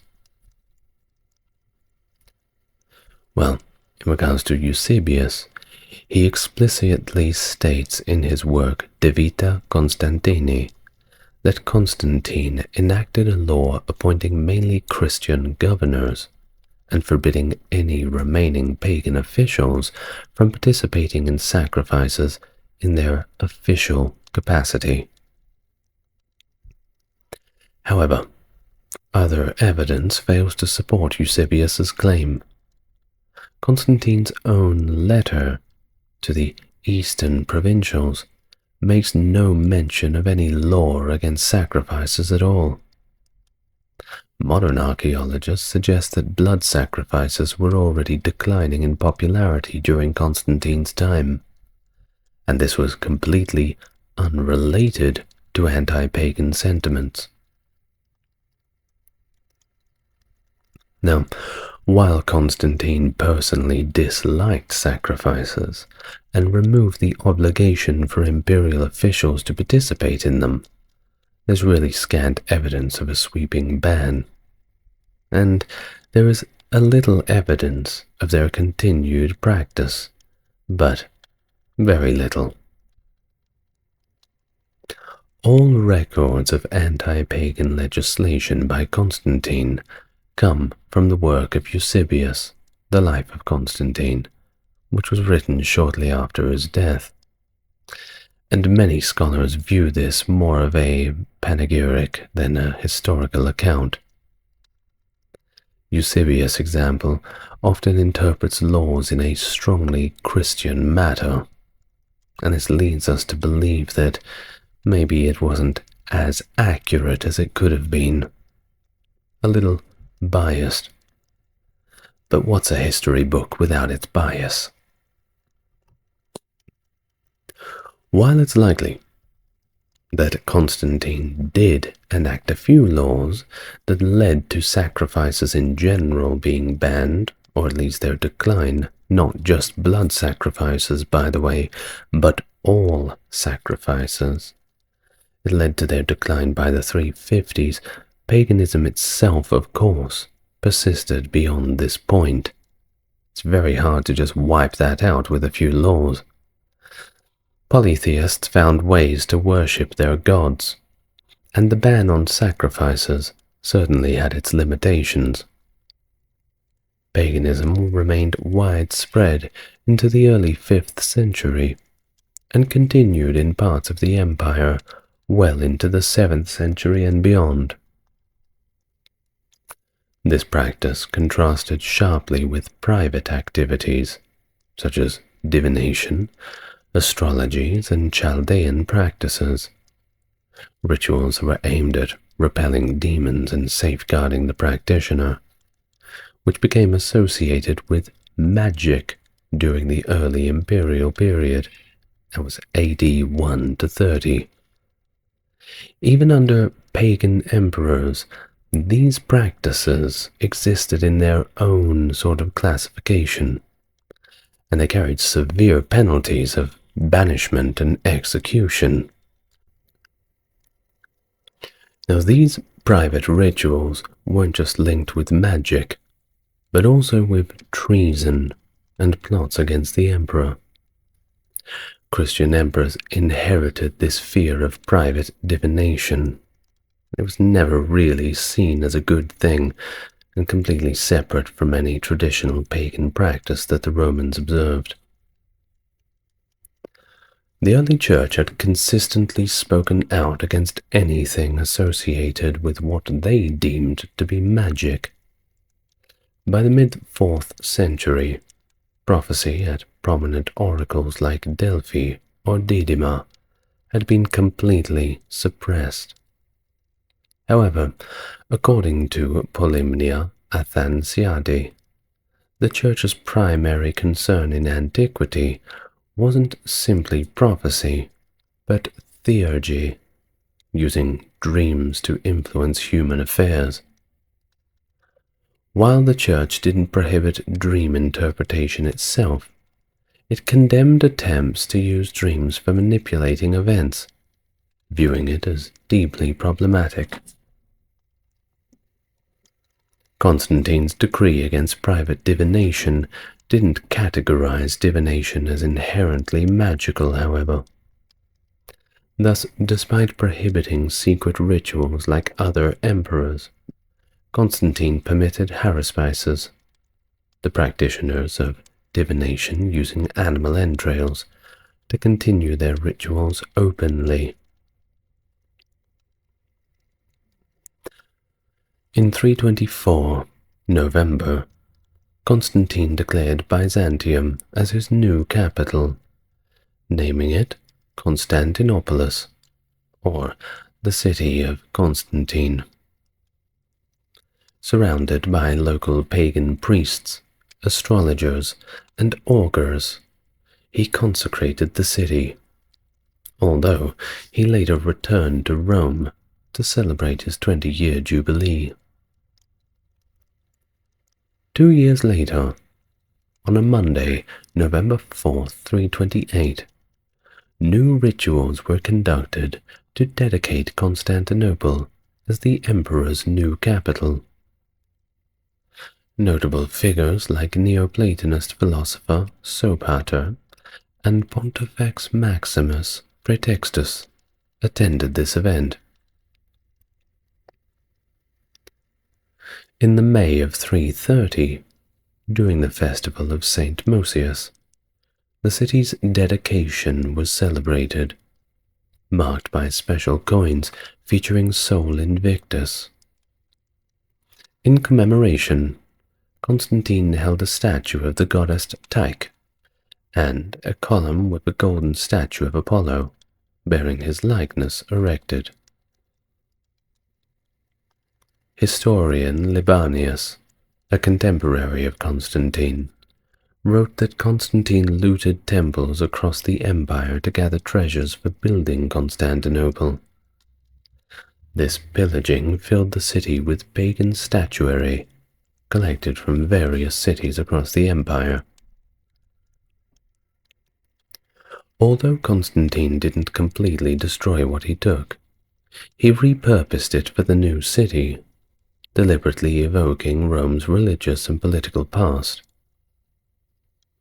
Despite this, Constantinople continued to accommodate pagan traditions, with shrines dedicated to deities like Dioscuri and Tyche.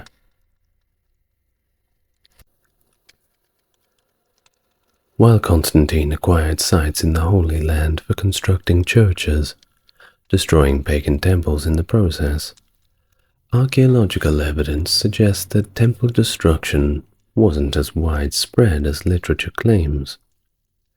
Many temples were simply repurposed or remained untouched, but only a fraction of them were actually destroyed. Either way, the decline of traditional polytheism in the Roman Empire was exacerbated further by economic struggles, leading to a decrease in temple construction and the recycling of building materials.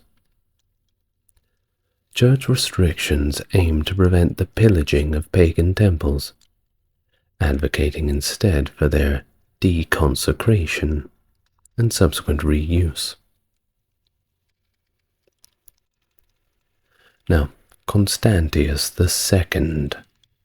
He was known for his stringent measures against paganism, and implemented a series of policies aimed at curtailing its influence within the empire.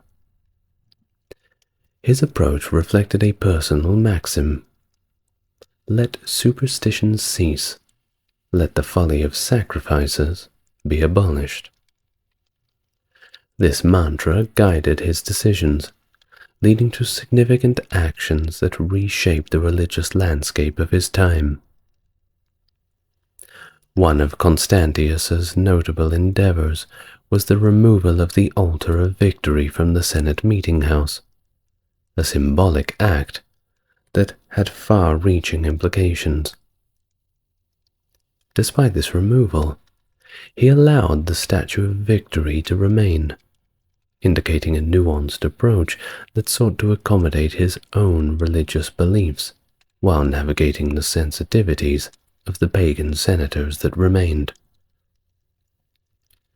This diplomatic move showcased Constantius's attempt to strike a balance between his personal convictions and prevailing religious practices of his era, certainly a tightrope that one has to walk. Furthermore, Constantius implemented bans on sacrifices and divination, instituting harsh penalties for those who defied these edicts. Temples were closed, tax relief for pagans had ceased, and severe consequences awaited individuals found consulting soothsayers. However, while these laws signaled a concerted effort to suppress paganism, their enforcement varied across different regions of the empire. Resistance, both passive and active, often hindered the full implementation of these measures, highlighting the enduring popularity of pagan traditions among certain segments of society.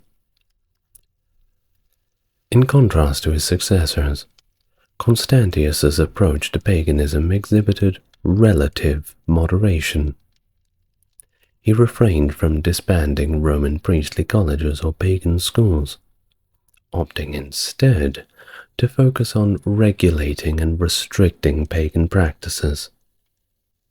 Moreover, Constantius took steps to protect temples located outside city walls, recognizing their cultural and historical significance. This acknowledgement of paganism's enduring presence within the empire underscored Constantius's pragmatic approach to religious governance. But this was just the beginning. Legislation against magic and divination further exemplified Constantius's efforts to combat practices that were deemed incompatible with his new vision for the empire. By linking these activities and imposing penalties for their consultation, he sought to suppress what he perceived as detrimental influences on the society at whole. Additionally, laws enacted for the preservation of temples and the punishment of those who vandalized pagan sites demonstrated Constantius's commitment to preserving cultural heritage, even amidst shifting religious dynamics. However, tensions between religious factions occasionally erupted into violence, as witnessed in instances of mob unrest in various cities across the empire. These instances, driven by a myriad of factors, including the aforementioned economic hardships and political strife, underscored the changing of times and unrest during Constantius's reign. People generally don't like it when you try and take their beliefs away from them. Constantius's policies towards paganism reflected a nuanced approach that balanced his personal convictions with careful politics. While his measures aimed to curb the influence of pagan practices, their implementation faced challenges amidst a relatively multifaceted society. Not everybody was on board with the idea, at least not yet. Constantius's legacy, therefore, remains one characterized by efforts to navigate politics rather than make the empire into a completely Christian entity. In comes Julian, who ascended to the sole rulership for a brief 18-month period from 361 to 63, and wielded his power to enact significant changes in the religious landscape of the Roman Empire.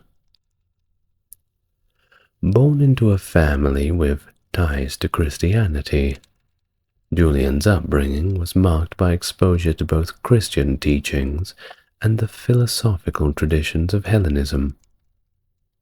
However, personal grievances against Christianity, stemming from the alleged involvement of his relatives' deaths at the hands of palace guards, fueled Julian's antipathy toward the faith.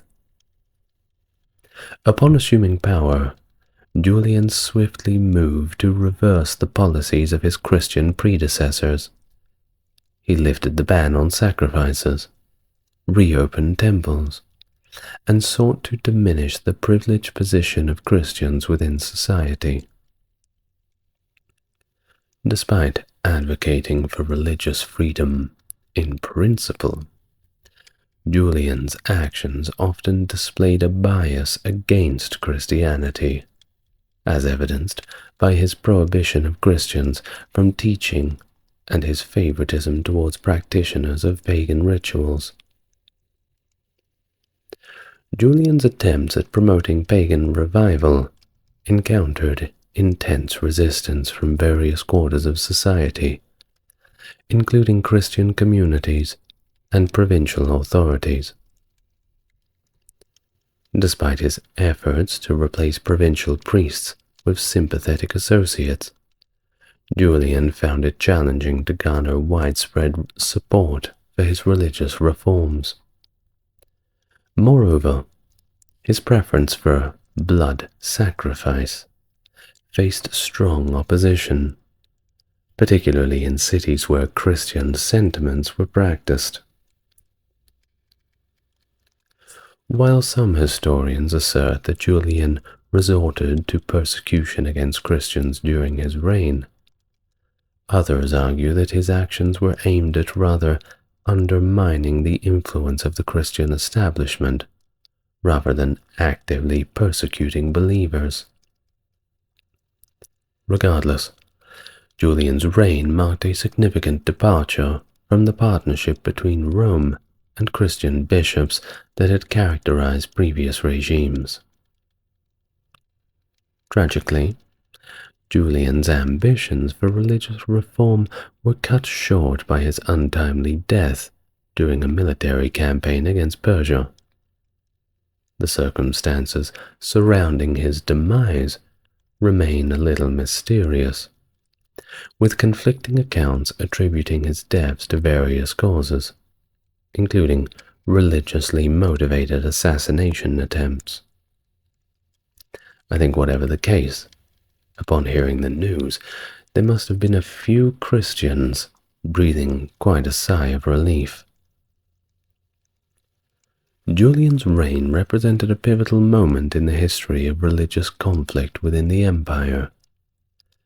His efforts to promote a pagan revival, while met with resistance, underscored the enduring tensions between Christianity and traditional pagan practices during the late antiquity period. In comes Jovian. Now his reign, though brief, marked a significant shift in the religious policies of the Roman Empire. Ascending to power in June 363 and ruling until February 364, Jovian prioritized peace negotiations with the Sassanid Empire and took steps to re-establish Christianity as the favored religion of the state. During this period, the approach towards religious diversity evolved under subsequent emperors like Valentinian and Valens. Valentinian, a Nicene Christian, and his Arian Christian counterpart, Valens, adopted a stance of religious tolerance, allowing various cults to coexist peacefully within Roman society. Contemporary accounts by pagan writers, such as Ammianus Marcellinus, highlight Valentinian's reign as a period categorized by religious neutrality and non-interference in matters of worship. This tolerant stance is further evidenced by the absence of anti-pagan legislation in the Theodosian law codes of the era. Valentinian's policies extended to permitting divination, albeit under certain conditions, reflecting a pragmatic approach that aimed to maintain social harmony while avoiding unnecessary religious conflicts. Similarly, Valens, who governed the eastern provinces, continued to uphold the rights and privileges of pagan practitioners. He retained some of Julian's trusted associates in their positions and affirmed the exclusive role of pagans as caretakers of their temples. In summary, the reigns of Jovian, Valentinian, and Valens represented a departure from the religious policies of their predecessors, embracing a stance of tolerance, and inclusivity, at least as we can understand it in an ancient world context. These emperors sought to maintain social cohesion as the priority, by respecting the religious diversity that was inherent in the breadth of the Roman Empire. Gratian's reign, however, marked a significant turning point in Roman religious policy, particularly with his formal diversion of public financial subsidies away from supporting Rome's traditional cults. Instituting legal measures in 382, Gratian appropriated the income of pagan priests and Vestal virgins, stripped them of their right to inherit land, and confiscated the possessions of the priestly colleges. He also refused the title of Pontifex Maximus and ordered the removal of the altar of victory, symbolizing a decisive break with Rome's pagan past.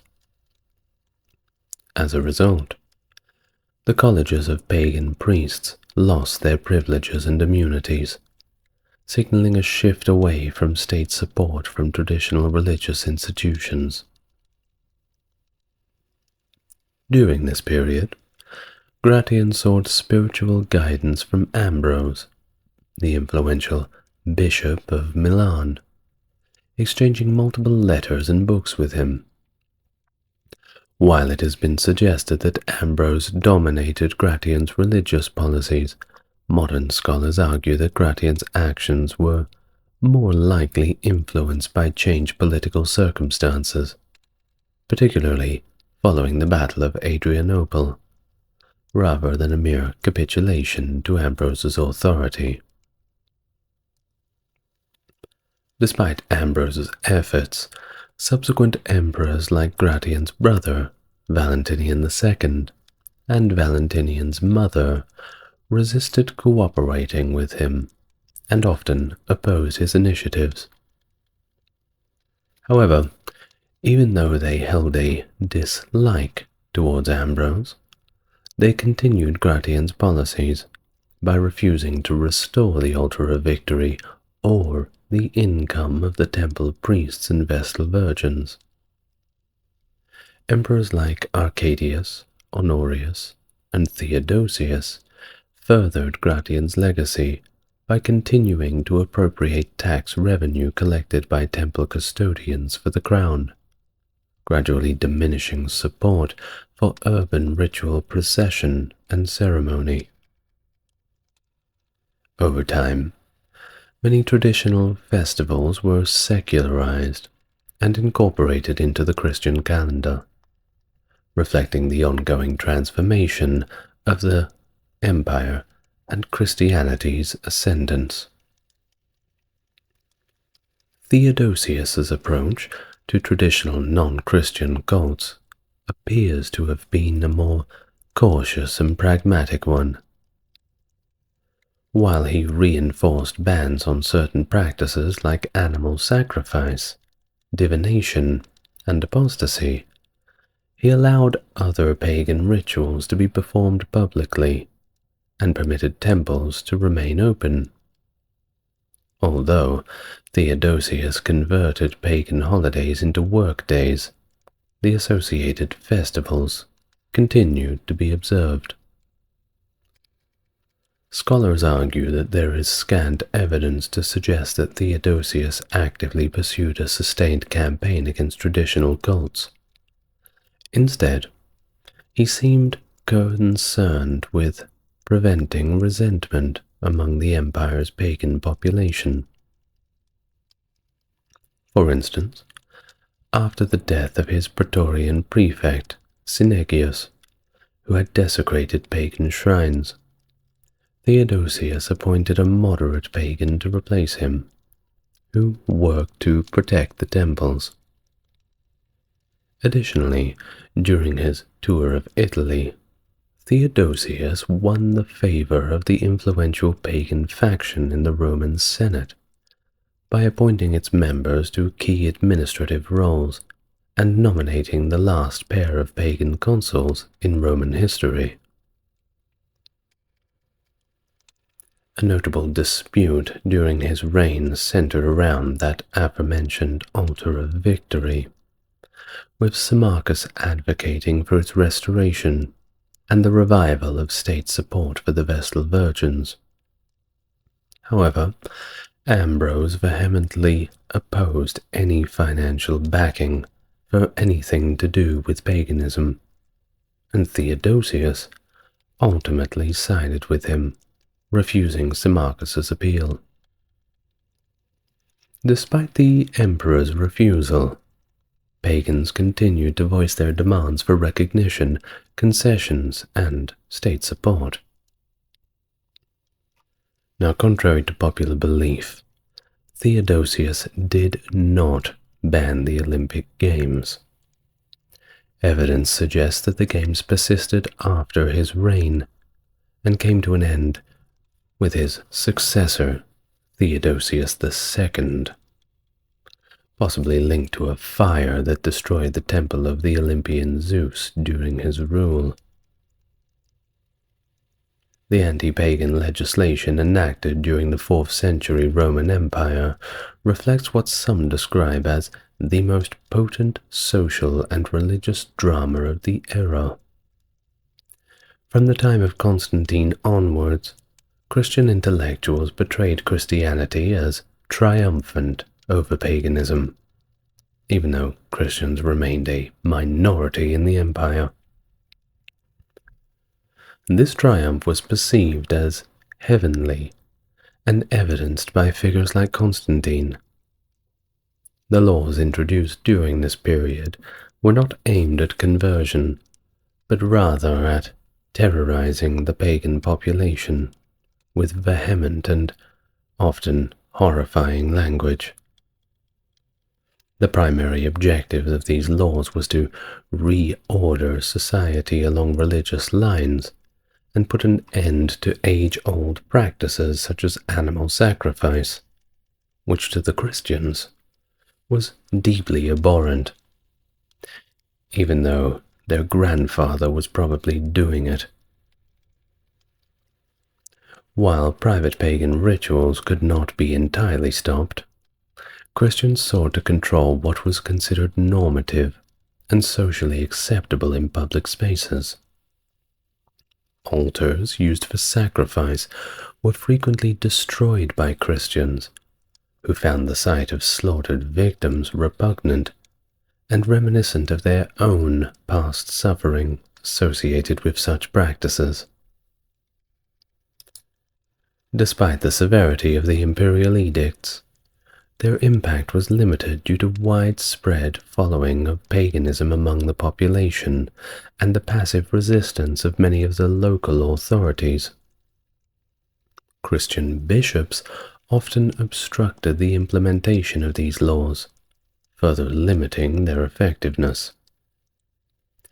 However, while the influence of imperial law was not absolute, it still played a role in shaping societal norms and attitudes.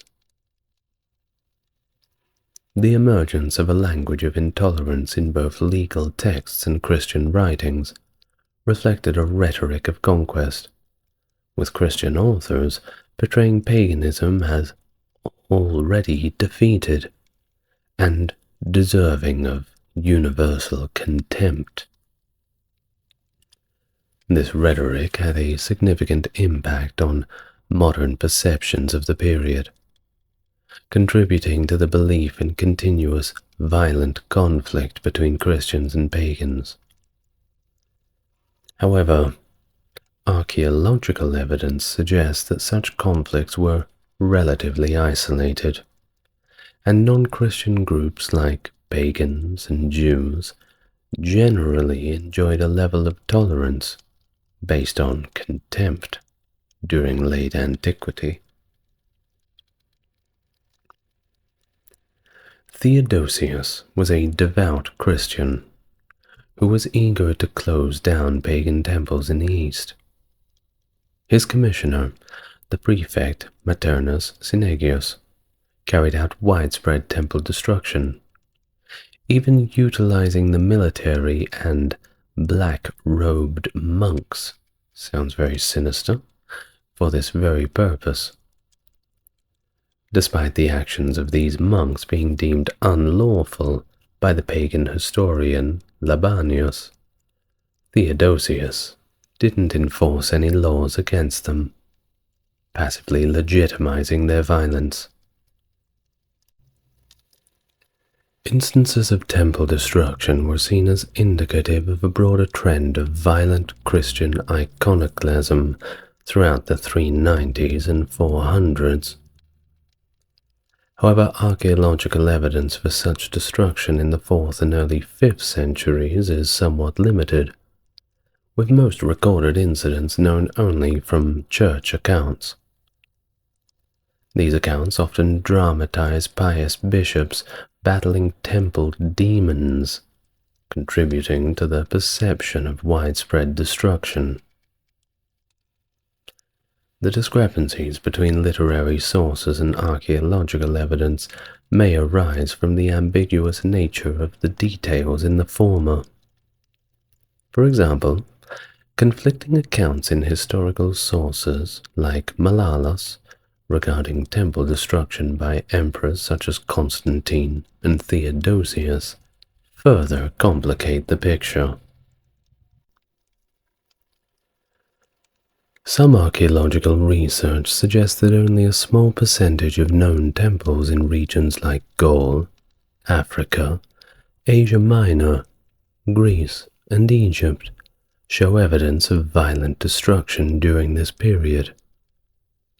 Earthquakes, civil conflict, pragmatic use of material, and conversion to churches explain much of the temple damage, rather than deliberate anti-paganism. Contrary to the belief that many temples were converted to churches, modern evidence suggests that only a fraction were repurposed, with the direct conversion of temples into churches not becoming widespread until the mid-5th century. The Pantheon in Rome, for example, was not converted into a church until 609, and many of the churches attributed to figures like Martin of Tours cannot be definitively traced back to the 4th century. Anti-pagan laws persisted beyond Theodosius, extending through the reigns of subsequent emperors such as Arcadius, Honorius, Theodosius II, Marcian, and Leo I. These laws reiterated bans on pagan practices, like sacrifices and divination, and often the penalties would continue to increase. The need for such laws indicates that paganism still had significant followers, including sympathizers and crypto-pagans in positions of power within the administrative system. While public sacrifice ended in major cities like Constantinople and Antioch during Theodosius's reign, enforcement of these measures varied outside the imperial court. Away from the center of power, such efforts were less effective and endured until the 5th and 6th centuries. By the early 5th century, under rulers like Honorius and Theodosius II, laws against magic and divination became more stringent. For instance, a law in 409 targeted astrologers, ordering them to convert and burning their books of mathematics used for computations. Despite Christianization efforts, some regions retained substantial pagan populations well into late antiquity. For example, the prefecture of Illyricum and the city of Aphrodisias housed significant pagan communities, including philosophical schools. In Rome, the elite remained largely pagan, and institutional cults continued to exist in reduced forms, funded privately. Discoveries at Aphrodisias and Athens challenged the notion of pagans worshipping in secrecy and fear. Overt pagan statuary and altars found in these cities suggest that paganism persisted openly, despite legal and literary portrayals suggesting otherwise. In 476, Romulus Augustulus, the last Western emperor of Roman descent, was deposed by Odoacer, marking the end of the Roman Empire in the West. Odoacer became the first barbarian king of Italy. By the time of Emperor Anastasius I ascended the throne in 491, the Goths, who had established themselves in Italy, had been Christian for over a century. Some argue against the notion that late antiquity witnessed a wholesale process of Christianization of the empire. While certain cultural and social changes did occur, they did not necessarily reflect an overall Christianization. Instead, a public culture emerged that could be shared by polytheists, Jews, and Christians alike, albeit with Christian influence, mainly in the elimination of blood sacrifice. In fact, many have suggested that a truly Christian empire did not emerge until the time of Justinian, also known as Justinian the Great, 527 to 565, who played a significant role in integrating Christian ideals and legal regulations into Roman law. He made revisions to the Theodosian codes, incorporating Christian elements, and enacted legislation against practices like sacrifice well into the 6th century. Justinian's government became increasingly autocratic, and he persecuted pagans, religious minorities, and dissenters within the bureaucracy.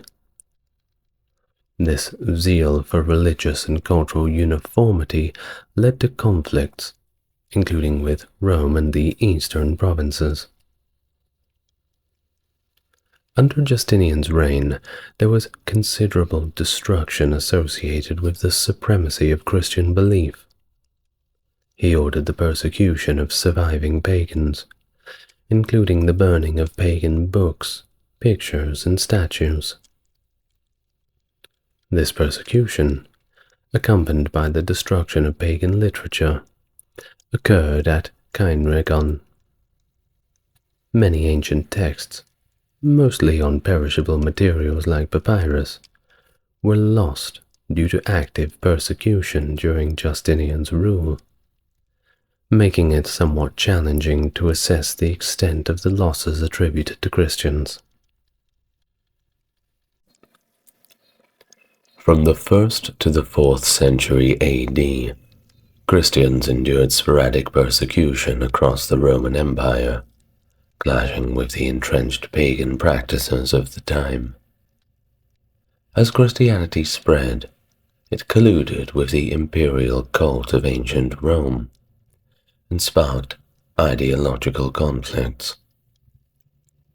Rejecting rituals like offering sacrifices to deified emperors, Christians faced accusations of treason and introducing a foreign cult. Hello everyone, welcome to ASMR Historian. If you're new here, it's good to see you, and if you're coming back, welcome back again for another video. If you'd like to support the channel, I've opened up Patreon memberships, where all videos are ad-free and 1080p quality. Also, helping me out in the algorithm with a like, comment, and subscribe does more than you could imagine. Well, without further ado, let's get on to today's video. Christian persecution in the Roman Empire. At the onset of the Roman Empire, spanning from 27 BC to 476 AD, religious practices were predominantly polytheistic and localized. Each city revered its own pantheon of gods and goddesses, initially borrowed from Greek mythology, but adapted to suit Roman culture and sensibilities. These city-centric religious frameworks, known as polis religions, were deeply intertwined with the political and civic identity of the populace. Religious expression wasn't just confined to personal belief, but rather constituted communal ritualistic practices, overseen primarily by public officials, notably the Senate. The fusion of religion with politics would become a defining characteristic of Roman life during this era. However, as the 1st century BC unfolded, support for traditional Roman polytheism began to dwindle little by little, viewed as increasingly hollow and ineffective by contemporary writers and historians.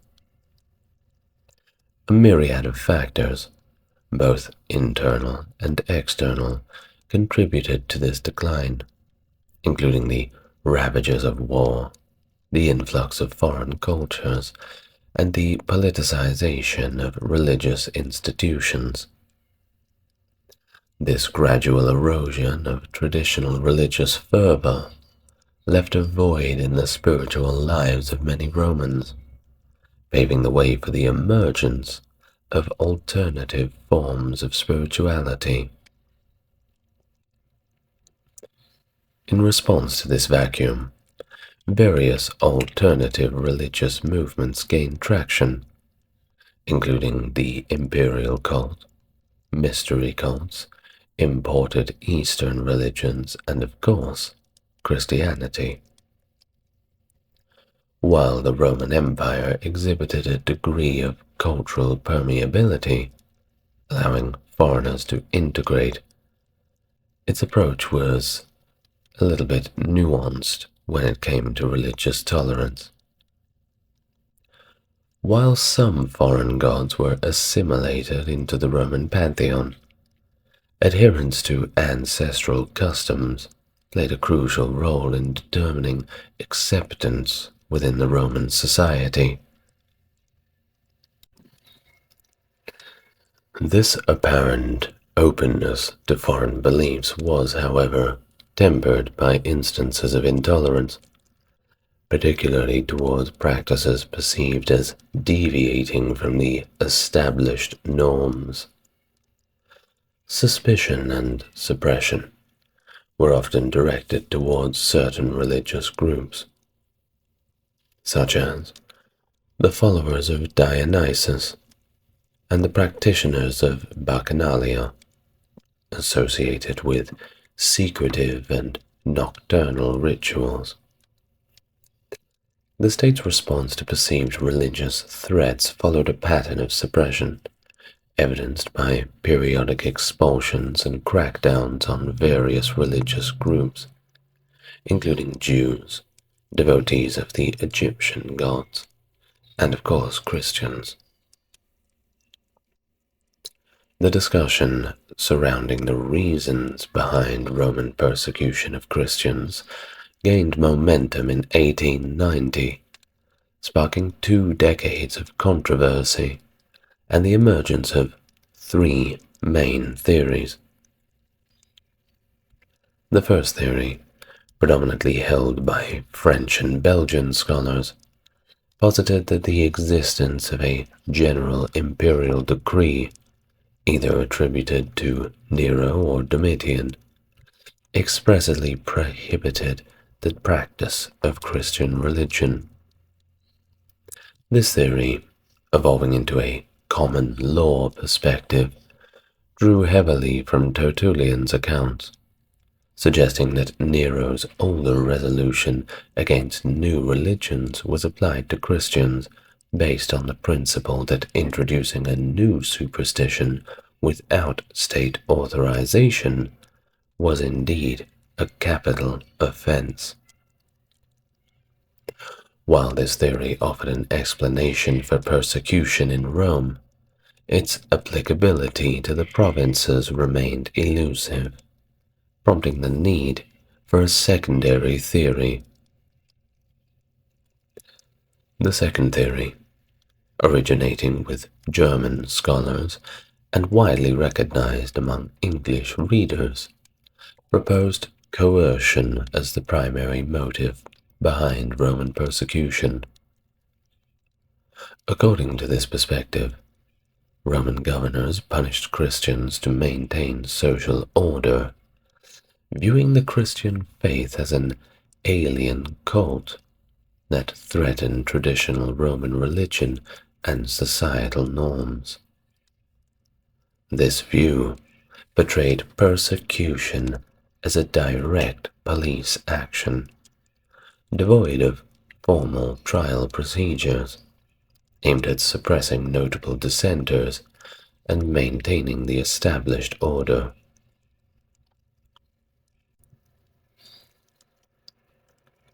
The third school of thought suggested that Christians were targeted for specific criminal offenses, including murder, incest, magic, illegal assembly, infanticide, and even treason. This theory, often combined with the coercion theory, attributed all Christian persecution to a single criminal charge, particularly treason, or perhaps illegal assembly, stemming from their refusal to worship the divinity of the Roman emperor. Well, despite the existence of malicious rumors, this theory lacked substantial verification compared to the other two, according to later scholarship. In this ideological struggle, ordinary Christians lived under constant threat of denunciation and potential capital charges. One modern scholar, Joseph Bryant, highlights the difficulty Christians faced in hiding their faith or conforming to Roman norms, as renunciation of the world was integral to their entire belief system. It was either one or the other. Their exacting moral standards, which included avoiding associations with those deemed under the influence of the evil one, made daily life as a Christian quite a test of courage. Participation in civic festivals, games, and performances, which often honored pagan deities, posed significant risks for Christians. Certain occupations and activities, such as military service, idol manufacturing, and cultural pursuits that affirmed polytheistic beliefs, were simply deemed incompatible with Christian principles. Even personal adornment and grooming practices were scrutinized by Christian moralists and ecclesiastical officials. In Rome, loyalty to the state was demonstrated through participation in the rites of state religion, always had been, which Christians did not and could not adhere to, marking them as members of an illicit and subversive religion. It's no wonder a few eyebrows were raised. The privatization of religion further fueled suspicion and persecution, as Christians moved their religious activities away from public spaces, meeting clandestinely in homes and shops. Nighttime gatherings and rumors of outrageous crimes, including cannibalism, by the way, further fueled distrust among the pagan population accustomed to religion as a pretty public affair. People even began spreading rumors that there were Christian PDF files. Right. Early Christian communities stood out for their remarkable inclusivity across social strata, surpassing even the Roman voluntary associations in this regard. The groups formed by Paul the Apostle exhibited significant heterogeneity, with women playing a notable greater role compared to contemporary Jewish or pagan communities. Emphasizing love for others, including enemies, Christians of all backgrounds refer to each other as brother and sister. This openness stemmed from the early Christian belief in spreading their message to both Jews and Gentiles, aiming to convert them to a new way of life in line with their gospel teachings. However, opponents of Christianity viewed this inclusivity as a disruptive threat to traditional social order. After all, the whole love for enemies thing, well, how's that going to go when you're in a war? After all, we're Romans, and everybody else is not Roman. How can we love that? Now, we can't make a video about Rome without talking about Edward Gibbon, right? The great, in retrospect, historian.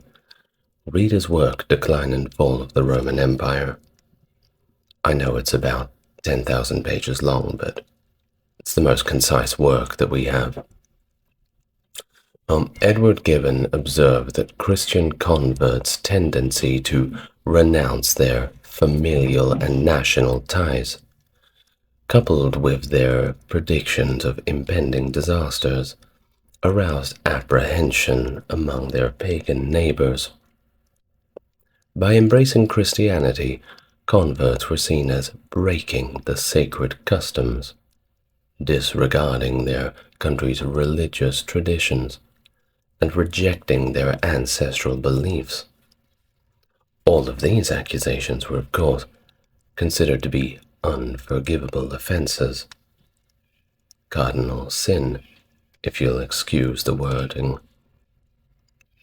Moreover, many pagans believed that neglecting to honor the established pagan gods would lead to calamities, natural disasters, defeats in wars, that sort of thing.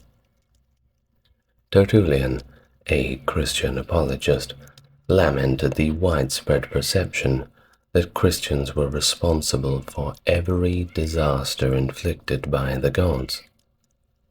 Natural disasters, such as floods or droughts, were often attributed to the presence of Christians, leading to calls for their persecution, including them being thrown to lions and other wild animals in spectacles for everybody to watch.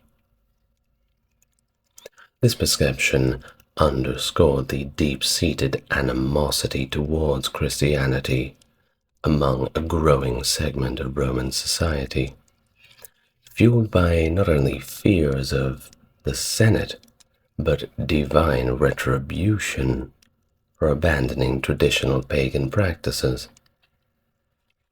Think about it. You've got the god of war, the god of the agriculture, the god of everything, don't you? Well, if a segment of the population started ignoring them and even outright denying them, well, that would of course make the god angry, wouldn't it? And what are you going to do with this group of people in your society that are angering your gods? Well, you can't just let them do it, can't you? That would leave you open to all sorts of trouble. Now, Roman religion played a pivotal role in defining what it meant to be a Roman. Refusal by Christians to participate in the rituals honoring the Roman gods was perceived as a direct challenge to the cultural and political essence of Rome itself. Eusebius, as cited in later modern historical works, highlights the conviction among pagans that their actions were righteous, contrasting them with the perceived impiety of Christians. The polytheistic worldview of the Romans made it difficult for them to comprehend the refusal to worship state gods, even if it were only in a symbolic manner. Christians were constantly compelled to defend their beliefs. Despite their efforts to rationalize their stance and appeal to philosophy, they found themselves rather unable to reconcile participation in Roman religious practices with their allegiance to their own faith. This tension led to widespread prejudice against Christians, to the extent that simply confessing to being Christian was sufficient grounds for execution. Now, scholarly opinions, of course, are going to vary regarding the legal foundation for the persecution of Christians in the early centuries AD. Some historians tend to emphasize the ambiguity surrounding the legal justifications for these actions. Some even identify Trajan's era as the earliest instance of formal legal measures against Christians, suggesting a rather significant shift in their treatment. You must remember that in the very, very early days of Christianity, it was more of a localized cult, like any religion sort of starts off to be. Very few people believed in it. But then, of course, when the apostles went over to different parts of the world and began to proselytize, they began to gain more followers. Well, on the question of precedence, some scholars attribute the killing of Christians to Nero, despite the absence of explicit Roman laws against them. Others argue that while no specific law targeted Christians before Nero, there was a precedent for suppressing foreign superstitions in general, rooted in the belief that ancestral gods were the cornerstone of Roman law. So it's not just that they were targeting Christians, especially, but they were really just targeting anybody who was a threat to the status quo. Like any other religion or civilization of the time, they would be generally not too accepting towards people coming in with new ideas that threatens the established norms.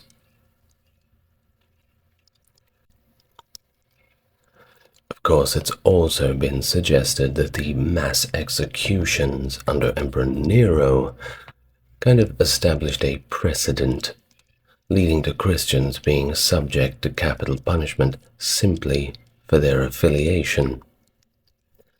Basically, they became the punching bag, the people to blame for all of the problems. And it was fun to hate on them for a lot of Romans, if we're going to use the most simplistic terms. Furthermore, Christians were typically prosecuted under a special law introduced during Nero's reign, supported by Tertullian and Nero's resolution against any new religions. Of course, the bigger the empire gets, you must remember it borders other regions. And other regions have their own customs, their own cultures, and of course, their own religions. Well, the Romans didn't want any of that. They were simply there for the tax revenue and whatever other resources they could get from these new regions. But those trade routes always have fostered great conversations between peoples. Now, Trajan's correspondence with Pliny indicates that Christians were being executed for their faith long before AD 110, although at this time there was no empire-wide Roman law that criminalized Christianity especially. So it's also been underscored that the discretionary powers of governors in prosecuting Christians, well, they were simply that, discretionary. Anybody could look at a certain group of people causing trouble within their region and take whatever action they thought was appropriate. In the Roman legal system, bringing a case against a Christian typically required only a prosecutor, a charge of Christianity, and a governor who was willing to proceed with the case. Due to the system's focus on property rights, criminal and public law had quite a few gaps, leading to the use of special investigations known as cognition extra ordinem. Provincial governors had the authority to conduct trials in this manner, allowing for a broad range of outcomes, mainly based on their personal opinions and instinct. Now, during cognition extra ordinem, an accuser called a delator presented the case before the governor, who acted as both the judge and the jury. The outcome of the trial often depended on the governor's discretion, with very little legal guidance available. Now, before Decius's anti-Christian policies, there wasn't any wide-ranging edict to tell people what to do with this group, and Trajan's response to Pliny basically served as a precedent, indicating that the mere identification as a Christian, that was enough grounds for punishment. The trials of the Christians varied widely, with some following Pliny's formula of offering a chance to recant and prove loyalty to the Roman gods and the emperor. Some governors, particularly in Africa, helped accused Christians secure acquittals or refused to bring them to trial. Overall, governors were more interested in making apostates rather than martyrs. Of course, at least you get the chance to recant your ways. We can see this a lot in our modern religious framework, of course. If somebody is having a crisis of faith and is going to leave the Christian church, well, usually an intervention is held where people try and convince them to do otherwise. Of course, these days in the Christian faith, they don't get executed. That's one good thing, I suppose. During the Great Persecution, governors received direct edicts from the emperor to destroy Christian churches and texts. They forbid Christian worship and arrested the Christian clergy. Despite these orders, the enforcements, of course, varied, with some governors claiming to shed no Christian blood, and others simply turning a blind eye to evasions of the edict. When governors were appointed to provinces, their foremost task was to maintain order and stability. To achieve this, they prioritized keeping the populace content. Keep everybody happy, no rebellions, no problems. Throw in a few gladiatorial matches and everybody's quite satiated. Therefore, when unrest against Christians emerged, governors sought to appease it to prevent riots or violence. In the Roman Empire, political leaders also served as public cult leaders, and Roman religion emphasized public ceremonies and sacrifices rather than individual, personal beliefs. Honoring tradition, known as pietas, was crucial for social and political well-being. Consequently, the Romans protected the cults practiced by communities under their rule, viewing it as essential to uphold ancestral traditions. Now, in the early days, it was pretty hard to tell the Christians apart from the Jews. Many of the Romans simply couldn't tell the difference, because they saw Jesus as a Jewish prophet. So they thought, well, this is just a different kind of Jew, right? Well, wrong. The distinction between Christianity and Judaism became more pronounced over time. Christians were exempt from paying the Jewish tax after Nerva's modification in 96, and this, at least in a legal sense, solidified their separate identity from the Jews. Of course, the Christians themselves knew they were completely separate, but everybody else had to catch on to that idea over time. Now, Roman disdain for Christianity stemmed partly from the perception that was growing at this time that it was, in general, a detriment to society, for the aforementioned reasons. Once Christianity was no longer viewed as a subset of Judaism, it was simply deemed a superstition, which had massive implications for Roman society. Superstitio was seen as completely corrosive, causing individuals to lose their humanity.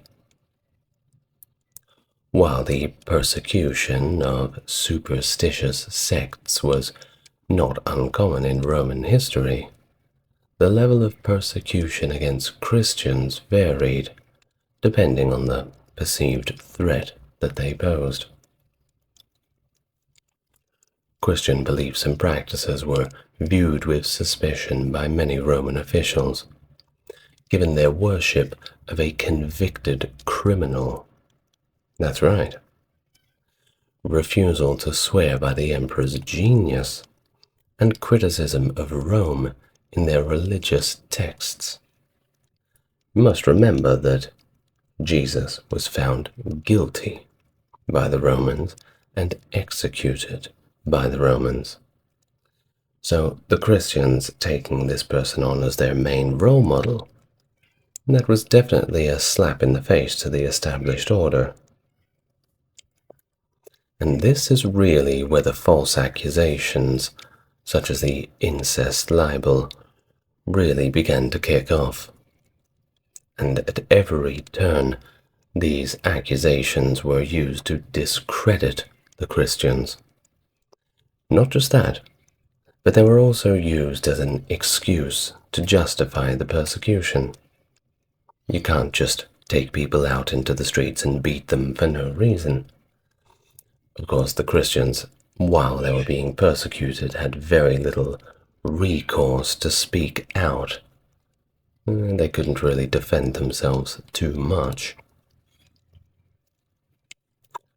Well, the early Christian persecution began rather sporadically and locally, with the first organized persecution with government approval, beginning by Nero in AD 64, following the Great Fire of Rome, which the Christians also got blamed for. This persecution was, however, confined to the city of Rome, but over time, the persecution continued intermittently, with mob violence becoming increasingly common, possibly even fueled by rival sects within Christianity, as they were fighting amongst each other as well. In the mid-2nd century, incidents such as the persecution at Lyon in AD 177 included a massive mob assaulting and gathering up the Christians to be stoned. Additionally, there were instances of elaborate hoaxes perpetuated against Christians, as described by the satirist Lucian. Emperor Decius issued a decree in AD 250, requiring a public sacrifice as a gesture of allegiance to the emperor and the established order. While the decree was not specifically aimed at Christians, they were often targeted due to their refusal to participate. Christians then faced arrest, imprisonment, torture, and then, unfortunately, execution for refusing to comply. Some Christians fled to rural areas, while others obtained certificates called libelli by purchasing them or offering sacrifices to Roman gods, basically a get-out-of-jail-free card. The acceptance of these lapsed Christians was of course a topic of debate within the Christian community. Not a good way to make friends in the church. The persecutions reached their peak under Diocletian and Galerius at the end of the 3rd and beginning of the 4th century. However, the Edict of Serdica, issued by Emperor Galerius in AD 311, officially ended the persecution of Christianity in the Eastern Roman Empire. Western Roman Empire had to catch up a little bit. Constantine the Great subsequently legalized Christianity in AD 313 with the Edict of Milan. It wasn't until the latter part of the 4th century, under Emperor Theodosius I, that Christianity became the official religion of the Roman Empire. So do remember that. Many people have the misconception that Constantine the Great was the one who did all of the heavy lifting. And yes, he did. But it was Theodosius that really made it the official religion. The debate surrounding the extent and severity of early Christian persecutions traces its origins to historians such as Gibbon and Bowersock. Gibbon's work, the 10,000-page tome Decline and Fall of the Roman Empire, along with his other essays, although praised as a masterpiece, has been criticized for certain biases that may have influenced his historical method. Specifically, Gibbon's skepticism towards Christian martyr accounts led him to believe that the numbers and the brutality of persecutions were somewhat exaggerated. Subsequent scholars have expanded on Gibbon's argument, suggesting that the exaggeration was necessary to foster the cult of the martyrs, and solidify a distinct Christian identity separate from Roman and Jewish identities. However, Dean and theology professor Graydon F. Snyder challenged this notion, arguing that the cult of martyrs did not influence early records, as it did not emerge until after Constantine. Despite Gibbon's skepticism, most modern scholars are less doubtful of the severity of persecutions.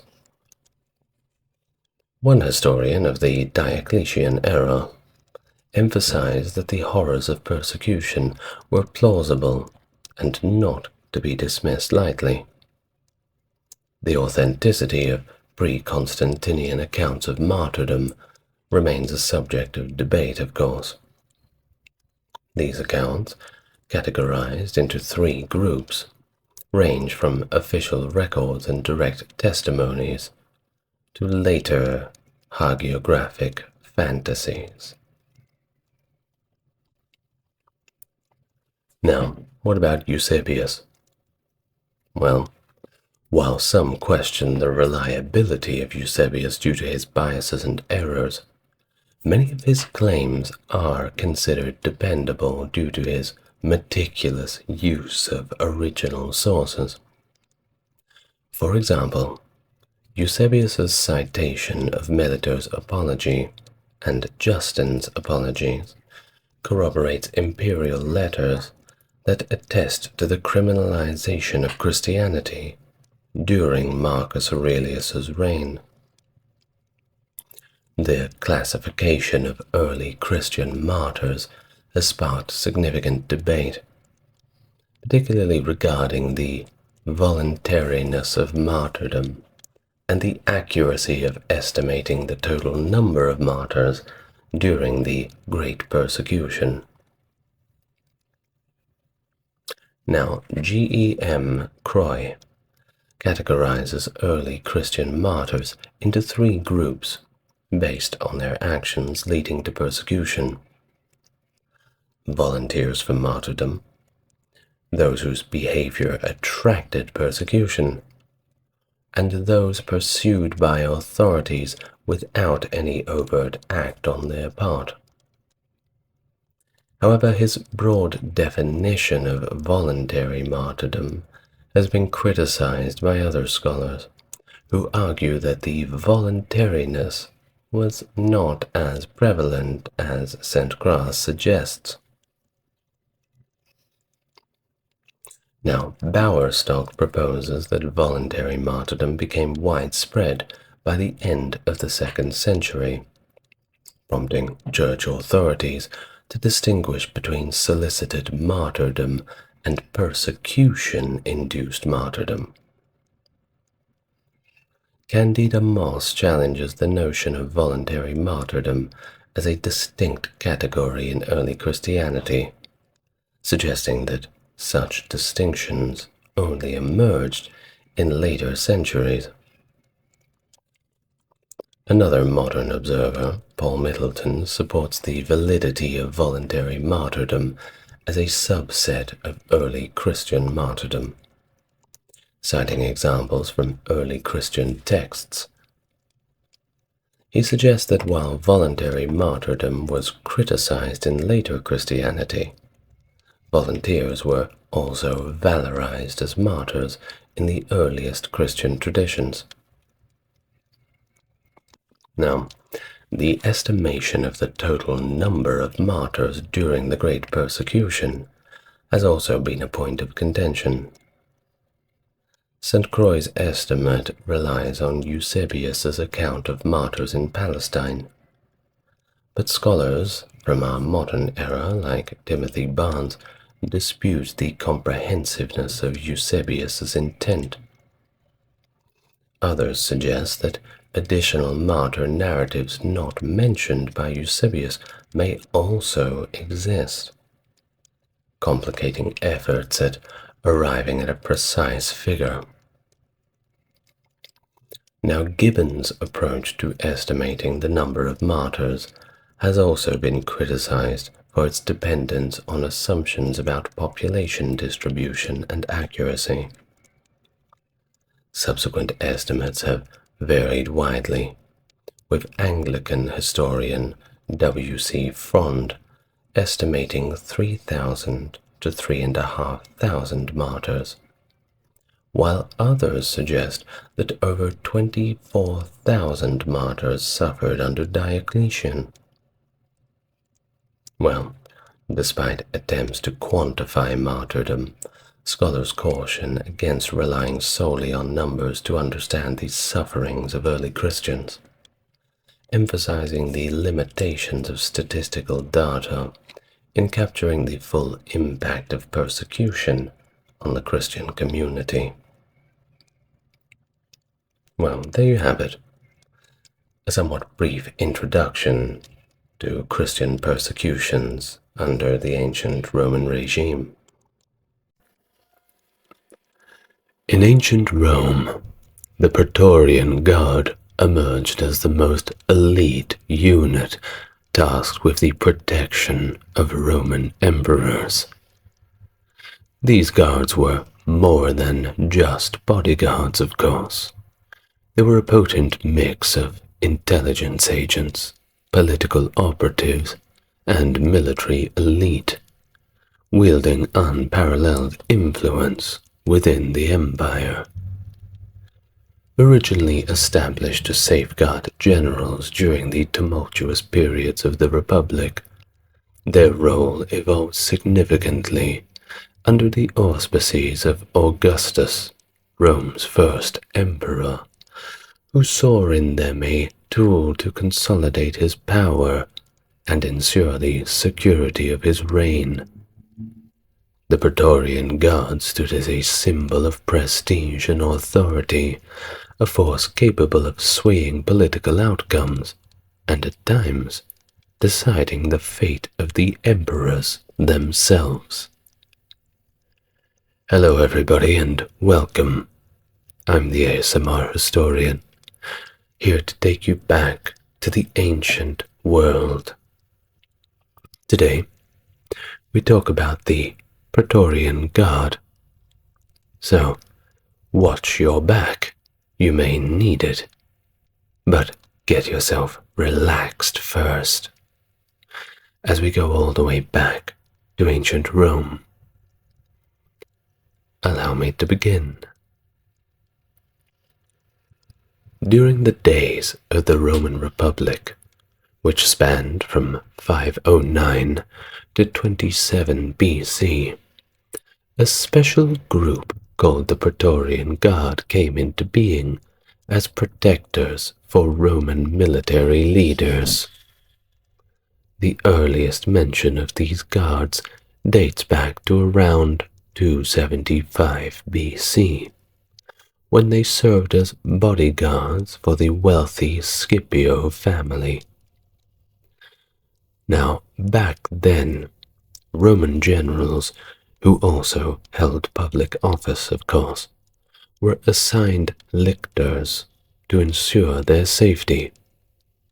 These lictors acted as personal protectors and were allotted in numbers according to the rank of the official. For example, consuls and proconsuls had 12 lictors each, while praetors and propraetors had 6.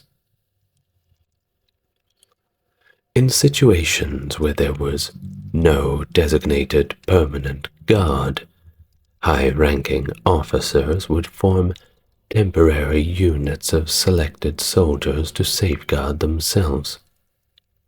One notable example of this is from the Siege of Numantia in Hispania Caterio, around 134 to 133 BC, where General Scipio Aemilianus shielded himself with a contingent of 500 soldiers to defend against enemy attacks targeting Roman leaders.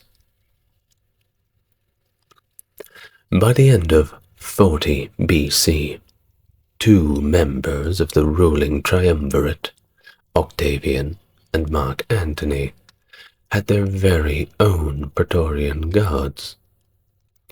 Octavian notably stationed his guards within the Pomerium, the sacred boundary of Rome, marking the first time soldiers were permanently stationed within the city. Antony, on the other hand, commanded 3 cohorts in the east, and even minted coins to honor his Praetorian Guard in 32 BC. During the Battle of Actium in 31 BC, Octavian, according to the historian Orosius, had 5 cohorts under his command. After the Civil War, Octavian, who later became Augustus, by the way, the first Roman emperor, merged his forces with those of Antony, symbolizing their political unity. As Augustus, Octavian continued to employ the Praetorian Guard as his personal bodyguard. This practice of having a dedicated unit to protect commanders became standard during the later campaigns of the Roman army. At military camps, the cohors Praetoria, a cohort of Praetorians tasked with guarding the commander, would be stationed near the Praetorium, the commander's tent. Remember that word. Praetorium, the commander's tent. Perhaps you've seen the old movies where the commander would be hidden away in his tent. Perhaps you would see Caesar or some other Roman commander.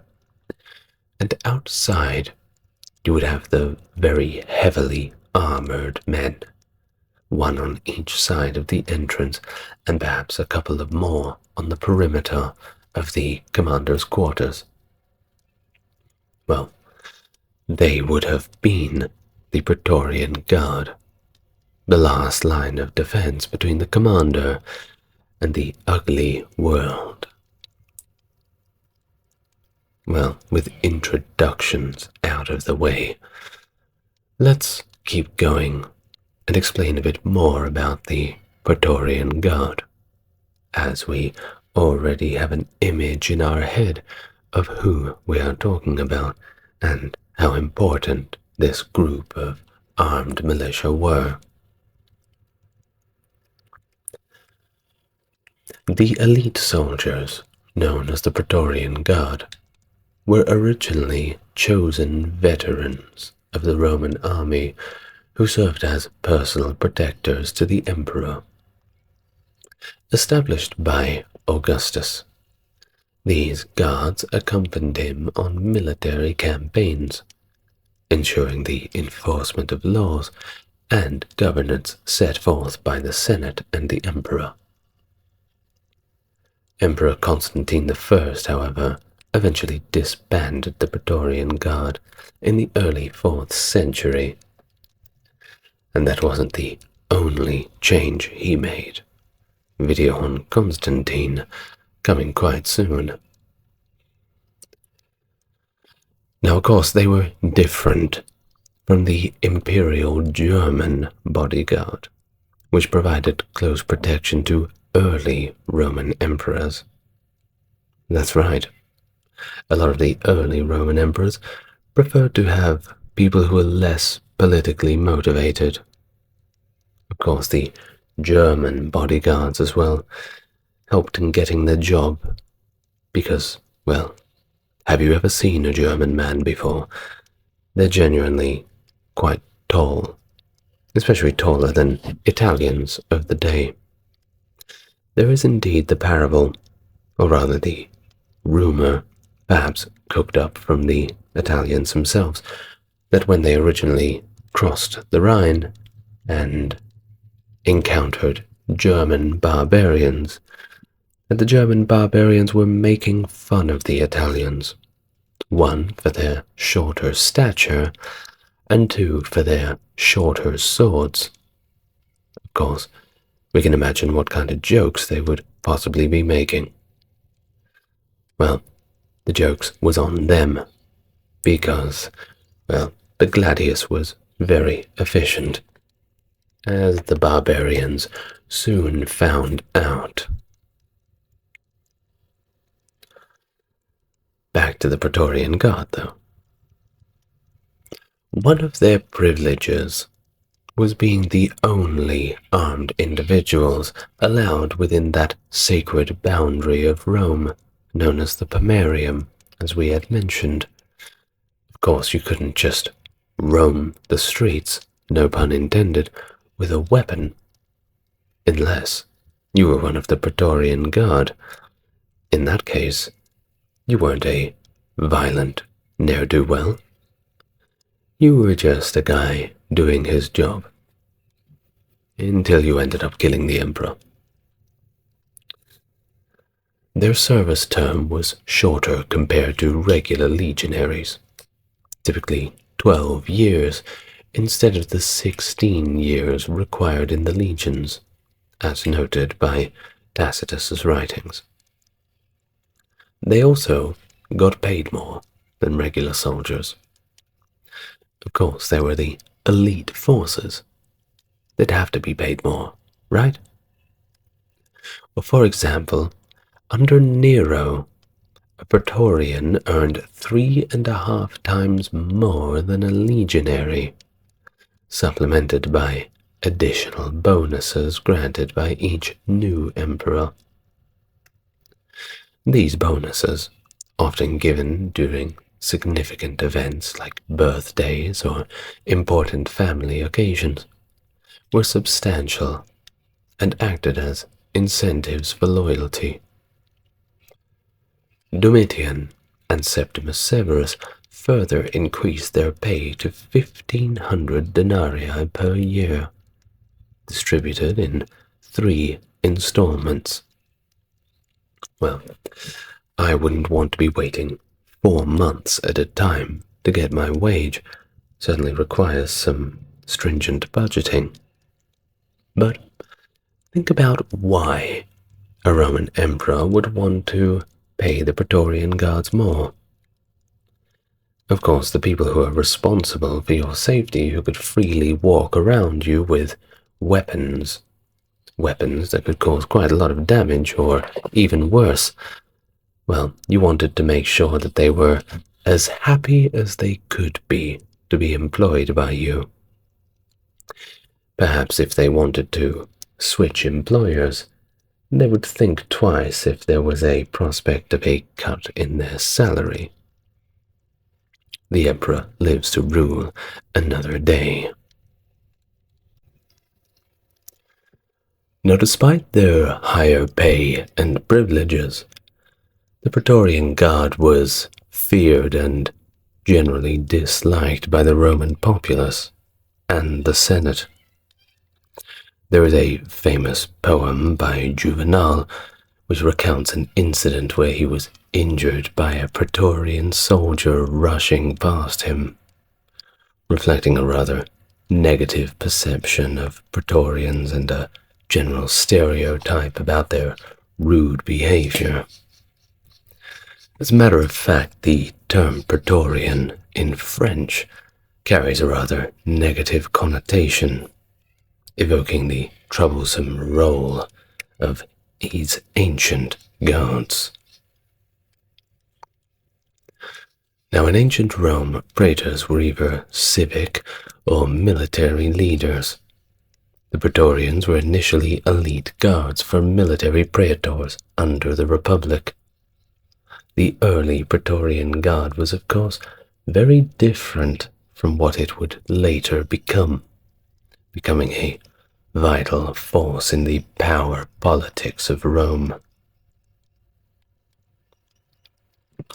While Augustus understood the need to have a protector in the maelstrom of Rome, he was careful to uphold the republican veneer of his regime.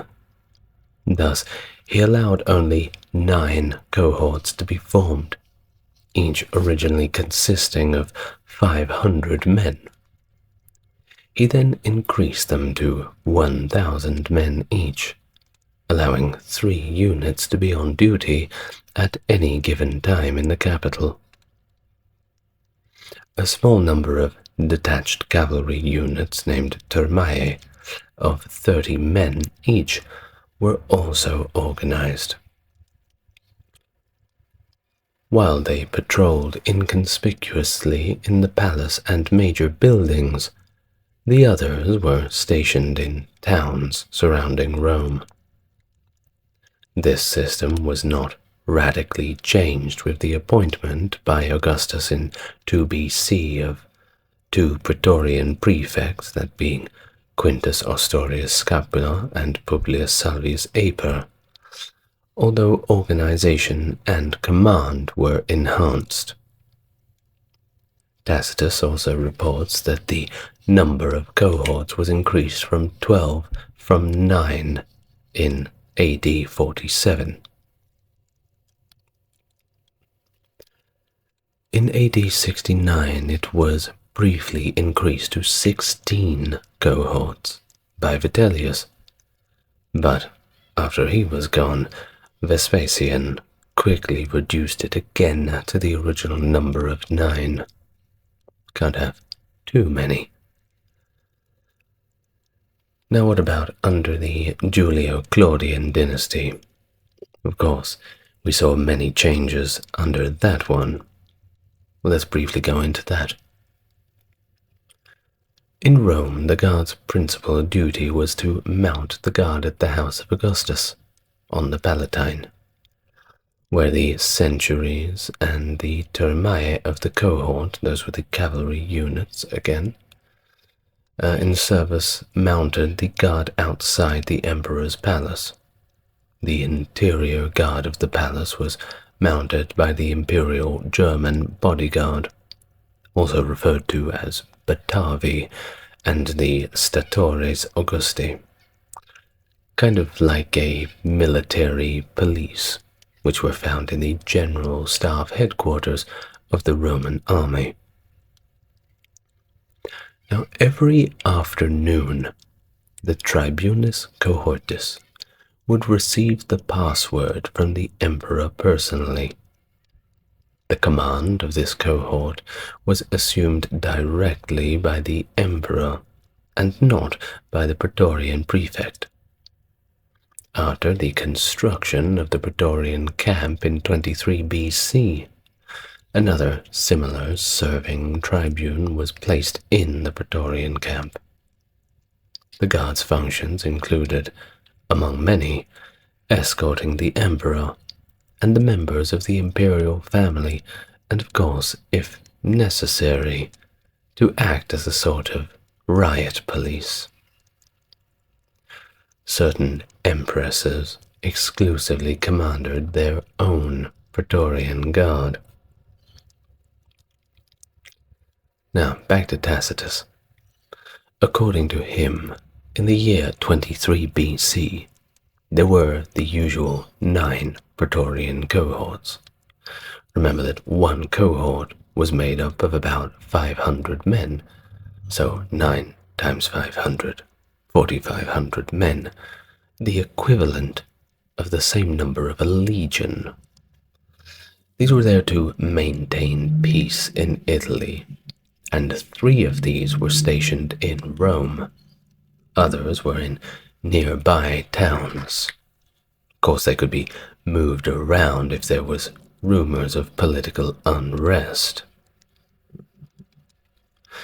We've also found an inscription back in 1994 that suggested that towards the end of the reign of Augustus, the number of cohorts increased to 12 for a brief period. This inscription referred to one man who was the tribune of 2 successive cohorts. The 11th cohort apparently at the end of the reign of Augustus, and the 4th at the beginning of the reign of Tiberius. According to Tacitus, there were only 9 cohorts in 23 AD. The three urban cohorts, which were numbered consecutively after the Praetorian cohorts, were removed near the end of the reign of Augustus. It seems probable that the last three Praetorian cohorts were simply renamed as urban cohorts. Now what about conflict? Did they do any of that?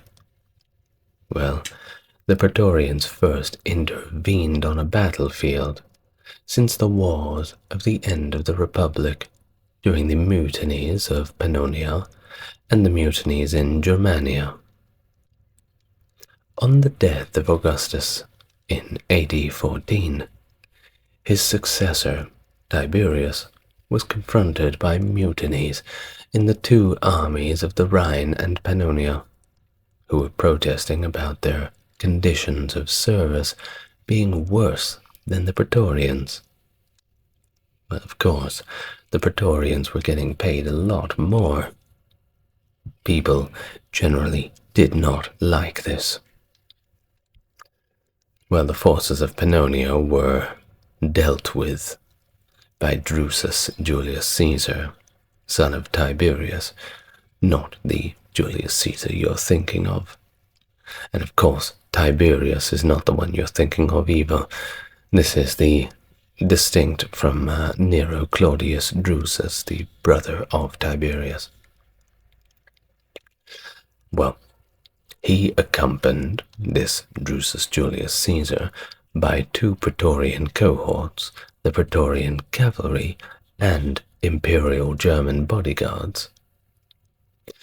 The mutiny in Germania was repressed by the nephew and designated heir of Tiberius, Germanicus, who later led legions and detachments of the guard in a 2-year campaign in Germania, and succeeded in recovering 2 of the 3 legionary eagles which had been lost at the Battle of Teutoburg Forest.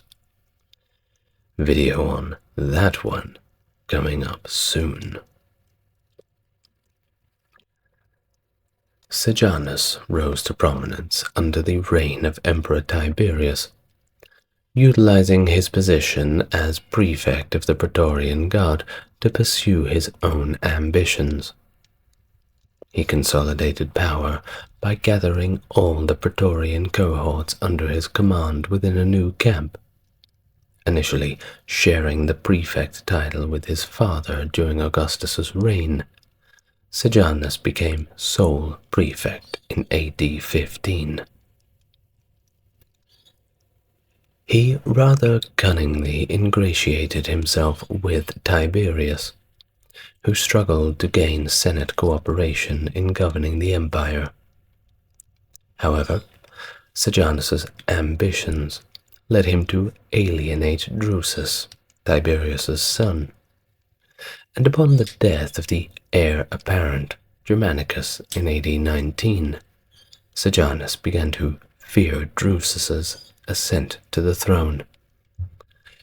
And you can tell where this is going. Sejanus then orchestrated Drusus's poisoning with the help of his wife and launched a ruthless campaign against political rivals, manipulating Tiberius to name him as the heir. Well, it didn't last too long. His plot was exposed in AD 31, leading to his execution by the cohorts Urbani, who were, unfortunately for him, not under his control.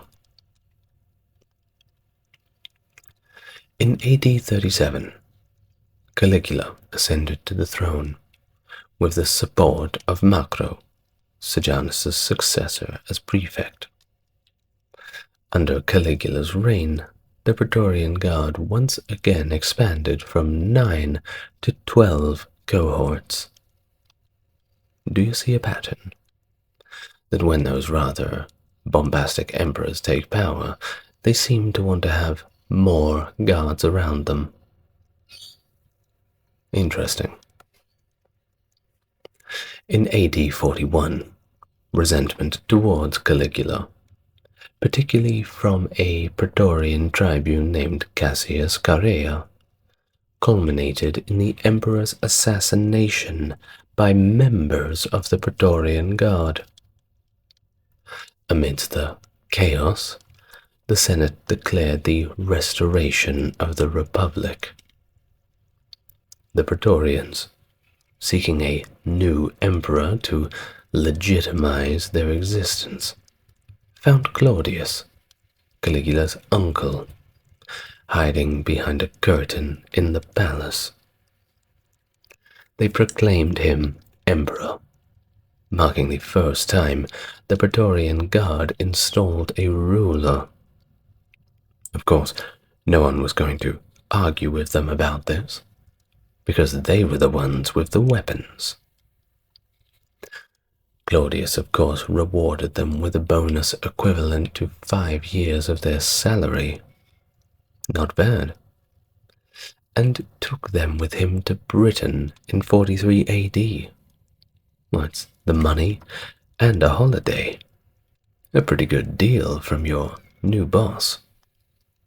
Of course, a holiday to Britain in 43 AD was actually rather horrifying.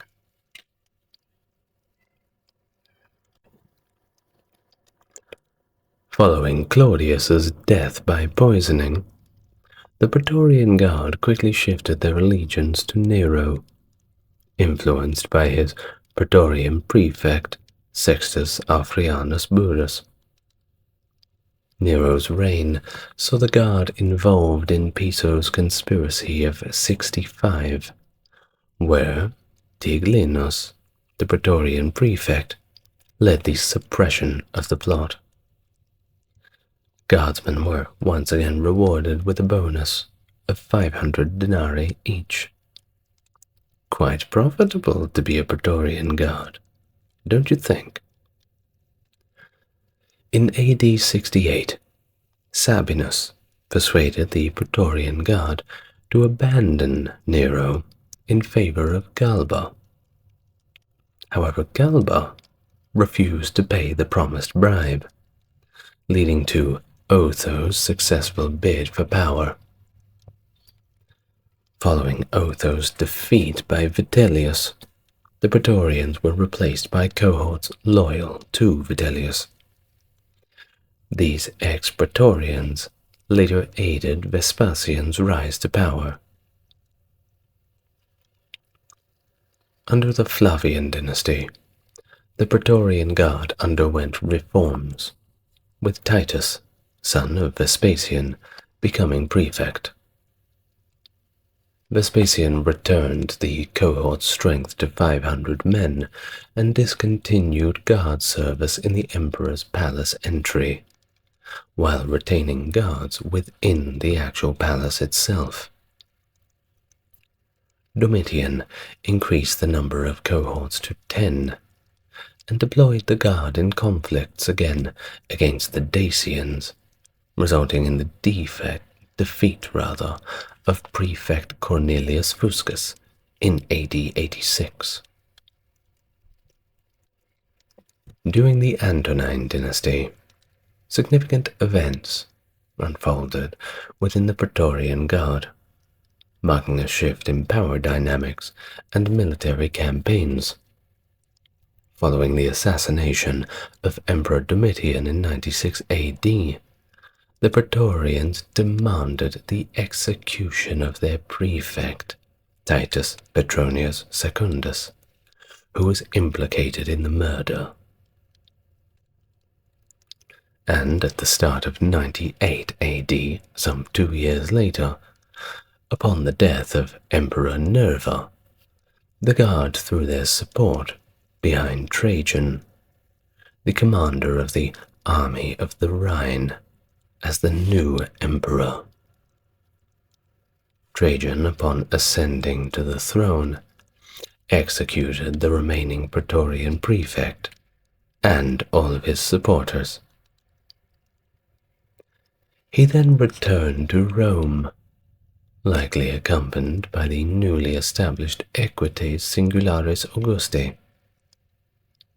The Praetorian Guard played a crucial role in Trajan's campaigns, including the Dacian Wars and the campaign against the Parthians. In the 2nd century AD, the Praetorian Guard accompanied Emperor Lucius Verus in the Oriental War campaign, and later joined Emperor Marcus Aurelius in his northern campaigns. These military endeavors resulted in the deaths of 2 prefects. With the ascension of Commodus in 180, the Praetorian Guard returned to Rome. During this period, individuals such as Tygidius Perennis and Marcus Aurelius Cleander wielded significant influence over the emperor. However, their reign was marked by turmoil, with Perennis being killed by disgruntled legionaries from Britain. And Cleander? Well, he was strung up abusing his power to appoint and dismiss prefects. Couldn't quite figure out how to make friends, and you don't win friends by doing that. In 188, Cleander obtained joint command of the guard with 2 prefects, leading to a massacre of civilians and conflict with the urban cohorts. The Severan dynasty saw further upheaval within the Praetorian Guard. Commodus fell victim to a conspiracy orchestrated by his own prefect, Quintus Aemilius Latius, in 192 AD. The Praetorians at this point, dissatisfied with their subsequent rulers, auctioned off the emperor before setting on Septimius Severus as the new guy. Well, Septimus actually dissolved the Praetorian Guard, replacing them with soldiers from his own army.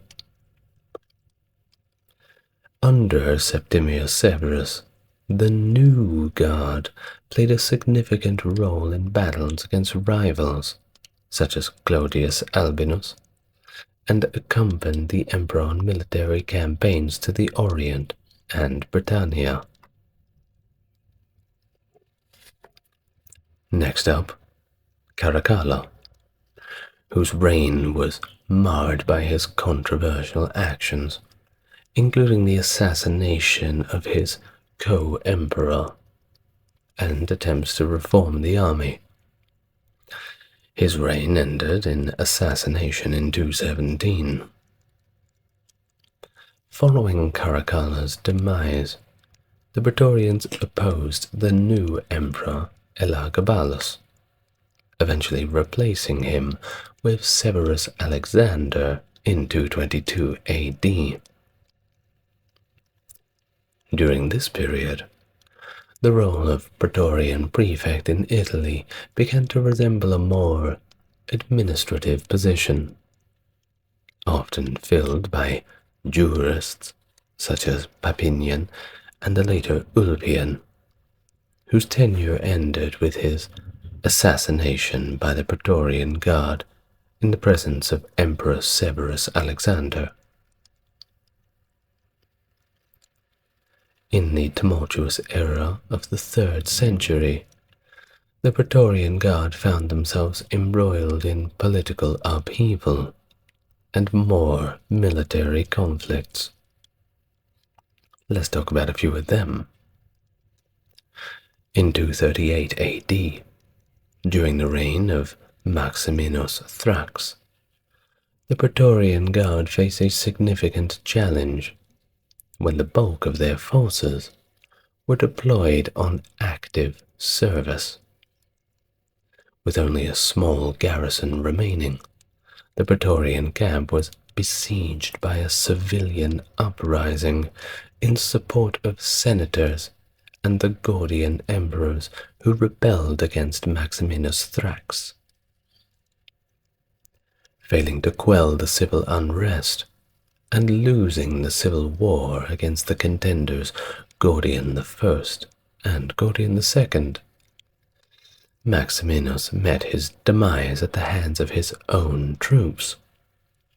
Of course, this was including many Praetorians. Following his early checkout, the senatorial candidates for the throne, Pupienus and Balbinus, attempted to restore order, but they too fell victim to the Praetorian Guard's aggression. See you later. Gordian III, amidst all the chaos, finally emerged victorious. After 238, information on the Praetorian Guard becomes a little scarce in historical records. We have a few things, though. In 249, the Praetorians were involved in the assassination of Philippus II, son of Emperor Philip the Arab. In 272, during the reign of Emperor Aurelian, they joined an expedition against Palmyra, that's way out in the Middle East. However, their prominence diminished significantly in 284 AD under Diocletian, who reformed the imperial security apparatus. The Praetorians were replaced by the new guys, the Ioviani and the Herculiani. They were the new personal protectors of the emperors. Well, you see, if the Praetorians wanted to keep their jobs, they should have perhaps stopped murdering their employers so much. By the time of Diocletian's retirement in 305, the Praetorian Guard's influence had waned even further. Their Castra Praetoria in Rome housed only a minor and frankly quite pitiful garrison at this point. The dissolution of the Praetorians occurred during the early 4th century. Caesar Flavius Valerius Severus attempted to disband the Praetorian Guard on the orders of Galerius. In response, the Praetorians sided with Maxentius, son of the retired Emperor Maximian, proclaiming him emperor in 306. However, don't celebrate too quickly. Constantine the Great marched on Rome in 312 to confront Maxentius and gained a decisive victory at the Battle of the Milvian Bridge. With Maxentius' defeat and death, Constantine definitively disbanded the remnants of the Praetorian Guard. The soldiers were dispersed throughout the empire, and the Castra Praetoria was dismantled, marking the official end of the Praetorians and a new chapter in Roman history. Now, before we go, I'm just going to quickly talk about some of the participations in wars and the political role of the Praetorians, just to drive these points home before we finish up the video for today. So during military campaigns, the Praetorian Guard showcased their prowess, matching the skill and bravery of any other unit in the Roman army.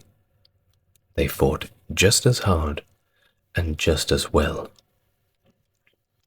When Emperor Augustus passed away in 14 AD, his successor Tiberius faced a whole bunch of mutinies along the Rhine and Pannonian legions.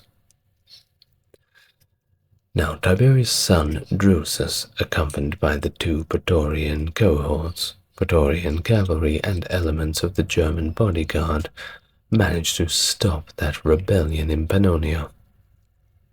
Meanwhile, Germanicus, Tiberius's nephew and intended heir, led the guard personally, along with other legions, in an invasion of Germany over the following years, which invading Germany is certainly a difficult task. In the tumultuous year of the Four Emperors, that being 69 AD, the Praetorians fought valiantly for Otho at the Battle of Bedriacum. Throughout history they played significant roles in various conflicts, from Dacia to Mesopotamia under Domitian and Trajan, to the Danubian frontier during the Marcomannic Wars under Marcus Aurelius. Their involvement continued all the way into the 3rd century, aiding emperors in numerous campaigns.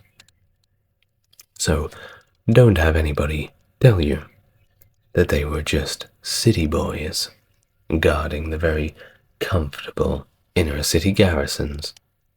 Nope. They were getting into the gritty battle, just like everybody else. Just perhaps not as often. Or what about the politics? You remember I said at the start of the video about their political role, don't you? Don't you? The Praetorian Guard wielded considerable influence in imperial succession, often intervening to name the new Caesar, the new emperor. Their political decisions, whether through assassination, coercion, or manipulation, were accepted by the unarmed Senate and then proclaimed to the Roman people. As I said, it's hard to disagree with somebody pointing a spear right at your face. After the demise of Sejanus, the Guard became increasingly ambitious in shaping the politics of the empire. In 41 AD, they conspired with senators to assassinate Emperor Caligula and install Claudius as the new emperor. You'll find out a little bit about that in my Caligula video. Well, similarly, during the year of the Four Emperors in 69 AD, they switched their allegiance to Otho after assassinating Emperor Galba. Emperor Otho, in turn, granted the Praetorians the right to appoint their own prefects. Revenge often followed their rather outrageous acts, as seen when Didius Julianus bought the empire from the Guard after they auctioned it off following the assassination of Pertinax in 193. Septimius Severus disbanded the Guard later that year, establishing a new formation from his Pannonian legions.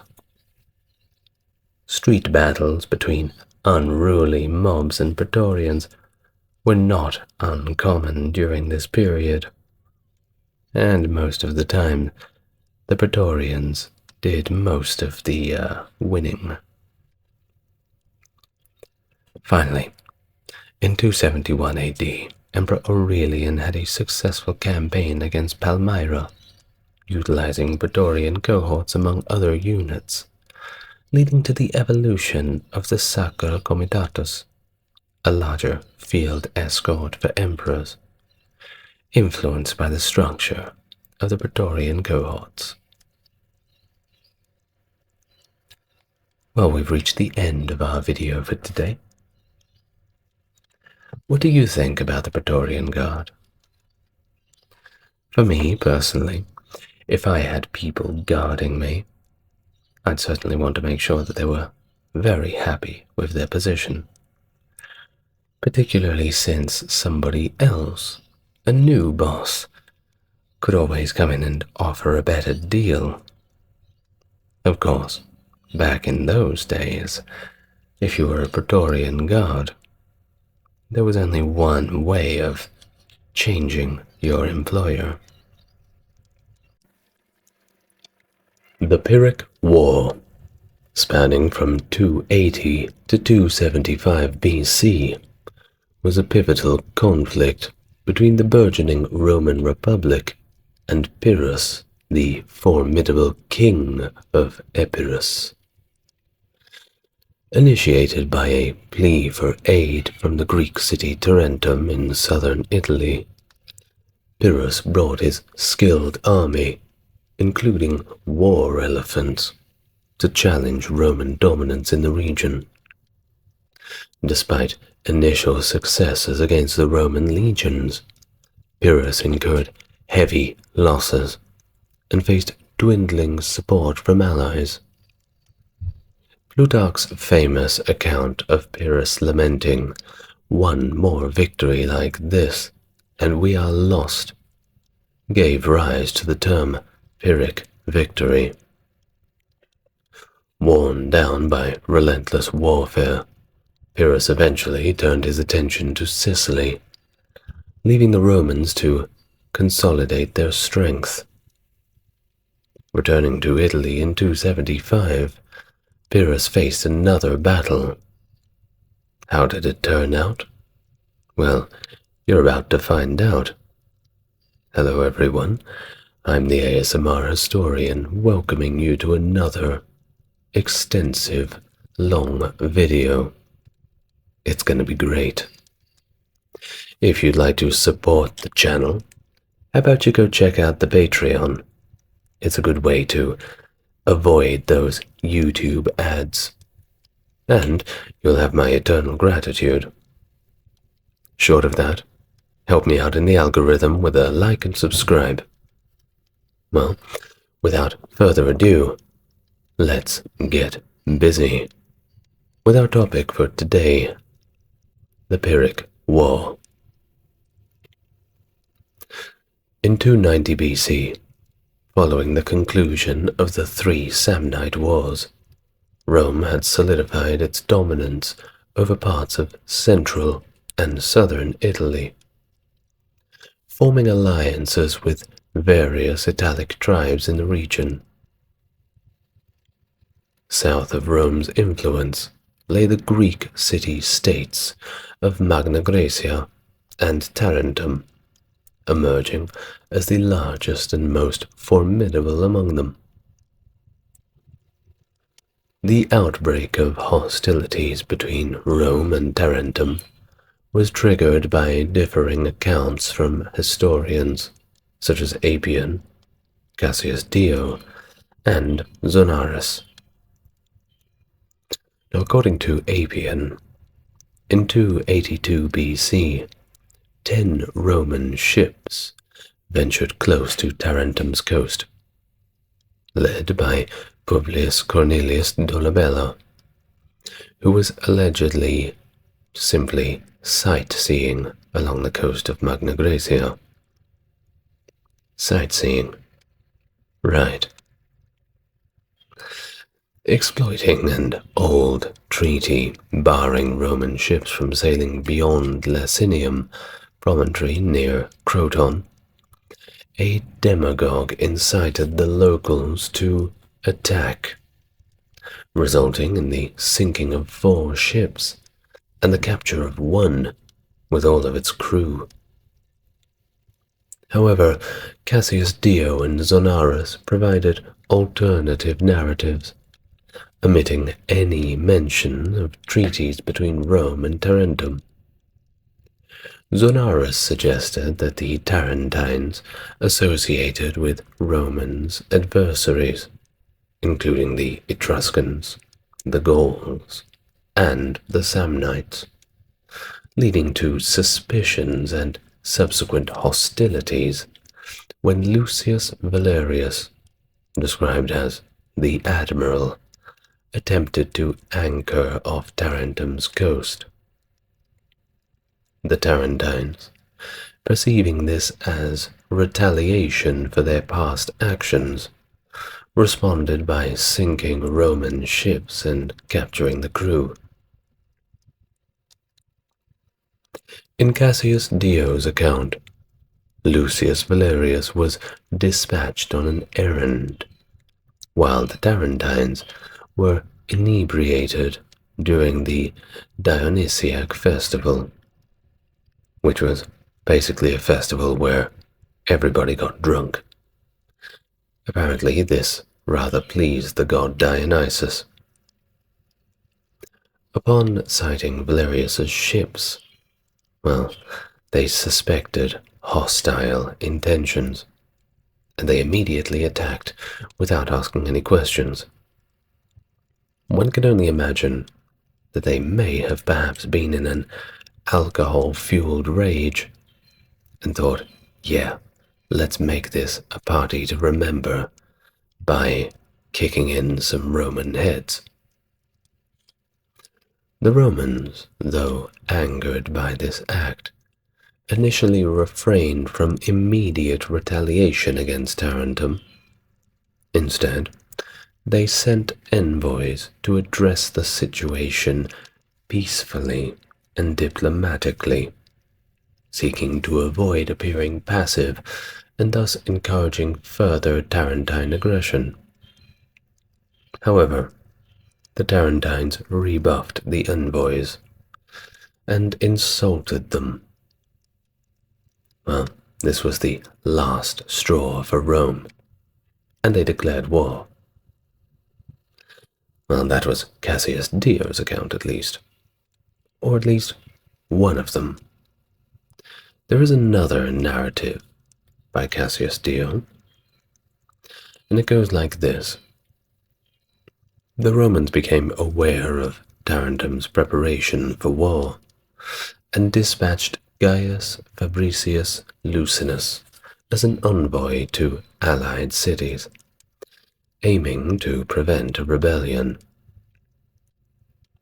However, these efforts were thwarted when the allied cities arrested Fabricius and aligned themselves with Rome's adversaries, leading to succession.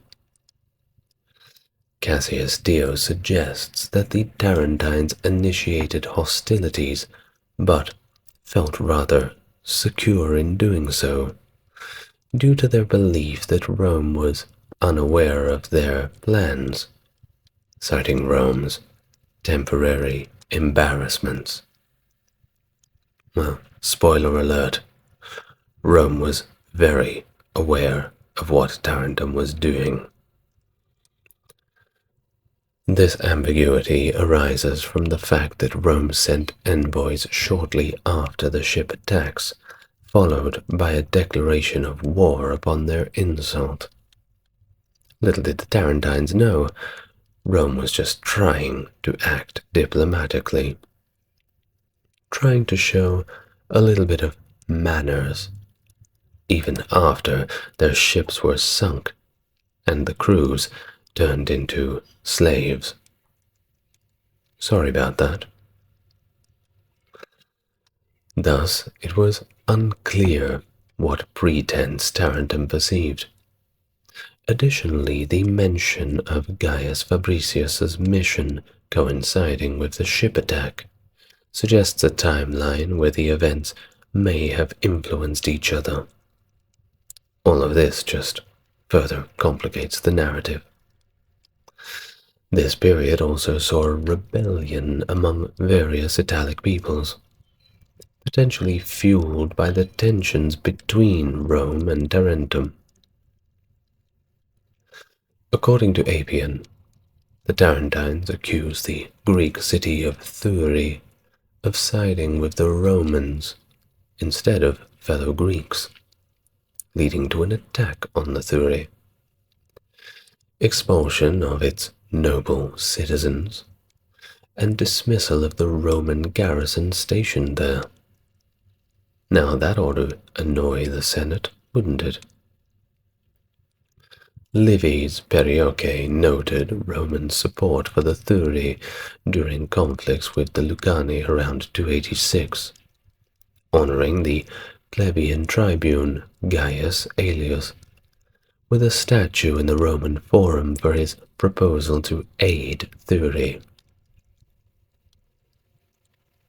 Dionysius of Halicarnassus credited Gaius Fabricius Lucinus, serving as consul in 282 BC, with breaking sieges and defeating various Italian peoples, including those surrounding Thurii. What about modern historians? Well, as for them, they suggest that the breach of the Thurii Treaty and the siege's lifting prompted the attack on the Roman ships. This discredits Appian's notion of sightseeing. Tarentum feared Rome's expanding influence after Thurii sought Roman protection around 286. Appian attributed Tarentum's blame for the treaty in Thurii for violations as a pretext for aggression, possibly referencing treaties with Alexander of Epirus or Cleonymus of Sparta. The Romans demanded restitution from Tarentum after the ship attack, but the envoys didn't get much luck with that. They never really got their restitution, well, at least not in the original form they asked. Well, upon their return to Rome, there was widespread indignation, with some advocating for subduing rebellious Italian peoples before confronting Tarentum. However, the proponents of immediate war prevailed. Lucius Aemilius Barbola, a consul in 281 BC, was tasked with offering peace terms to Tarentum before resorting to war, as per Appian's account. Alternatively, Zunarus suggested that Lucius Aemilius offered peace proposals, hoping for Tarentum's acceptance, but faced internal divisions. Tarentine envoys sought an alliance with Pyrrhus, prompting Lucius Aemilius to raid their lands. Despite efforts to reconcile, disagreements persisted, with Agus, a Roman ally, becoming the city's general. In Plutarch it is highlighted that there was an opposition to seeking Pyrrhus's aid. He cites the dominance of the war faction and the absence of some from the assembly for this. Dionysius of Halicarnassus recounted that the Tarentines, seeking assistance from Pyrrhus, expelled dissenting voices, including one, Meton, who feigned drunkenness to caution against allowing a king to garrison the city, fearing his loss of freedom. Meton was expelled, and his expulsion led to a decree to send envoys to Pyrrhus, offering significant military support from Tarentum and other Greek cities in Italy. The prospect of substantial reinforcements rather excited Pyrrhus and his Epirote forces, as reported in Cassius Dio and Plutarch. Pyrrhus, considering himself a match for the Romans, harbored ambitions to challenge their power, especially in Sicily. However, he hesitated to engage them without a proper provocation.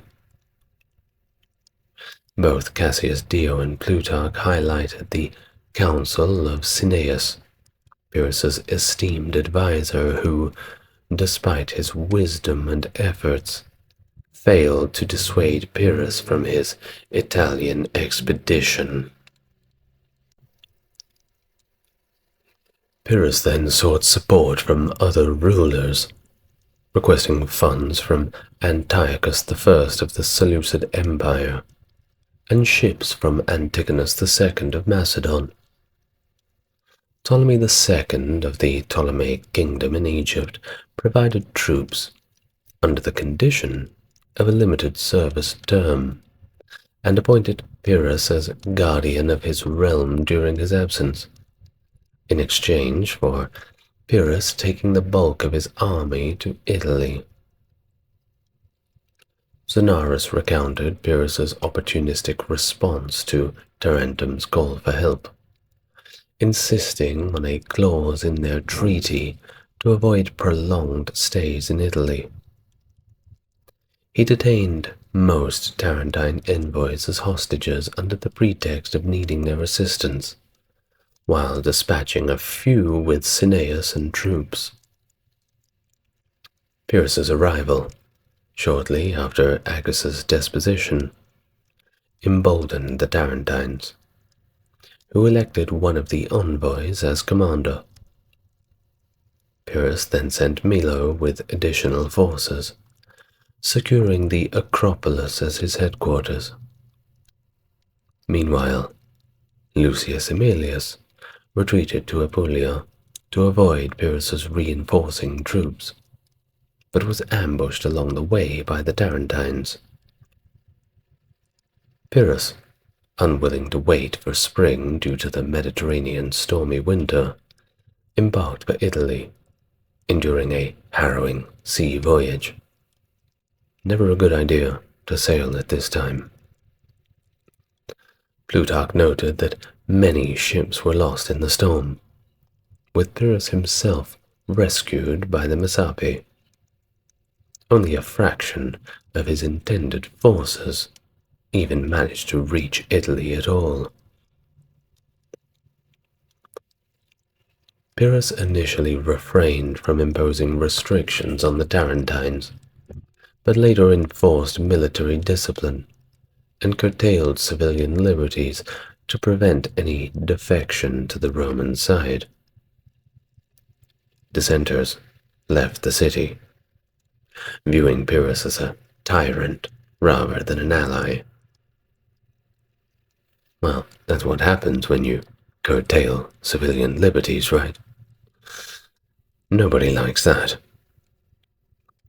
Now, Appian had described Pyrrhus's draconian measures, including forced military training, house arrest, and brutality by his officers, as just a few of the reasons that people decided to flee the city.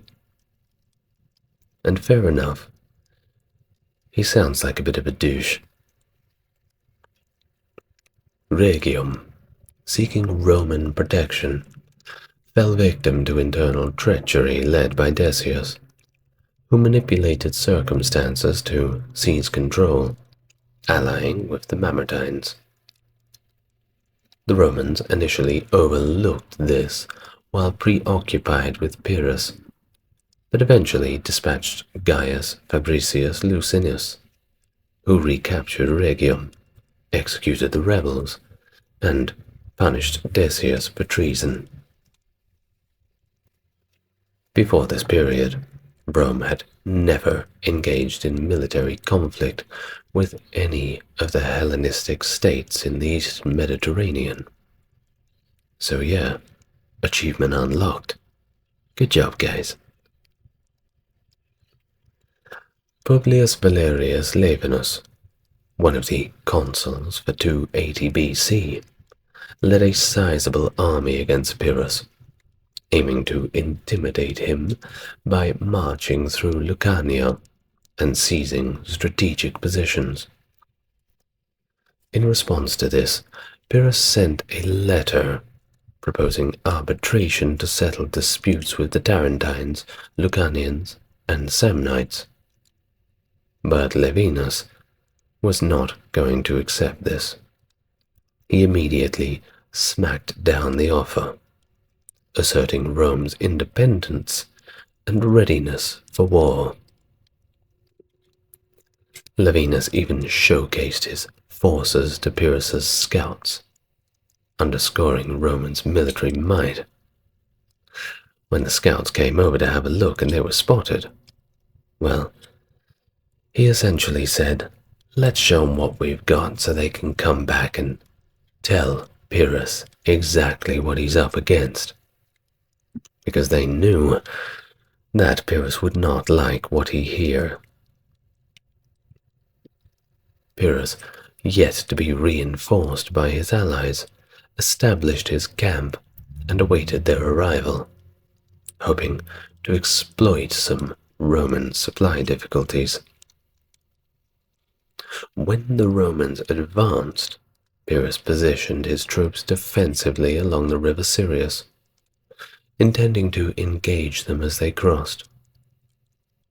Despite initial Roman resistance, Pyrrhus's use of elephants and Thessalian cavalry caused a great deal of confusion, and the Romans actually began to retreat.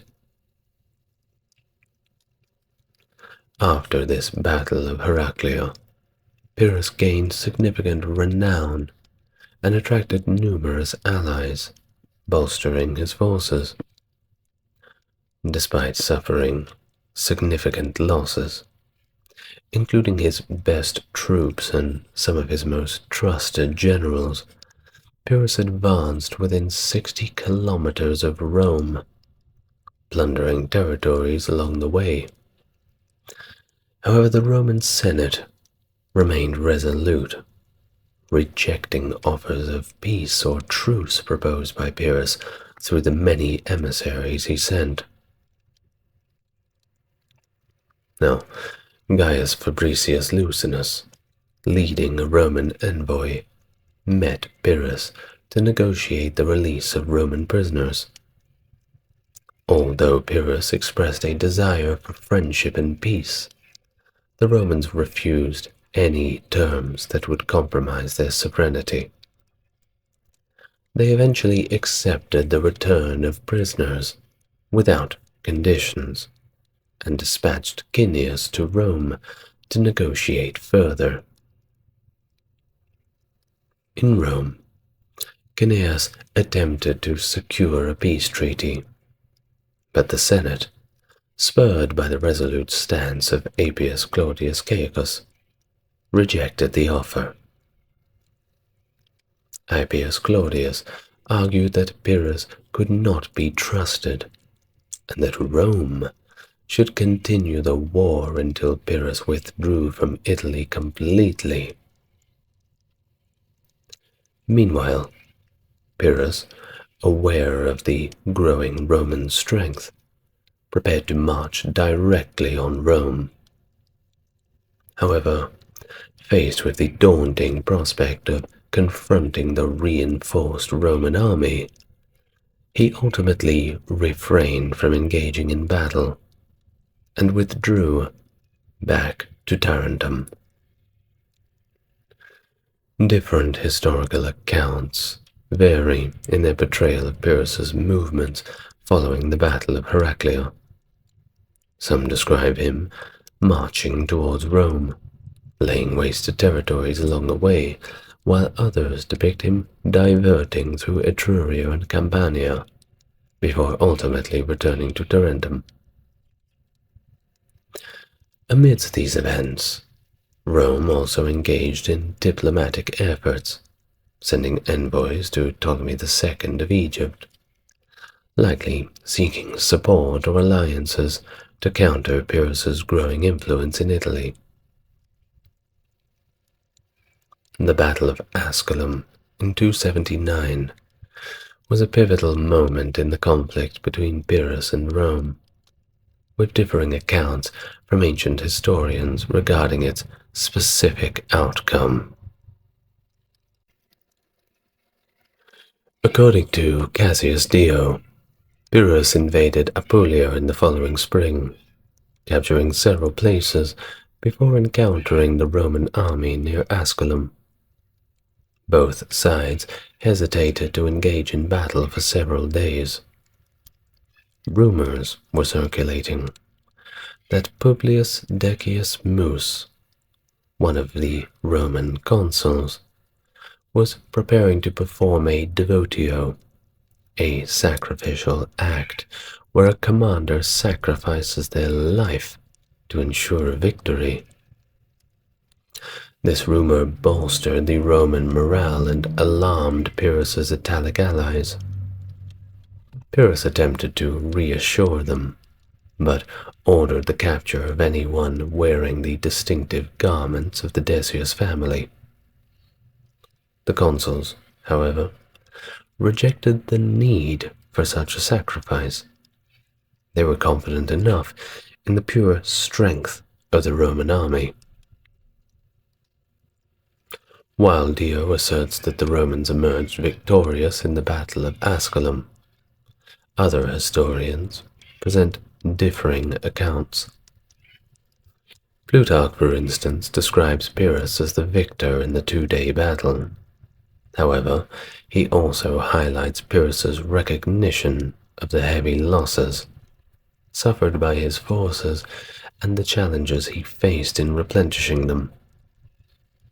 Pyrrhus's favorite remark, "One more victory like this, and we are undone," reflects his realization that even victorious battles against Rome exacted a heavy toll on his resources and manpower. While Rome, they didn't have many problems replacing their losses. Dionysius of Halicarnassus's account does not clearly indicate the outcome of the battle either, leaving room for interpretation. Nonetheless, the broader consensus among historians is that, while Pyrrhus may have achieved tactical victories in individual battles, the cumulative attrition and resilience of the Roman forces ultimately proved decisive in the broader conflict. And yes, that's where we get the term Pyrrhic victory from. The year 279 saw Carthaginian concerns over Pyrrhus's potential involvement in Sicily, where the Carthaginians held territory in the western part of the island. Reports suggested that Greek cities in eastern and southern Sicily sought Pyrrhus's assistance against Carthaginian interests. In response, Mago, a Carthaginian commander, arrived at the port of Rome with 120 ships, offering aid to the Roman Senate. However, the Senate declined this assistance, preferring to handle the situation independently. Now, despite their initial offer of aid, the Carthaginians were apprehensive about Pyrrhus's potential to disrupt their interests. Mago subsequently met with Pyrrhus under the guise of a peacemaker, aiming to discern the king's intentions regarding Sicily. Polybius uncovered a series of treaties between Rome and Carthage, including one specifically addressing the threat posed by Pyrrhus. This treaty stipulated mutual assistance in the event of an attack, with Carthage providing naval support for transportation and hostilities. However, despite this agreement, there was limited collaboration between Rome and Carthage against Pyrrhus. Who knows? Perhaps if they had cooperated a little more, they may have become friends. And that disaster of the final stages of the Punic Wars would have been quite a lot less salty. Well, in one instance, Carthaginian forces did attempt to assist Rome, by besieging a rebel Roman garrison at Rhegium, which had seized control of the city. However, they didn't get very far. Their efforts were ultimately unsuccessful, and they abandoned the siege after setting fire to some timber used for shipbuilding. Okay then. Despite this setback, Carthaginian forces remained vigilant, monitoring the Strait of Messina for any attempt by Pyrrhus to cross into Sicily. Ultimately, while there were efforts to coordinate against Pyrrhus, the collaboration between Rome and Carthage was limited, with each primary power focused on its own interests in the region. Sicily would indeed become a flashpoint for them later on. Pyrrhus's decisions to intervene in Sicily stemmed from two key factors: requests for assistance from Greek cities in Sicily and his own strategic ambitions. Plutarch recounts that Pyrrhus was approached by representatives from Sicilian Greek cities, including Agrigentum, Syracuse, and Leontini, who implored him to aid them in expelling the Carthaginians and liberating the island from their dominance. Additionally, Macedonians sought Pyrrhus's support in ascending to the throne following the demise of their king, Ptolemy Ceranos, in the Gallic invasion of Greece. Pyrrhus, perceiving Sicily as offering greater opportunities for glory and conquest, prioritized this endeavor over the Macedonian throne, which seemed more distant in Africa. We get some further context about this from Appian, suggesting that Pyrrhus's interest in Sicily intensified after the death of Agathocles, the former tyrant of Syracuse, and his subsequent marriage to Agathocles' daughter, Lenassa. Despite historical inaccuracies regarding the timing of these events, Appian proposes that Pyrrhus's familial ties and potential hereditary claims to Sicilian rule prompted the inhabitants of Syracuse to seek assistance against Carthage. Upon deciding to embark on his Sicilian campaign, Pyrrhus faced obstacles posed by the Mamertine mercenaries, who had allied with the Carthaginians and sought to prevent his crossing of the Strait of Messina. Despite this opposition, Pyrrhus secured support from Tindarion, the tyrant of Tauromania, who facilitated his landings at Catana, strategically positioning him to advance towards Syracuse. As Pyrrhus set sail from Tarentum with his forces, including 8,000 cavalry and a couple of elephants, not bad, the besieged Syracusans pinned their hopes on him, viewing him as their potential savior due to his marriage to Lenassa. Pyrrhus's arrival in Sicily marked a significant turning point in the conflict, with the stage set for a decisive confrontation with the Carthaginians and their allies.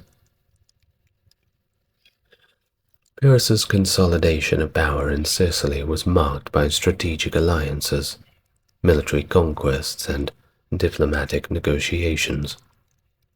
Upon his arrival, he swiftly garnered support from influential figures like Sosistratus and Thonon, who controlled Syracuse and its garrison respectively. Their cooperation facilitated Pyrrhus's assumption of control over the city and its military assets, including a formidable fleet of 140 ships. Additionally, Pyrrhus received reinforcements and resources from other Sicilian cities, like Leontini, Enna, and Agrigentum, further bolstering his forces and expanding his territorial influence. With a formidable army of 30,000 infantry and 1,500 cavalry, Pyrrhus embarked on a campaign to challenge Carthaginian dominance over Sicily. His military prowess was evident as he swiftly seized control of strategic locations such as Heraclea Minoa, Selinus, Segesta, and many more, securing the allegiance of numerous cities in the region. His conquest culminated in the successful storming of Eryx and Panormus, leaving only Lilybaeum under Carthaginian control. However, the siege of Lilybaeum proved to be a formidable challenge for Pyrrhus. Despite initial negotiations initiated by the Carthaginians, who were at this point, no doubt, feeling a little bit nervous, Pyrrhus remained resolute in his ambition to expel them entirely from Sicily, rejecting offers of financial incentives and conceding only under pressure from his allies and Sicilian delegates. The protracted siege saw Pyrrhus facing significant resistance from the Carthaginians, who leveraged their superior numbers and defensive advantages to thwart his advances. His unwanted advances. Ultimately, Pyrrhus's decision to abandon the siege and focus on naval dominance signaled a shift in his strategy, securing control over the sea lanes and preparing for an eventual campaign in Africa. And despite the setbacks at Lilybaeum, Pyrrhus remained determined to fulfill his ambitions of conquest. He then set his sights on Carthage and the broader region of Libya. Pyrrhus's descent into tyranny and despotic behavior ultimately led to widespread resentment and rebellion among the Sicilian Greeks. Plutarch highlights how Pyrrhus's actions, including arbitrary executions, confiscation of estates, and favoritism toward his military companions, eroded his popularity and credibility as a leader.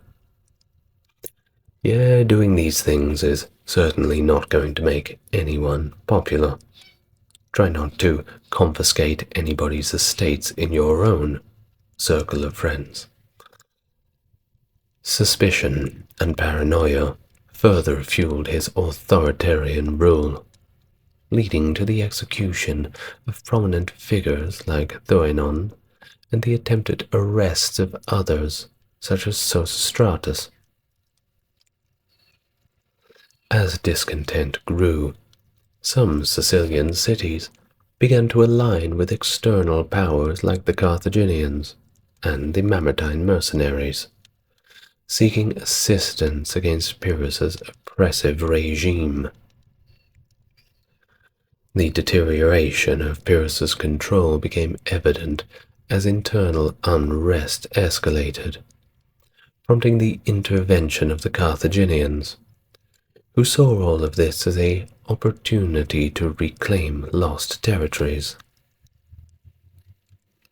In the face of mounting challenges and diminishing support, Pyrrhus received a plea for aid from the Samnites and Tarentines, offering him a pretext to depart Sicily without appearing weak or defeated. But everybody knew what was really going on, I'm sure. Plutarch's account suggests that Pyrrhus seized upon this opportunity to extricate himself from the increasingly untenable situation in Sicily. And behind him, well, he left a chaotic and unstable landscape. Now, after Pyrrhus's flight from Sicily, he ended up in southern Italy, which brings us to the final battle of the Pyrrhic War, the Battle of Beneventum. And it did not go very well for anybody, to be honest.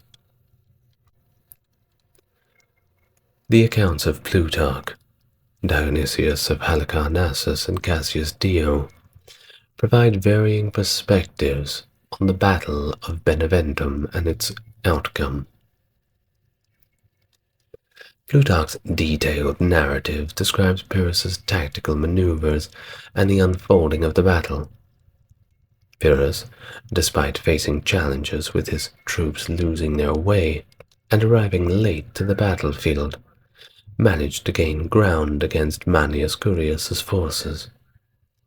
However, the tide turned when the Romans successfully repelled an elephant charge, leading to the disarray of Pyrrhus's ranks and an eventual victory for the Romans. Dionysius of Halicarnassus offers a more concise account, focusing primarily on the confusion caused by the wounded elephants and its impact on the Greek forces. This version emphasizes the role of the elephants in the battle and how their disturbance and confusion contributed to the Greek defeat. Of course, the elephants just went crazy, started trampling over anyone they could find, and most of that was, well, it was Pyrrhus's guys. Not a good way to go. Cassius Dio's narrative aligns closely with Plutarch's, but emphasizes the chaos caused by the wounded elephant calf and its effect on the entire elephant contingent. The narrative underscores the pivotal moment when the Romans seized the opportunity to capitalize on the elephant's disarray and ultimately secured victory. That being said, I think around 9,000 Romans died in that battle. Not good. Not good at all. While each account provides unique insights into the Battle of Beneventum, they collectively highlight the decisive role played by the Roman forces in exploiting vulnerabilities within the Pyrrhus's army, ultimately leading to his defeat. In fact, one may say that it wasn't the Romans that defeated Pyrrhus, but his own elephants. Perhaps next time he'll think twice before bringing them. Well, for him, there was no next time. The post-Pyrrhic War era marked a significant turning point for Rome, as it solidified its dominance in southern Italy and expanded its influence across the Mediterranean. Here's a couple of key developments that followed the war. Rome's hegemony in southern Italy.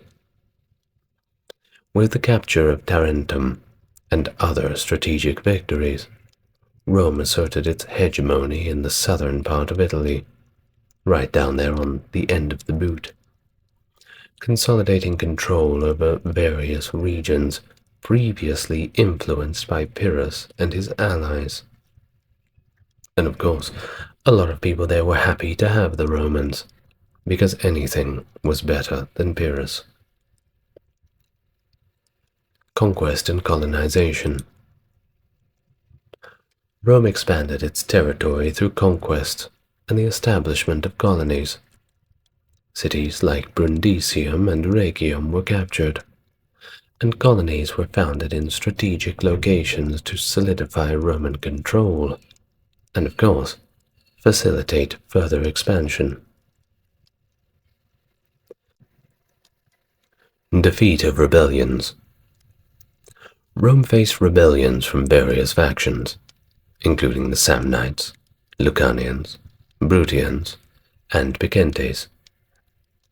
These rebellions were swiftly suppressed, and Roman colonies were established in the conquered territories to maintain control and, of course, prevent future uprisings.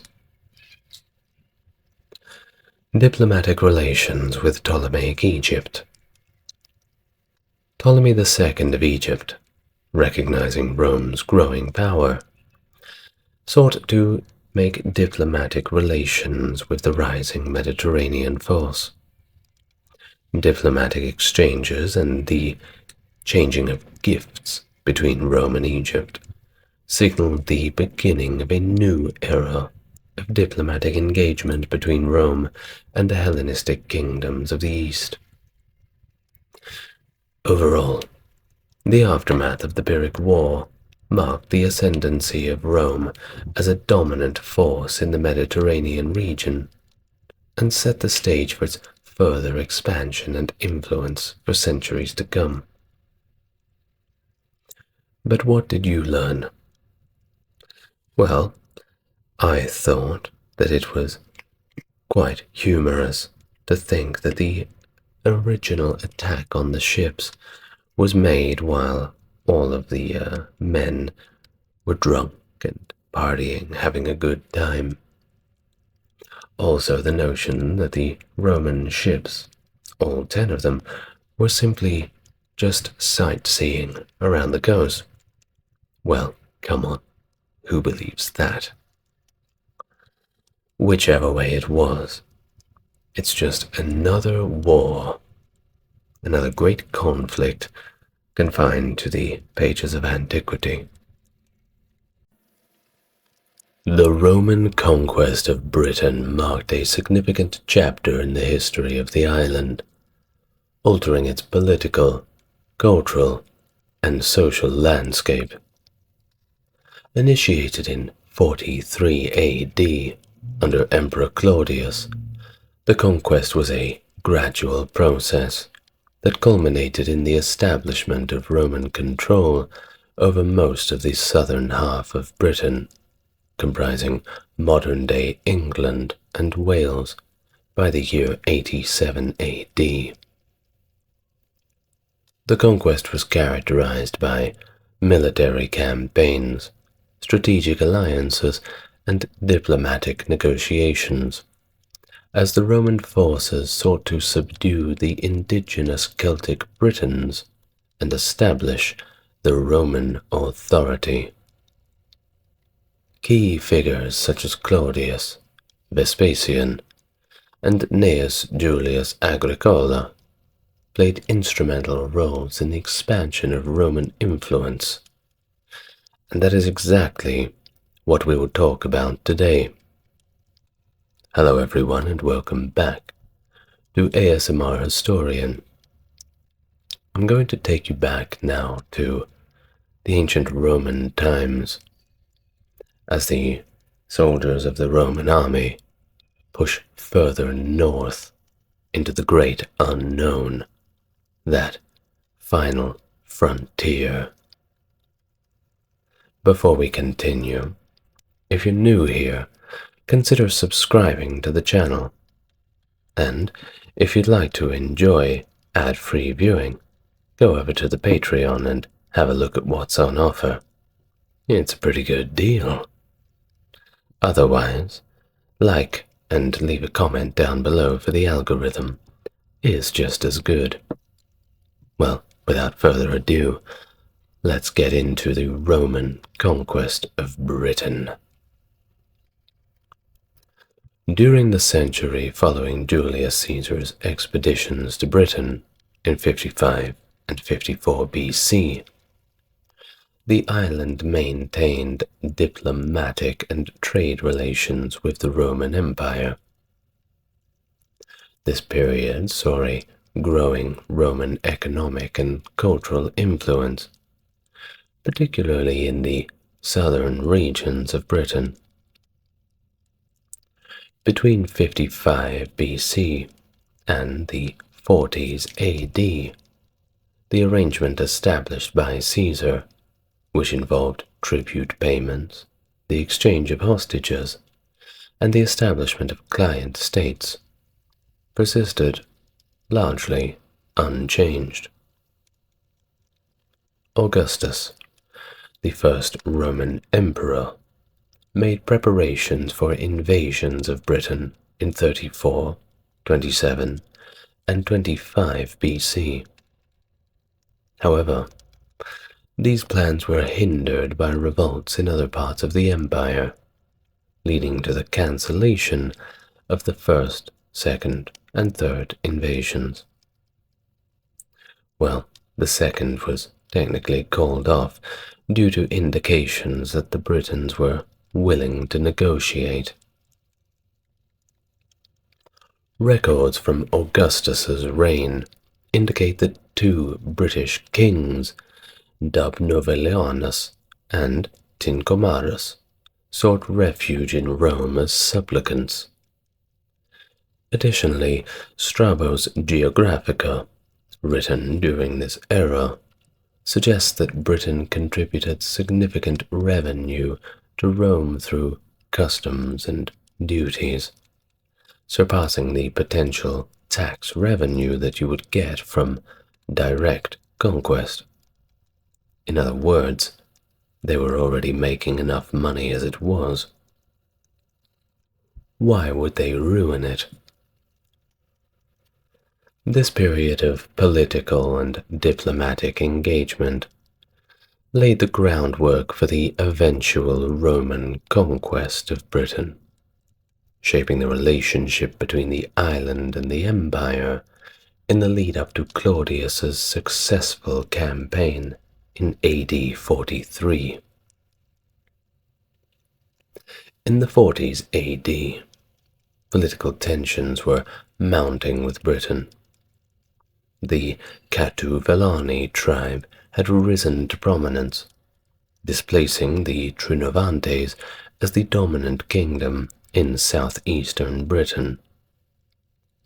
They seized control of Camalodunum, which is modern-day Colchester, the former capital of the Trinovantes.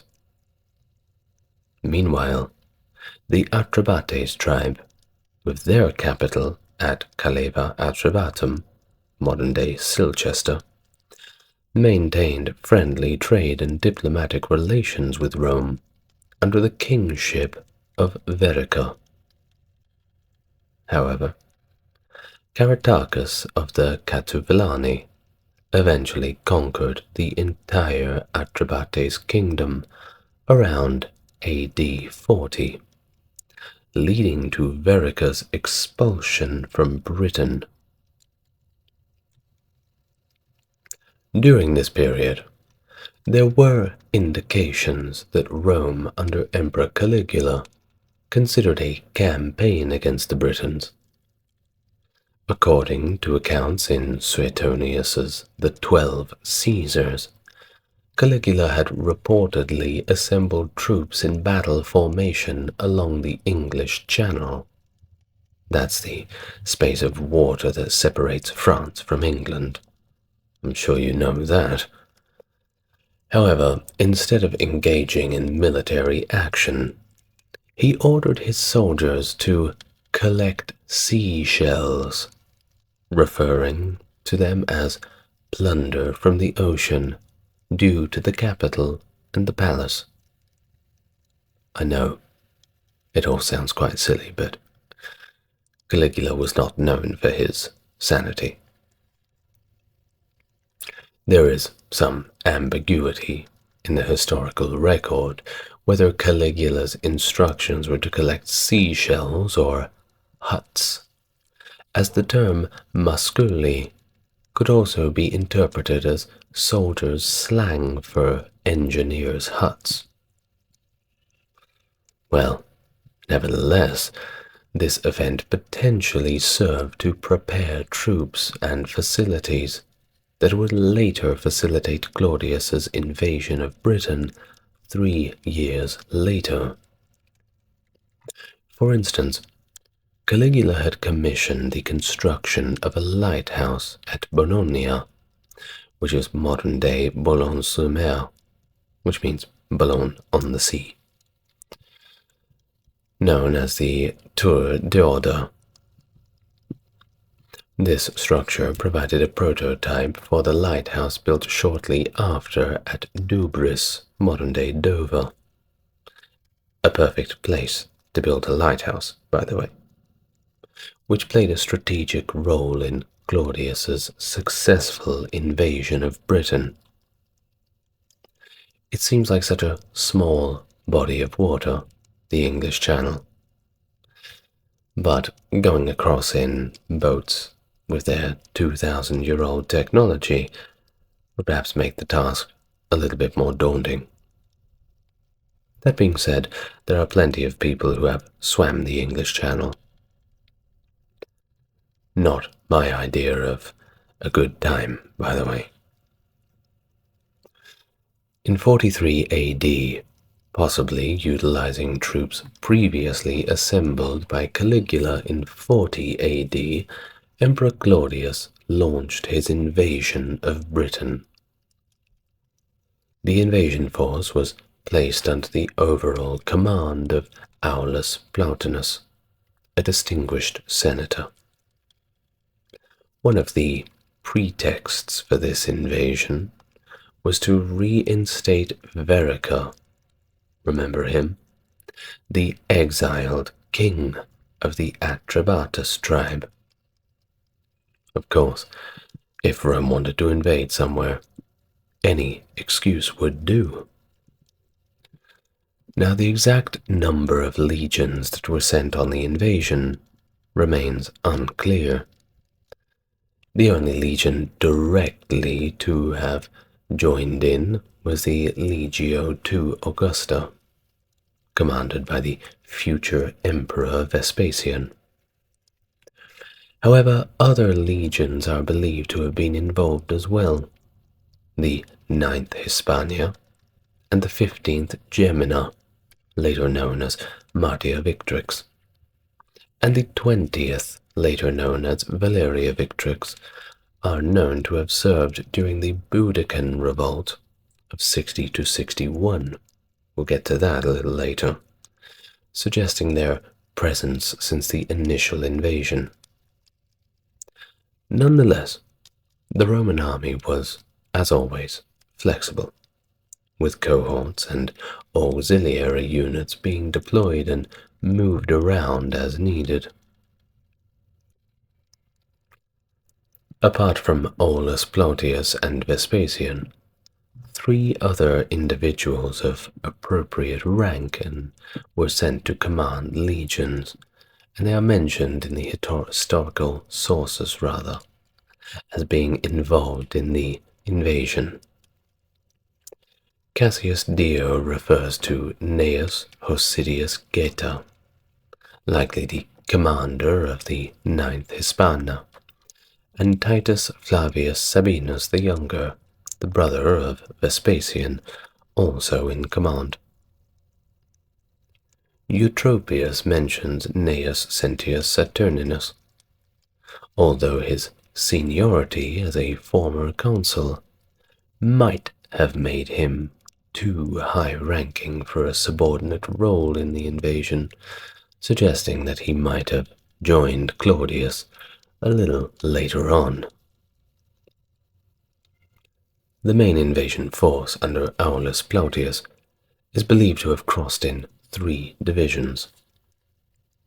While the port of departure is often presumed to have been near Bologna, near modern-day Boulogne, the main landing site at Rutapie, near modern-day Richburg on the east coast near Kent. The exact locations are still uncertain. Hopefully, later on we will find a bunch of Roman cutlery under the sands on the beach, and we can confirm this.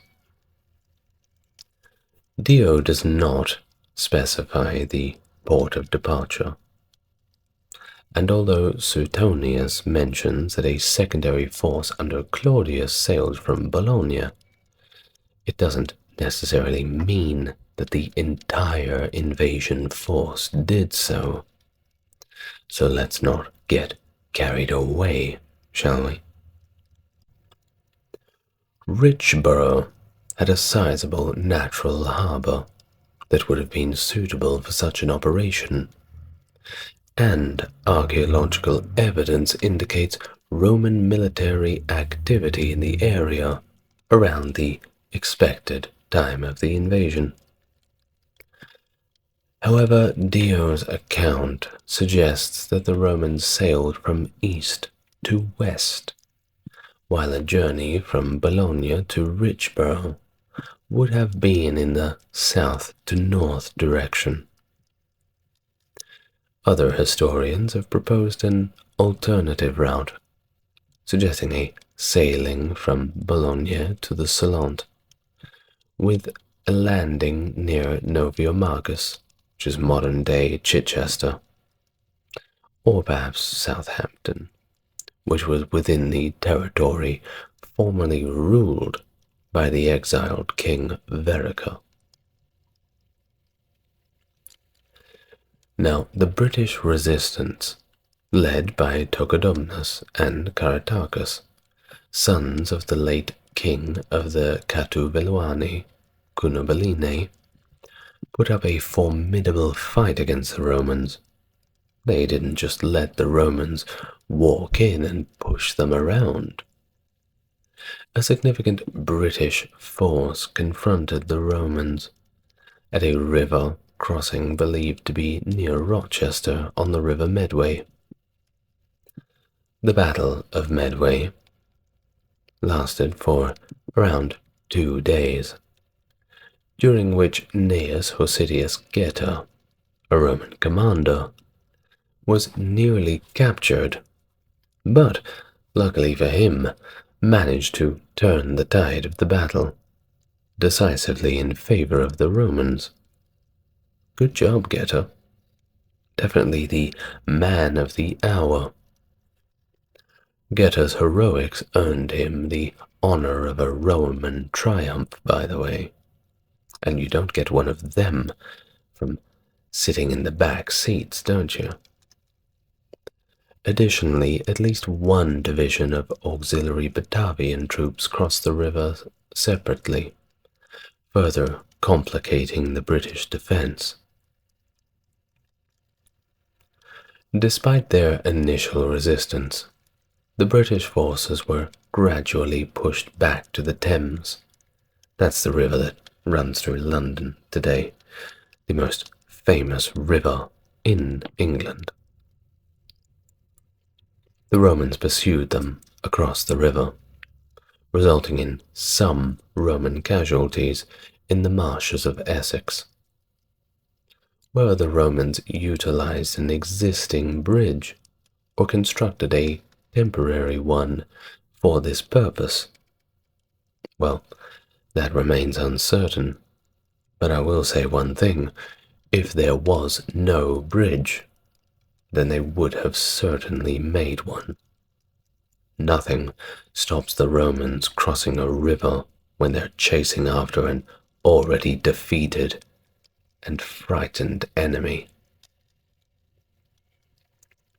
Anyway, following the Battle of the Medway, Togodumnus died shortly after on the banks of the Thames. This left the British resistance very demoralized and weakened them even more. Now Plautius, the Roman commander, halted his advance and requested Claudius to join him for the final push. Although Claudius lacked military expertise, he accompanied the Praetorian cohorts to Britain in AD 43. Accounts vary regarding the surrender of the Britons, with some sources suggesting that Claudius received the surrender of 11 British kings without any losses, while others claim that the surrender occurred without any significant bloodshed. Regardless, it is likely that the Catuvellauni were already on the verge of defeat, allowing Claudius to appear as the conqueror during the march on Camalodunum. After the invasion, Verica may have been restored as the king of the Atrebates, although he would have been quite elderly by then. Alternatively, a new ruler named Cogidubnus emerged as his heir and was appointed king of several territories following the initial stage of the conquest as a reward for his loyalty to Rome. Of course, if you do what the Romans tell you, you get some pretty nice stuff. Following the initial conquest under Claudius, Vespasian led a force westward, gradually subduing tribes and capturing Oppida settlements along the way. The expedition advanced as far as Exeter, which became a strategic base for the Roman legion Legio to Augusta from 55 to 75. Meanwhile, Legio IX Hispana was deployed northwards towards Lincoln, back in those days known as Lindum Colonia, and by about 47 AD, it is likely that an area south of a line extending from the Humber to the Severn estuary fell under Roman control. The alignment of this line with the Romans' road of the Fosse Way has led to historians to speculate about its role as a potential frontier during the early stages of the Roman occupation. However, this exact delineation of the border between Roman and Iron Age Britain at this time, well, it's pretty hard to put your finger on it. It remains fairly uncertain to this day. In late 47 AD, Publius Ostorius Scapula, the newly appointed governor of Britain, initiated a campaign against tribes in modern-day Wales and the Cheshire Gap region. The Silures of southeast Wales proved to be formidable opponents, fiercely defending their border territory. Caratacus, a prominent leader of the Silures, led a guerrilla campaign against Ostorius, but suffered defeat when he finally engaged in a decisive battle. Not so good when he's out in the open, especially against advanced Roman tactics. He then fled to seek refuge among the Brigantes, a Roman client tribe inhabiting the Pennines. However, their queen, Cartimandua, either could not or would not protect him. Why? Well, she had her own allegiance to the Romans, and she ultimately handed him over to the invaders. And you can perhaps guess what happened to him. Following Ostorius' death, Aulus Didius Gallus assumed the governorship of Britain and brought the Welsh borders under control. However, Gallus did not pursue further expansion northward or westward, likely due to concerns expressed by Claudius about the challenges and limited gains associated with engaging in prolonged warfare, especially in the mountainous terrain of upland Britain. Upon Nero's ascension to the throne in 54 AD, he decided to continue the invasion of Britain and appointed Quintus Veranius as governor. Veranius, along with his successor Gaius Suetonius Paulinus, launched a successful campaign across northern Wales. Suetonius Paulinus notably defeated many Druids when he invaded the island of Anglesey in 60 AD. Apparently.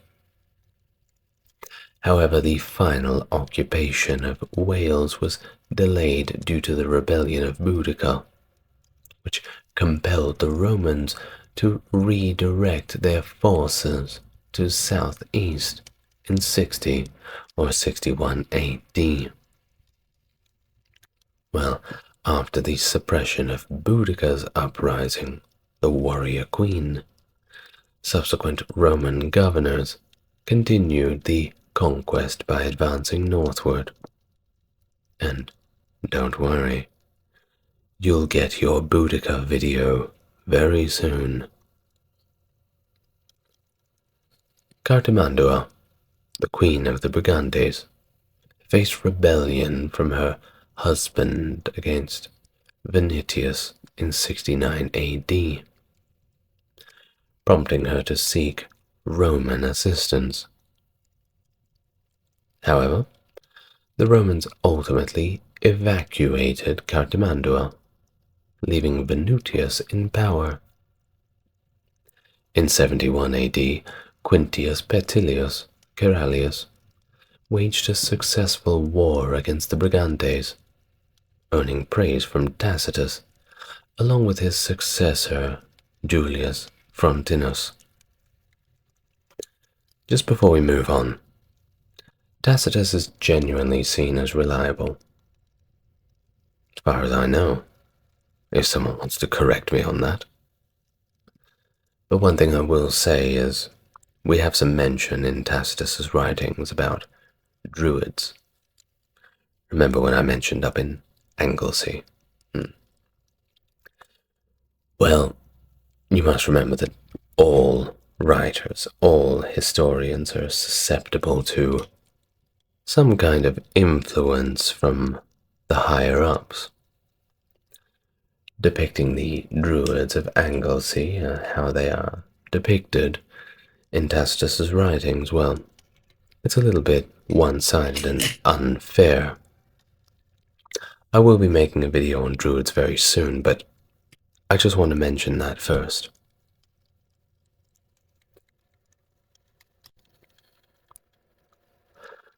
Much of the northern conquest may have occurred under the governorships of Vettius Bolanus and Cerealis. Bolanus likely dealt with Venutius and made advances into Scotland, while evidence from carbon dating of Roman fort timbers suggests that construction in Carlisle occurred during Cerealis' governorship. Additionally, Agricola commanded Legion 20 Valera Victrix from 71 to 73, contributing to the western thrust alongside Cerealis, who led Legio 9 Hispana in the east. The Legio II Adiutrix sailed from Chester to surprise the enemy, further aiding the Roman advance. The western push started from Lancaster and followed the Lune and Eden River valleys, with evidence of Roman occupations at Ravenglass, Blennerhassett, Beckfoot, and Maryport. Between 72 and 73 AD, part of Cerealis' force crossed Stainmore Pass to join Agricola, establishing campaign camps along the way. They moved towards Carlisle, where a fort was established in 72 or around 73 AD. Julius Frontinus succeeded Cerealis as governor in 74. He resumed the conquest of Wales, eventually subduing the Silures around 76 AD and establishing a new base at Caerleon for Legio II Augusta in 75. Frontinus was also establishing smaller forts for auxiliary units, and likely founded the fort at Pumsaint in the West Wales to exploit gold deposits at Dolaucothi. He left his post in 78 AD and later served as water commissioner in Rome. Now Agricola, returning as the new governor of Britain, completed the conquest of Wales in 78 by defeating the Ordovices, who had previously destroyed a Roman cavalry unit stationed in their territory. Well, fair enough, it was their territory, and the Romans weren't invited. Do remember this. With his knowledge of the terrain from prior military service in Britain, Agricola swiftly got his revenge on the Ordovices and then invaded Anglesey, compelling its inhabitants to ask for mercy and seek peace. Well, he was on a bit of a roll at this point. In the following year, Agricola turned his attention to the Brigantes of northern England and the Selgovae along the southern coast of Scotland. Using overwhelming military force, he established Roman control over these regions. Tacitus reports that Agricola addressed discontent among previously conquered Britons through a combination of force and diplomacy in 79 AD. He then marched to the Firth of Tay in 80 AD, possibly stopping at the Firth of Forth that same year. I know, they're all quite interesting English names. You must bear with us. Agricola returned south in 81 AD to consolidate his gains in the newly conquered territories and suppress rebellions. In 82 AD, Agricola sailed to either the shores of Argyll or Kintyre, possibly both. Over the next 2 years, he campaigned northward along Scotland's eastern and northern coasts, using both land and naval forces. Agricola achieved significant victories against the northern British peoples, culminating in the Battle of Mons Graupius, where he defeated the forces led by Calchas. To secure the Roman occupation, Agricola constructed a network of military roads and forts throughout Scotland. Existing forts were reinforced, and new ones were established, particularly along the Highland line in northeastern Scotland. Agricola also fortified the line of communication and supply along the southeastern Scotland and northeastern England, including Dare Street. In southernmost Caledonia, territories were heavily planted with forts, completing a military enclosure of south-central Scotland. While Agricola's actions against the Selgovae were aggressive, there isn't really any evidence with other tribes, such as the Novante, Votidandi, and the Damonii. Well, in AD 84, Agricola was recalled, and he returned to Rome. Recent archaeological discoveries, such as a marching camp dating to the 1st century AD found in Ayrshire, provide insights into the strategic locations chosen by the Romans during Agricola's conquest.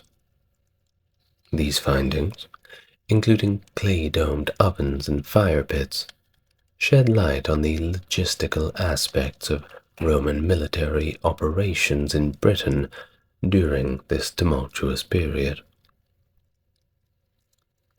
After Agricola, the successors in Britain were not explicitly named in surviving sources. However, it does appear that they were unable, or perhaps unwilling, to further extend Roman control into the far north of Scotland. The fortress at Inchtuthil was dismantled before completion, and other fortifications along the Gask Ridge in Perthshire, intended to consolidate Roman presence in Scotland after the Battle of Mons Graupius, were abandoned within a few years. Now, all of this suggests that the costs of maintaining a prolonged military campaign in the region outweighed any potential economic or political benefits, leading to a decision to leave the Caledonian tribes largely autonomous under nominal Roman submission.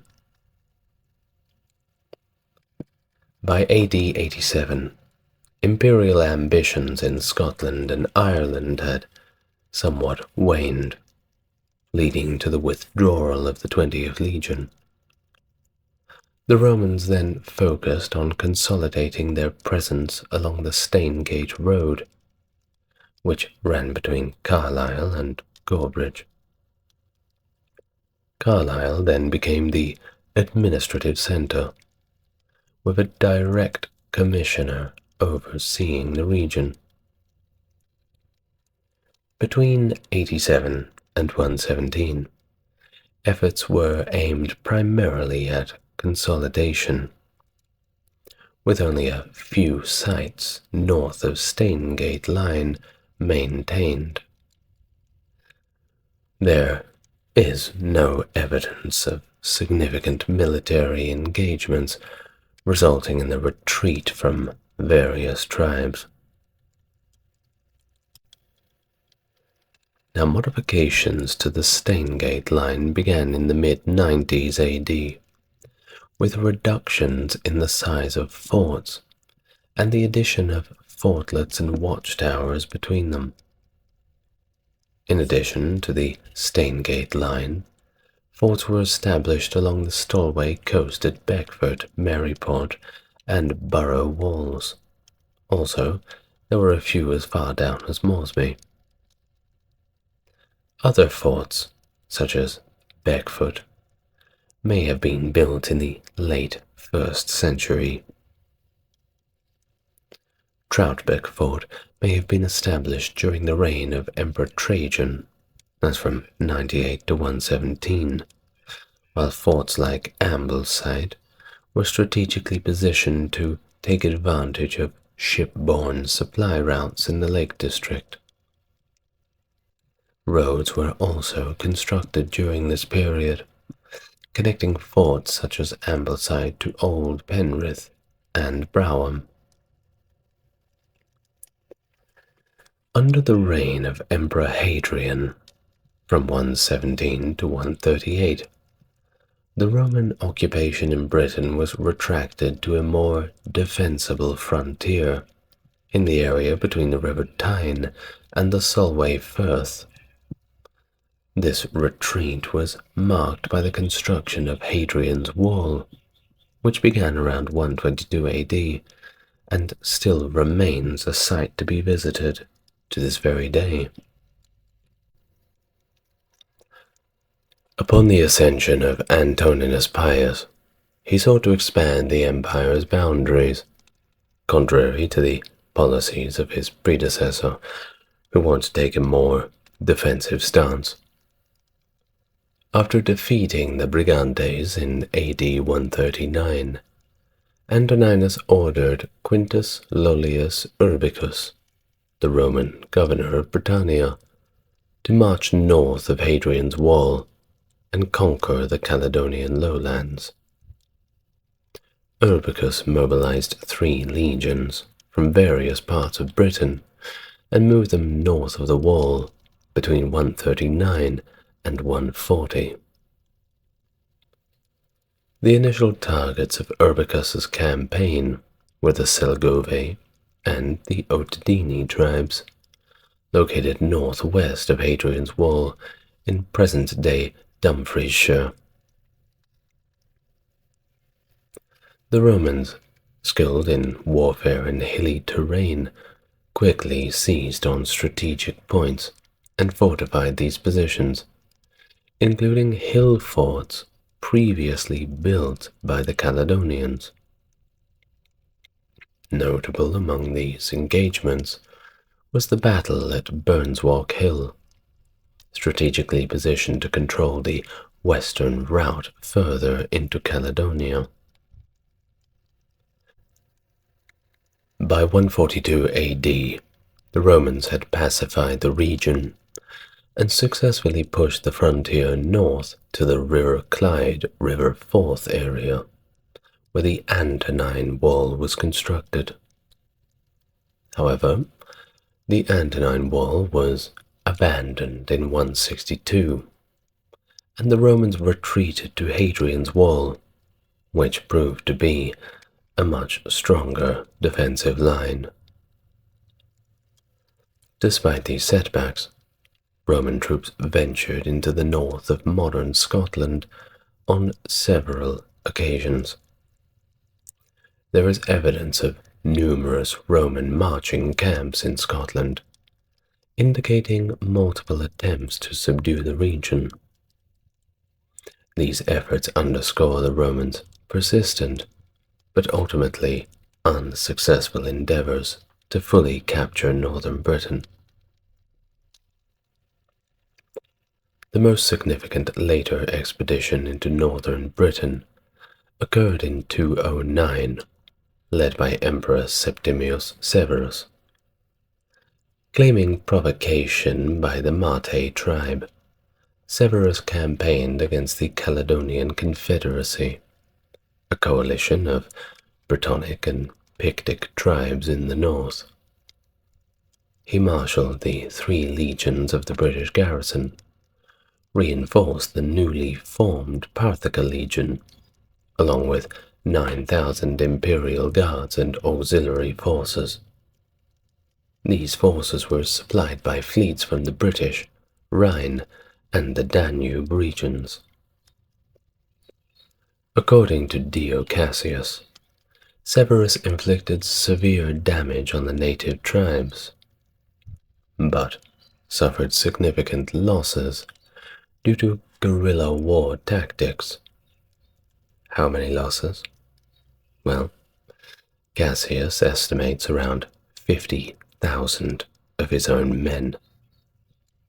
That's a lot of casualties.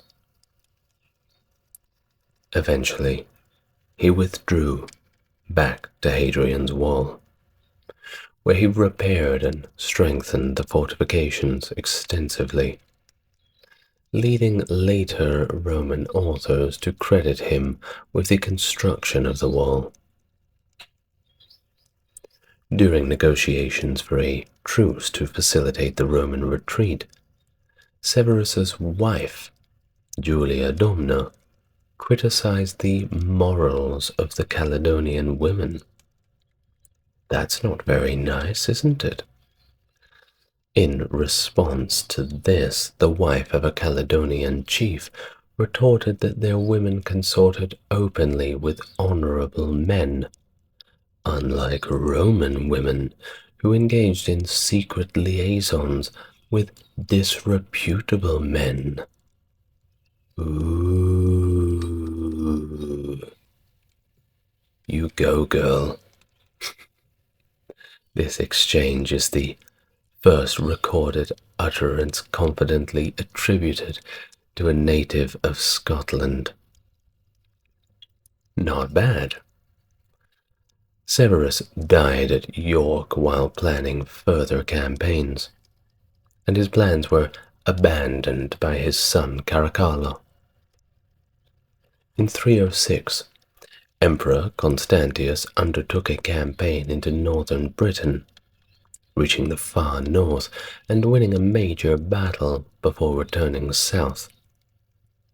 His son, Constantine, later known as Constantine the Great, accompanied him and campaigned against the Picts beyond Hadrian's Wall. Subsequent Roman expeditions into Scotland were limited to scouting missions, trade contacts, negotiations for truces, and the spread of Christianity.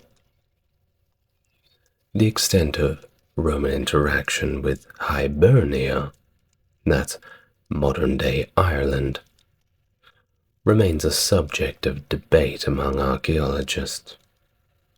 Perhaps we'll never know. But what I do know is that if you like the video and subscribe to the channel, then you will have my gratitude for some time to come. Initially lured by the island's resources, Rome's entanglement with Britain begins with Julius Caesar's expeditions and evolved into a full-scale conquest under Emperor Claudius. This era of Roman rule introduced a profound transformation in British society, economy, and landscape, epitomized by flourishing cities, the construction of Hadrian's Wall, and the Romanization of the British elite. However, the stability and prosperity under Roman dominion were increasingly undermined by economic challenges, internal dissent, and barbarian incursions. The 4th century witnessed a gradual but irreversible decline in Roman authority, culminating in an official withdrawal of Roman forces around 410 AD, which left Britain to navigate the turbulent waters of the post-Roman world completely on its own. Hello and welcome to the channel. If you're new here, it's good to meet you. And if you're coming back, well, it's great to see you again. If you want to support the channel, links to the Patreon are in the description and comments. Otherwise, a like, comment, subscribe goes a long way. And now, with that out of the way, let's begin our topic. Roman Britain.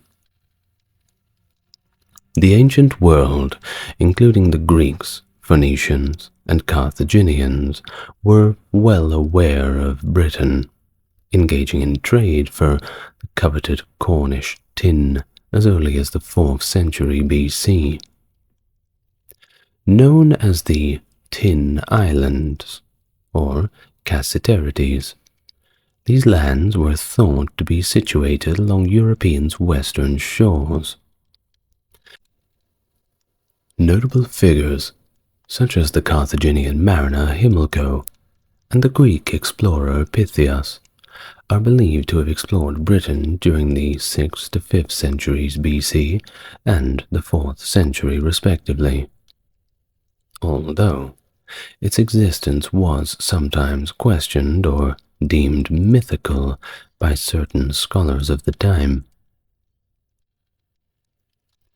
Julius Caesar's ventures, in 55 to 54 BC, marked Rome's initial direct engagement with Britain during his campaign to conquer Gaul, prompted by suspicions of British support for the Gaulish resistance. The first of these expeditions, primarily exploratory, managed to secure a position on Kent's coast, but could not progress due to storm-induced ship damage and a notable scarcity of cavalry. Nevertheless, this attempt was deemed a political triumph in Rome, celebrated with a 20-day festivity in honor of Caesar's successors, including taking hostages from Britain and defeating the tribes of the Belgae upon his return to mainland Gaul. But it wasn't over for Caesar yet. He went back to Britain. In his subsequent invasion, Caesar led a significantly larger force back to the island, persuading or perhaps compelling various indigenous Celtic tribes to submit, offering hostages and tribute for peace. He established Mandubracius, a cooperative local leader, reinstating him to power, and subdued his adversary, Cassivellaunus. Although hostages were also secured, it still remains a matter of debate about whether tribute was consistently paid following Caesar's departure back to Gaul. Now, one thing that is notable: Caesar did not annex any land, nor leave Roman forces behind in Britain, but he did establish client relationships, effectively bringing Britain under Rome's influence. Augustus, however, considered launching invasions in 34, 27, and 25 BC. Yet these plans never materialized due to unfavorable conditions, leading to a period of somewhat peaceful trade and diplomacy between Britain and Rome. Strabo, writing during the late period of Augustus's rule, suggested that the revenues from trade taxes exceeded what could have been gained through conquest. So, really, the game was not worth the candle to just annex the entire island. It was too far away anyway.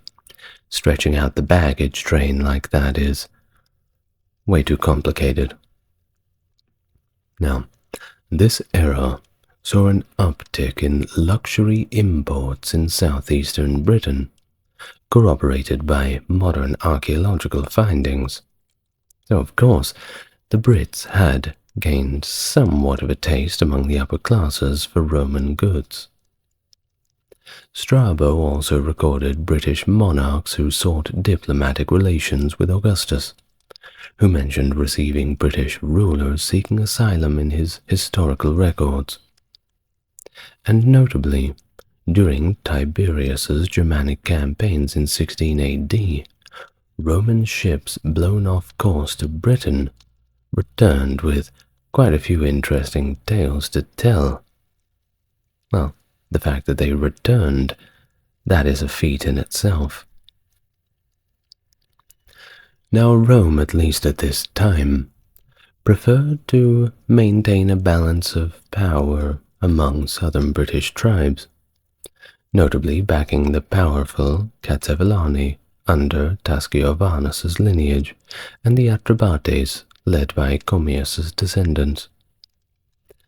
The strategy persisted until around 39 or 40 AD, when Caligula entertained an exiled Cassivellanian prince and mooted an invasion of Britain that ultimately never occurred due to the absurdity of the failures in Gaul at the time.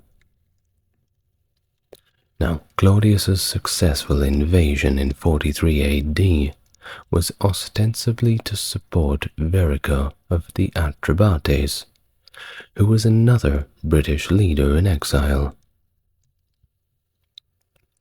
The Roman assault on Britain in 43 AD was spearheaded by Aulus Plautius, though the exact number of legions involved seems somewhat ambiguous. The only legion explicitly recorded as participating is the Legio II Augusta, under the command of Vespasian. Yes, that Vespasian, the one who would later become emperor.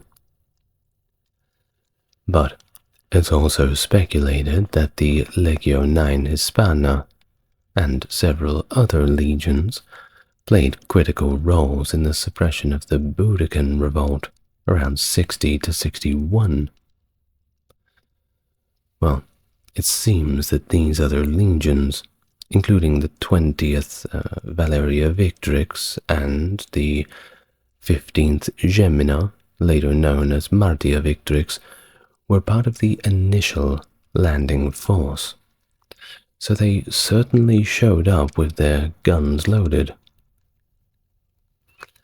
Now, one must remember that the historical documentation is not definitive, due to the Roman military's practice of reassigning units as needed. Now, the 9th Hispana's presence is suggested by its later stationing in Eboracum, which was modern-day York, around 71.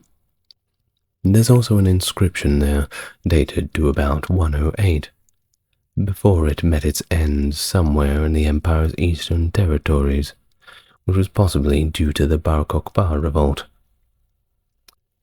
A video on that I did about a few days ago, I believe.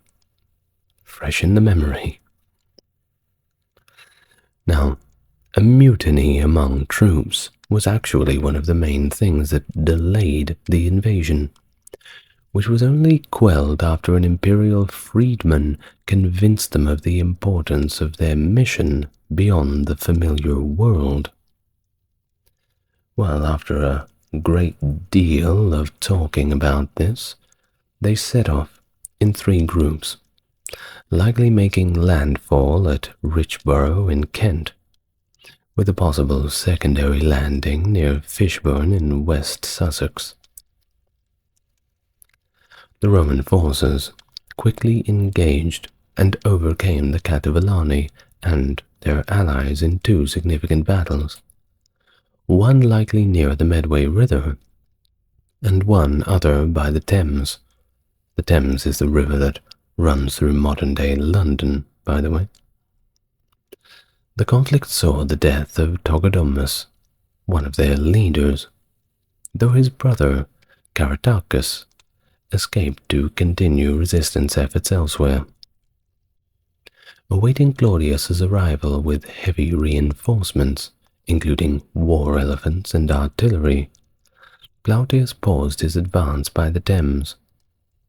These reinforcements were crucial in the march towards the Catavellanian stronghold, Camalodunum. That's modern-day Colchester.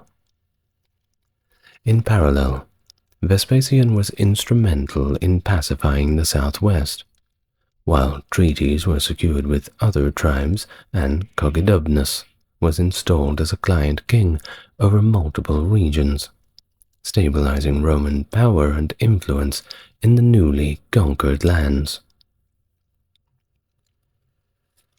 With the southern part of the island now firmly under Roman control, the empire's forces turned their focus towards what is presently known as Wales. The Silures, Decalangi, or Devises proved to be tenacious opponents, engaging Roman attention for the initial decades, despite occasional revolts by Roman allies like the Brigantes and the Iceni. Now, under the leadership of Caratacus, the Silures waged a rather effective guerrilla war against the governor Publius Ostorius Scapula until about 51 AD, when Scapula managed to draw Caratacus into open battle, and that resulted in his defeat.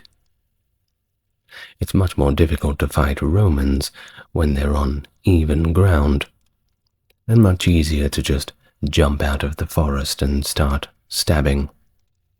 Just ask the Germans.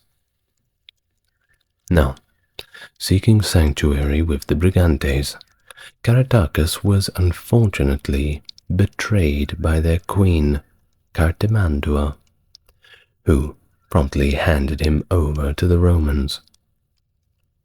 Well, despite being paraded in Claudius's triumph in Rome, Caratacus's eloquent plea for mercy spared him from execution. Well, even with Caratacus out of the picture, the Silures' resistance persisted, and Venutius, Cartimandua's former husband, emerging as the new rebel leader. Things changed a little bit upon Nero's rise to power. The Roman-controlled territory of Britain extended northwards to Lindum.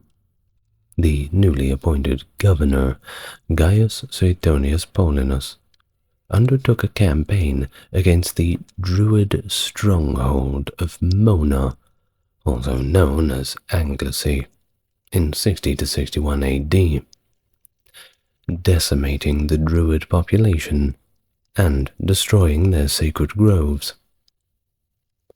If you don't know what a Druid is, go and watch my video on the Druids. And after watching it, you'll know what a Druid is. Now, concurrently, the southeast of Britain revolted under Boudica, the widow of the Iceni king Prasutagus. The Roman annexation of Iceni lands, under the guise of enforcing Prasutagus's will, led to a rather brutal uprising, with Boudica's forces annihilating the Roman colony of Camalodunum, London, and Verulamium. Well, Paulinus, however, did manage to defeat the warrior queen Boudica's significantly larger force in the Battle of Watling Street, leading to her demise. But it was a pretty valiant effort, and the rebellion was such a shock that it almost prompted Emperor Nero to withdraw the Roman presence from Britain completely. Almost, but not quite. The tumultuous Year of the Four Emperors in 69 AD saw further instability in Roman Britain, with Venutius seizing the opportunity to control the north after Romans failed to defend Cartimandua. The subsequent Roman governors, Quintus Petulius Carialus and Sextus Julius Frontinus, focused on subjugating the Brigantes and Silures, with Frontinus also exploiting South Wales' mineral wealth, and there was certainly a lot of that. Roman conquests continued under Governor Gnaeus Julius Agricola, who subdued the Ordovices in 78 AD and secured a significant victory against the Caledonians at the Battle of Mons Gropius in 84 AD. Despite reaching the peak of Roman territorial expansion in Britain, Agricola's recall and the subsequent Roman withdrawal to a more defensible position marked somewhat of a strategic retraction. The military significance of Roman Britain necessitated the posting of future emperors such as Vespasian, Pertinax, and Gordian I in governing roles, underlying the province's importance in the Roman Empire. Now, the period following Agricola's departure from Britain remains largely undocumented, with even his successors' names lost to history. However, we've got a little bit of archaeological evidence, which suggests a mixed Roman response to the challenges north of the Fourth Clyde Isthmus. While some forts were expanded, others were seemingly abandoned completely.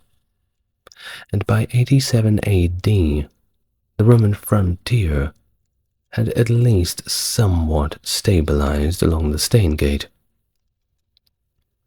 The era's Roman influence in the Scottish lowlands is inferred from Roman coins and pottery found at native sites, which hint at a growing Roman presence. And a crucial source of information from this time comes from the Vindolanda tablets that were found near Hadrian's Wall and dated somewhere between 90 to 110 AD. They shed light on life at a frontier fort, detailing the social and logistical networks that sustained Roman operations at the very edge of the empire. So, around 105 AD, Roman forts in what would become Scotland faced significant destruction, possibly at the hands of Pictish tribes, evidenced by archaeological finds of fire damage and combat at Newstead. Now, this turmoil might have coincided with auxiliary reinforcements from Germany and hints at an unrecorded British conflict. The aftermath may have seen a strategic Roman retreat to the Staingate, reinforcing this as the new frontier line. Certainly, Scotland was, at least in terms of the northern perception, the final frontier of the empire, and they never really managed to make inroads into Ireland. The early reign of Emperor Hadrian was marked by further unrest in Britannia, quelled finally by Quintus Pompeius Falco. Hadrian's visit around 120 AD prompted the construction of the defensive Hadrian's Wall, which was closely aligned with the Staingate under the governance of Aulus Platorius Nepos, and the introduction of the Legio VI Victrix. This move might relate to the disappearance of the Legio IX Hispana amidst the broader instability in Scotland. The frontier extended north again under Antoninus Pius around 142, with the Antonine Wall marking a temporary reassertion into the Scottish lowlands by Quintus Lollius Urbicus. This fluctuating boundary reflects the era's political and military challenges, and it underscores the complexity of the northern frontier dynamics, always changing and chopping back and forth, whether at the will of the Romans or the mysterious barbarians that lay beyond. Now, the initial Roman occupation of Scotland under Antoninus Pius came to an end due to a crisis between 155 and 157, sparked by a rebellion of the Brigantes. With reinforcements limited, Roman forces retreated southwards, although the revolt was eventually quelled by Governor Gnaeus Julius Verus. The Antonine Wall was briefly reclaimed within a year, but by 163 it was again relinquished. The second period of occupation might have been influenced by Antoninus' desire to protect allies or extend the empire's boundaries. Yet the return to Hadrian's Wall soon after his death suggests a strategic reassessment of the wall's value. And notably, Roman military presence persisted in Scotland, maintaining the large Newstead fort and several smaller outposts all the way until 180 AD. Well, during the subsequent 2 decades, that's the decades following 157, Rome's focus began to shift on its Danubian provinces, with an increase in coin hoards in Britain hinting at unsettled conditions. Usually, when people are running away, they'll bury all of their coins and their valuables. And if they don't get back in time to find them, well, we find them, hundreds or thousands of years later. Now, significant Roman silver found in Scotland implies that the Romans might have been paying tributes to the Picts under treaty agreements. Despite all of the ongoing hostilities, money talks. In 175 AD, a substantial contingent of Sarmatian cavalry was dispatched to Britain, likely in response to revolts, but these have gone unrecorded. The most severe conflict of Commodus's reign occurred in 180 AD, when the Picts managed to breach Hadrian's wall, leading to the death of its governor as detailed by Cassius Dio.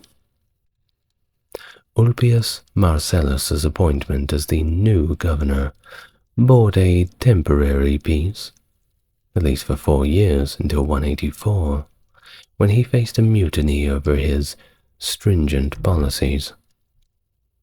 He was not very popular at all. Now, despite the election of a new leader being declined, Marcellus narrowly escaped with his life. The Britannic Roman army's defiance persisted, with demands leading to the execution of the Praetorian prefect Tigitius Perennis. It seems the Romans had enough trouble fighting the Picts without fighting each other. Well, Pertinax, the future emperor, was then tasked with suppressing the mutiny. Despite initial success, the riot ensued, and after being attacked, Pertinax requested a recall to Rome, where he briefly ascended to the imperial throne in 192 following Commodus. Now, after Commodus's death, who is indeed a very interesting character and you should watch my video on him, the Roman Empire was plunged into turmoil, leading to a civil war, and a very brutal one at that. Pertinax's brief reign gave way to a power struggle, with Septimius Severus and Britannia's governor Claudius Albinus among the key contenders. Albinus, enjoying support from both British natives and 3 legions, was seen as a formidable claimant. Initially allied with Severus to defeat Pescius Niger in the east, Albinus was later betrayed as Severus sought to consolidate his power. Albinus's move to Gaul in 195 and his establishment of Lugdunum led to a decisive confrontation with Severus in the following year, ending in Albinus's defeat and unlifing of himself. Severus's subsequent actions against Albinus's supporters underscored the volatility in Rome that Britain represented. With its command of significant military forces, offering a launching pad for ambitious political rivals. Of course, the aftermath saw a new character, Virius Lupus, forced to negotiate peace with the troublesome Meate tribe, indicating ongoing instabilities. Severus's response to a report detailing the barbarian threat was a military expedition to Britain, aiming to quell the unrest and possibly to instill some martial values in his sons, Caracalla and Geta. Apparently they were a little bit too soft, needed to, as we say in Australia, drink some concrete and harden up. Severus's campaign into Caledonia, marked by a rather significant guerrilla resistance, along with harsh conditions, culminated in treaties that had very little lasting impact on the Northern Territory's status. And his death in 211 led to a retraction to Hadrian's Wall, with his division of Britannia in 2 provinces attempting to curb the power of individual governors.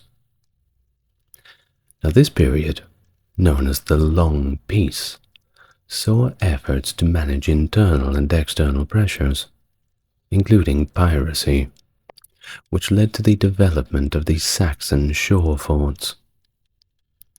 Despite relative stability, economic challenges and broader imperial crises of the 3rd century certainly had their impact on Britannia as much as everywhere else, and it culminated in the Corasian Revolt and the brief establishment of a Britannic Empire, highlighting the ongoing turmoil of Roman rule in Britannia, this power yo-yoing back and forth between whoever can manage to hold it for the longest.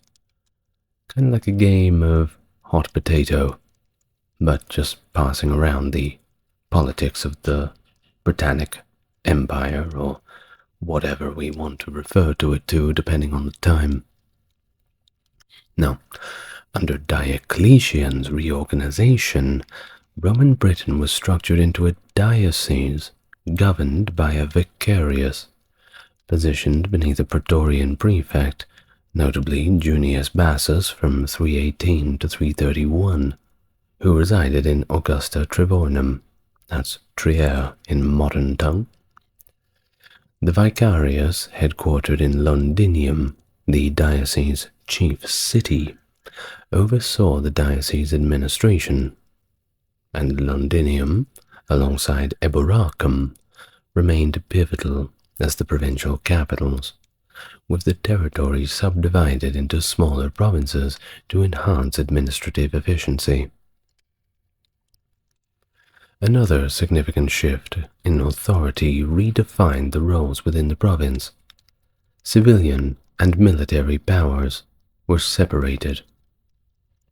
While governors were trained in administrative duties, emphasizing financial responsibilities, military command was transferred to the Dux Britanniarum by 314.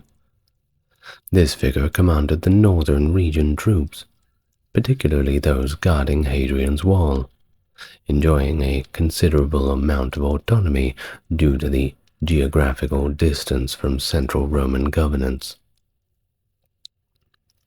The vicarius's role entailed supervising governors and ensuring the smooth operation of the treasury and crown estates, despite having separate administrative frameworks entirely.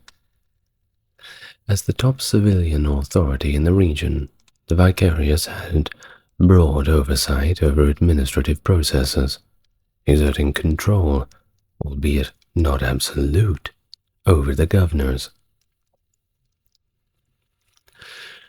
Now we have some documentation from the early 4th to the early 5th centuries, including the Verona list, Sextus Rufus's writings, and list of officers by Polemius Silvius, and it identifies 4 initial provinces, with the first 2 having very creative names: Britannia I, Britannia II, Maxima Caesarenaris, and Flavia Caesarenensis, each governed by a praesus of equestrian rank. But by the 5th century, a 5th province, Valentia, appears, with its governor and that of Maxima elevated to consular rank. Now the establishment of Valentia, as recounted by Ammianus following the Great Conspiracy's suppression in 369 by Count Theodosius, is seen as either a revival of a previously lost province, or potentially an entirely new entity, speculated by some to have been situated even beyond Hadrian's Wall, possibly in the region once abandoned south of the Antonine Wall. Analyzing ecclesiastical records sheds light on the organization of the provinces and their capitals in this era, with scholars often referencing the bishop list from 314 Council of Arles to align ecclesiastical structures with the Roman administrative hierarchy. However, inaccuracies in the list especially regarding the British delegation, certainly seem to complicate interpretations. Various amendations have been proposed over the years to rectify the listing of a bishop, Aborius, from Iberacum, and 2 from Londinium, reflecting the diverse and historical and geographical speculations ranging from Colchester to Lincoln and even Caerleon as potential locations. Now, moving much later on, into the 12th century, Gerald of Wales outlined an ecclesiastical structure involving metropolitan sees, purportedly established by S.S. Fagan and Duvian, assigning them to regions that largely overlap with the Roman provincial divisions, but with some rather imaginative geography, particularly in placing Valentia in what he now calls Albania, now Scotland, and advocating for the ancient stature of St. Andrews. Now, modern reconstructions tend to adjust these assignments, often situating Maxima in Londinium due to its vicarial seat, Prima in the west with its capital moved to Cirencester for archaeological regions, Flavia north of Maxima with Lincoln as its capital aligning with one correction of the Aules bishop list, and Secunda in the north, centered in York. Valentia's placement remains somewhat debated, with suggestions ranging from northern Wales to areas adjacent or between Hadrian and Antonine walls, reflecting the ongoing challenge in pinpointing the exact administrative and ecclesiastical geography of Roman Britain. Now back to Roman times. During Emperor Constantius's final expedition to Britannia in 306, amidst his declining health, he led military operations into the northern reaches of the island, aiming to subdue the Picts, beyond the formidable barrier of Hadrian's Wall. And, by the way, if you quickly do a little Google search of Hadrian's Wall, it doesn't really look like much. But back in the day, it was pretty good. Now, the historical record of these campaigns is pretty minimal, and therefore it's largely inconclusive, hinting at a significant battle in the northern territories during early summer, after which the emperor retreated southward. That's all we really know about that one with Constantius. But this period is also marked by the military apprenticeship of his son, Constantine, and we all know him, also known as Constantine the Great, right? He actually accompanied his father in these northern endeavors, certainly an eye-opening experience. Now, Constantius's demise in York that July saw Constantine at his side, setting the stage for Constantine's ascent to power, leveraging his British base to claim the imperial purple, a stark contrast to the fate of the usurper Albinus decades earlier. The mid-4th century saw Britannia's brief allegiance to the usurper Magnentius, who rose to power following the assassination of Constans. The ultimate defeat of Magnentius in 353 at Mons Seleucus prompted Constantius II to dispatch Paulus Catina to purge the province of the usurper's sympathizers. However, Catina's mission quickly spiraled into a draconian witch hunt, compelling Flavius Martinus, the vicarius of Britannia, to intervene. The confrontation escalated when Martinus, faced with accusations of treason by Paulus, attempted to eliminate the notary in a desperate act that culminated in his own unlifing, a tragic close to a turbulent chapter in Britannia's history.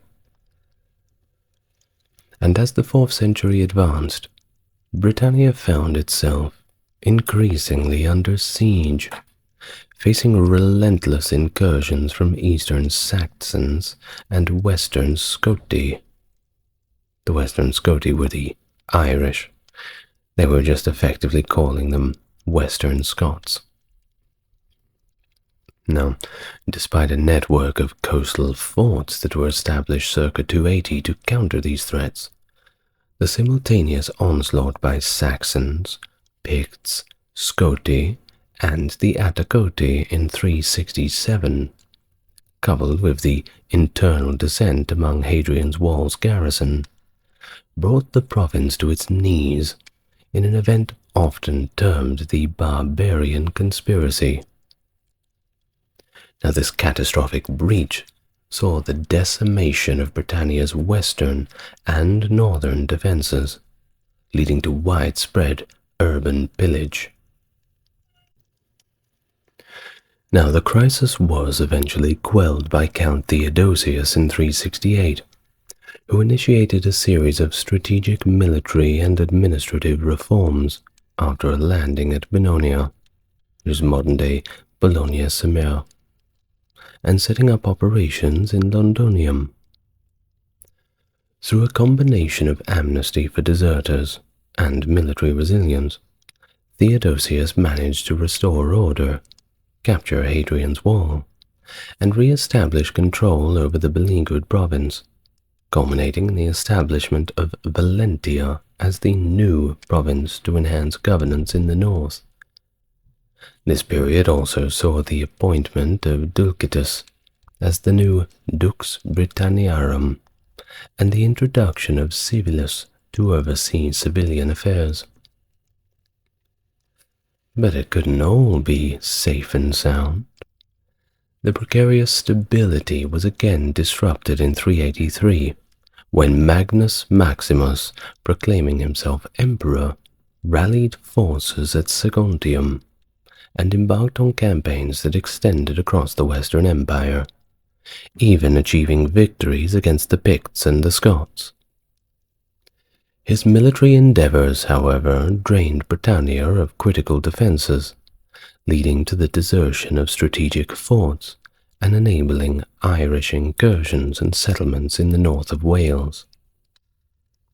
The downfall of Maximus in 388 marked the beginning of the end for Roman military presence in Britannia, with subsequent barbarian invasions around 396 necessitating a punitive response led by Stilicho.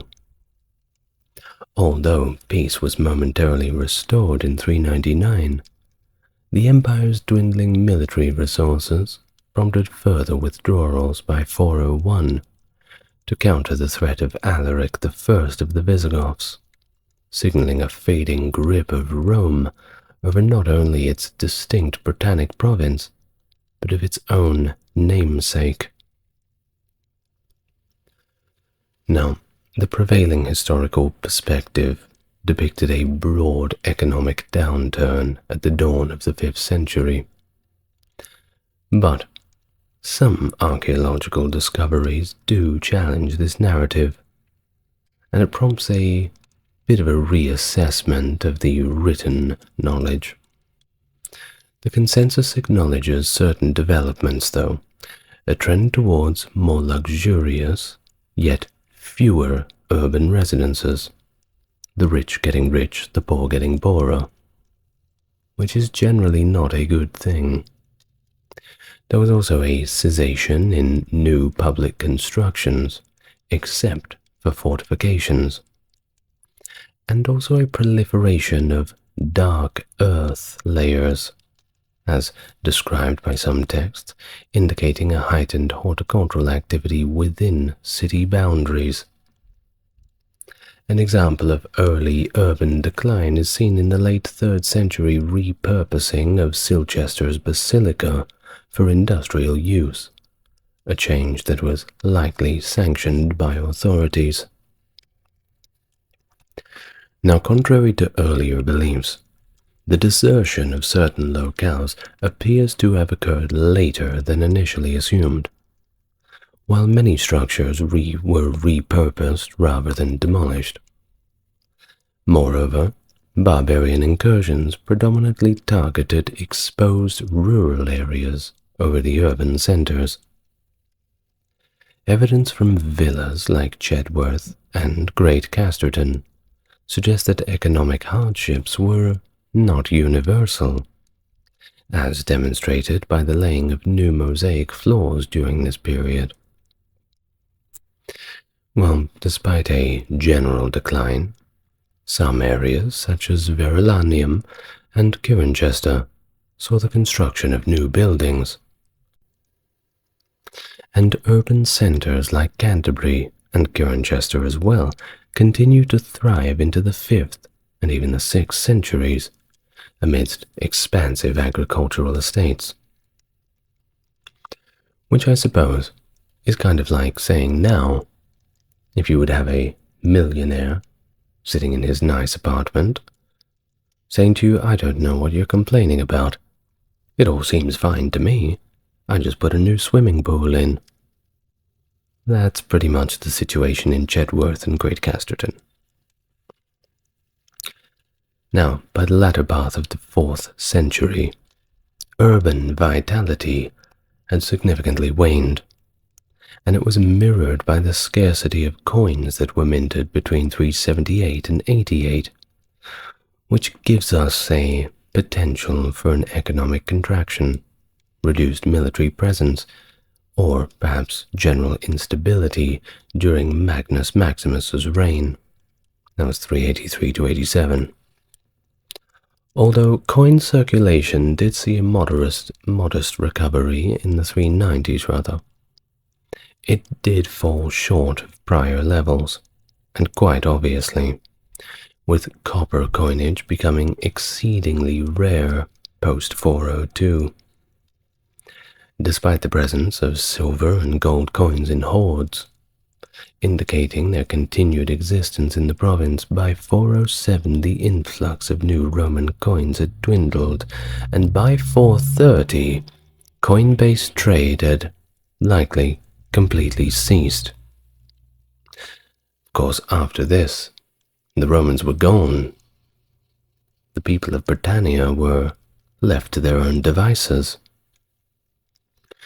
But they certainly developed their own great culture. Now, I'm sure you've noticed that I'm doing these videos somewhat chronologically, so I will get to Britain. And if you didn't know, my father's British, so I should probably be doing a little bit more British history. And that's exactly what I'll do in later videos. The East-West Schism, also known as the Great Schism, marks a pivotal moment in Christian history that resulted in the permanent division between the Eastern Orthodox Church and the Roman Catholic Church. The schism, which occurred in 1054, was the culmination of centuries of theological, cultural, and political differences. The formal mutual excommunications between the Patriarch of Constantinople and the legates of the Pope in 1054 are often cited as the symbolic event that truly crystallized the split. However, the roots of the schism extend far back into history and were influenced by a complex interplay of factors. And that's what we're going to talk about today. Hello everyone, and welcome to the channel. If you're new here, it's good to meet you, and if you're coming back, it's great to see you again. If you want to support the channel, you may only follow the links to the Patreon in the comments and description. Otherwise, if you feel inclined to like, comment, and subscribe, that also helps quite a lot. Now, without further ado, let's begin our video for today. The East-West Schism. Let's go back all the way to the beginning. Some scholars suggest that the divergence between the East and Western churches began long before the formal excommunications. While the Photian Schism in the 9th century marks a significant point of separation, tensions between the East and the West can be traced back even further, with some pointing to events as early as the 4th century. Orthodox apologists often highlight instances from the 2nd century as evident of early claims to papal primacy by Rome and subsequent rejection by Eastern churches. Other scholars have identified several sporadic schisms within the early church, occurring under popes such as Victor I in the 2nd century, Stephen I in the 3rd century, and Damasus in the 4th century. One theory regarding the schism suggests that the transfer of the imperial capital to Rome to Constantinople in the 6th century played a role. Some have proposed that primacy in the church shifted along with the capital, a view that was later supported by Photios I of Constantinople in the 9th century. Constantinople, as the seat of the imperial ruler and symbol of worldly power, was regarded as the highest among the patriarchs, and thus claimed the right to govern them, basically akin to the authority of the emperor. Now, after the fall and destruction of Jerusalem by the Romans, the early centers of Christian learning were, of course, somewhat damaged, and the influence shifted to Antioch and Alexandria in Egypt, more stable cities. The Church of Alexandria was said to have been assisted in its founding by Mark, one of the 70 apostles, while rather Antioch attracted prominent figures like Peter, Paul, Barnabas, among others. I'm sure that if you're somewhat versed in the New Testament, these names are familiar to you. Antioch served as a base from which Paul embarked on his missionary journeys, spreading Christianity across various regions. Additionally, the Church of Antioch played a significant role in sending Peter and Paul to Rome to support the growth of the nascent Christian community there, with Peter being regarded as the first bishop. In the early development of the Eastern Church, Saint Thomas is said to have traveled eastward and played a key role in establishing the church in the Persian Empire and its neighboring kingdoms and areas.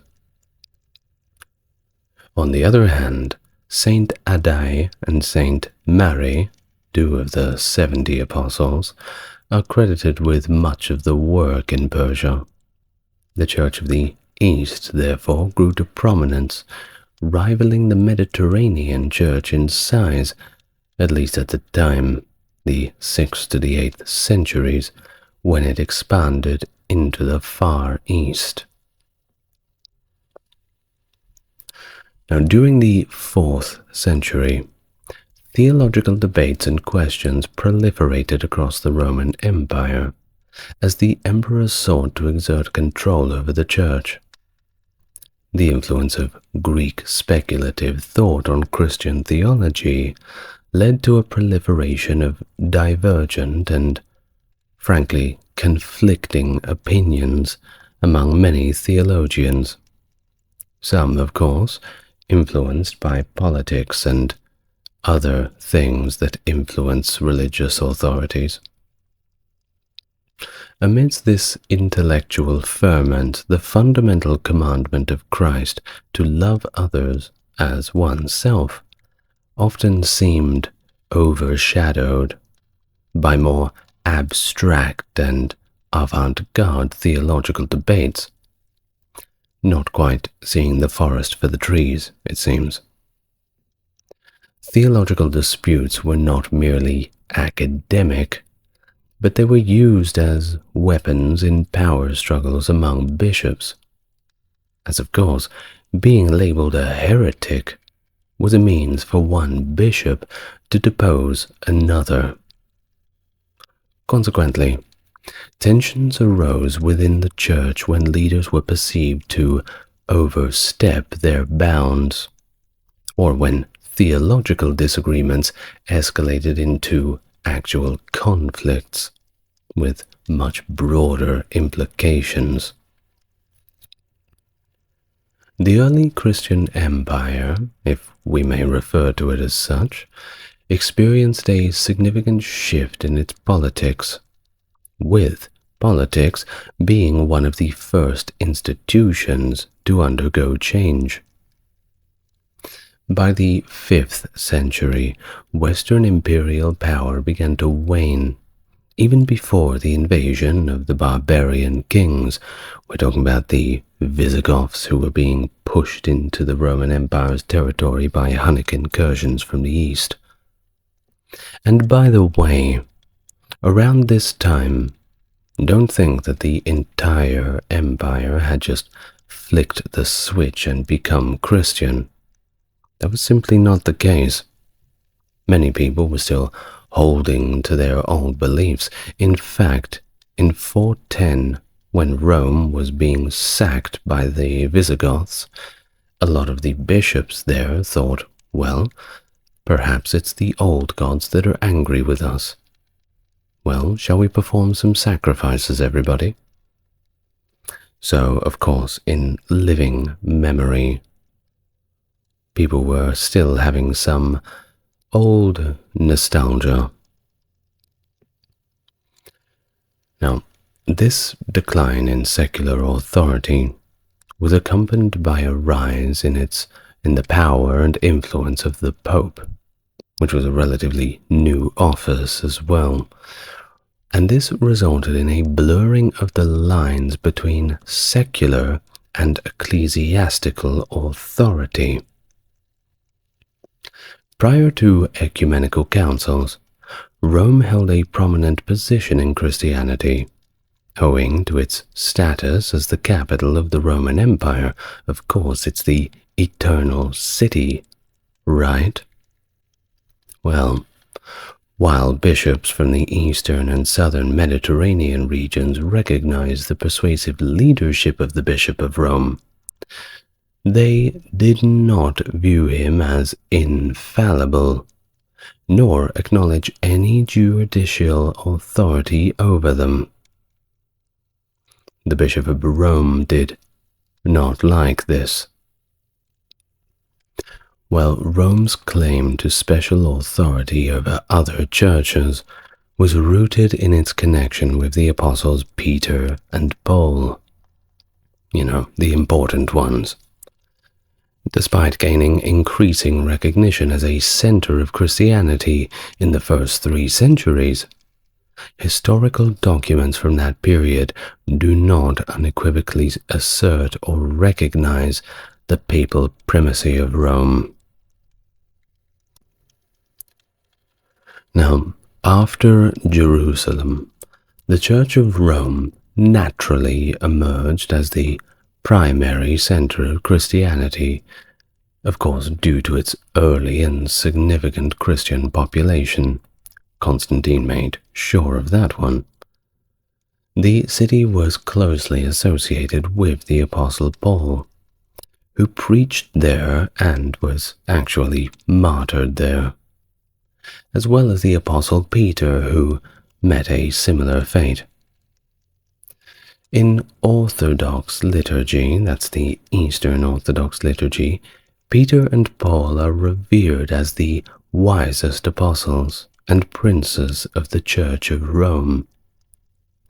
Peter is traditionally regarded as the founder of the Church of Rome, and the bishops of Rome are considered his successors, a direct line of command all the way down. Now, Father Thomas Hopko, a prominent Orthodox theologian, emphasizes the special honor accorded to the Church of Rome among the earliest Christian communities. According to him, the Roman Church held a place of honor among other churches due to its foundation to the teachings and martyrdom of Peter and Paul, as well as its location in the capital city of the Roman Empire, which was still considered the center of the civilized world at the time, at least by the Romans. Ignatius, the bishop of Antioch, praised the church in Rome as worthy of God's honor and love, unconditionally of course, highlighting its role as a leader among the early Christian churches. Of course, it's the Roman Empire. Any policy change? Well, they had to take the reins, didn't they? The Quartodeciman controversy in the 2nd century actually marks an early instance of tension between the Bishop of Rome and Eastern churches, particularly in the Roman provinces of Asia. And when we say Asia in terms of a Roman province, we mean Western Anatolia, a region of modern-day Turkey. Now this controversy, the Quartodeciman controversy, arose over the official date of Easter, with churches in Asia following the Jewish Passover tradition of celebrating it on the spring full moon, while others observed it on the following Sunday. Bishop Victor of Rome attempted to resolve the controversy by excommunicating churches in the Roman province of Asia, but he faced resistance from the Eastern bishop, including Polycrates of Ephesus. Well, despite Victor's efforts, and he did make great efforts to accomplish this, the Eastern churches maintained their paschal tradition, prompting Victor to reconsider his decision after the intervention of other bishops such as Irenaeus of Gaul. Perhaps an intervention was called where Victor was politely told to, as we say in Australia, pull your head in. Well, while some Catholic apologists view Victor's actions as evidence of papal primacy and authority, Orthodox apologists argue that the Eastern churches, well, they never recognized Victor's authority beyond his own city. That's a Roman idea, and we are from the Eastern Empire, so mind your own business. The rejection of Victor's decision by the Eastern bishops is cited as proof against the idea that the churches in Asia Minor accepted the primacy of the Bishop of Rome. Now, throughout the earliest of the early church history, the opinion of the Bishop of Rome was often sought in resolving disputes, especially among patriarchs in the Eastern Mediterranean. Rome's distance from the theological disputes of the Eastern Mediterranean allowed its bishop to be perceived as more impartial. However, following the sack of Rome by invading Goths in 410, Rome entered a period of decline and isolation, becoming increasingly irrelevant to the wider Mediterranean Church. It didn't help that it was almost completely just wrecked. It looked like a bomb had hit it after the Goths had went there. It took until the rise of Charlemagne and his successors that the Church of Rome regained prominence, coinciding with the military successes of Western Mediterranean adventurers and the eventual emergence of the Papal States. That's another video in itself. Now, onto the First Ecumenical Council at Nicaea, convened by Emperor Constantine the Great, which played a pivotal role in shaping the organizational structure of the early Christian Church and establishing the authority of key bishoprics, or metropolitan sees. One of the significant outcomes of the council was the confirmation of the authority of certain metropolitan sees beyond their own provinces. The bishops of the council affirmed the authority of the metropolitan sees of Rome and Alexandria, recognizing their jurisdiction outside of their respective provinces. Additionally, the existing privileges of churches in Antioch and other provinces were also affirmed. These metropolitan sees were later designated as patriarchates and were given a specific order of precedence. Rome, as the capital of the empire, was of course in the first place, followed by Alexandria and Antioch. However, as the center of political power shifted to the eastern Mediterranean, particularly to Constantinople, that grand city named after Constantine himself, the status and influence of Rome began to slowly drip away. With the elevation of the local bishop to the position of patriarch under Constantine, Constantinople, previously Byzantium and currently Istanbul, by the way, began to rise in prominence. The bishop of Constantinople, known as Metrophanes, gradually freed himself from ecclesiastical dependency and obtained recognition as the second-ranking see after Rome. The elevation of Constantinople's status, described as New Rome, which I'm sure raised a few eyebrows back in actual Rome, and this raised it above the sees of Alexandria and Antioch, leading to ecclesiastical rivalry between Constantinople and Rome.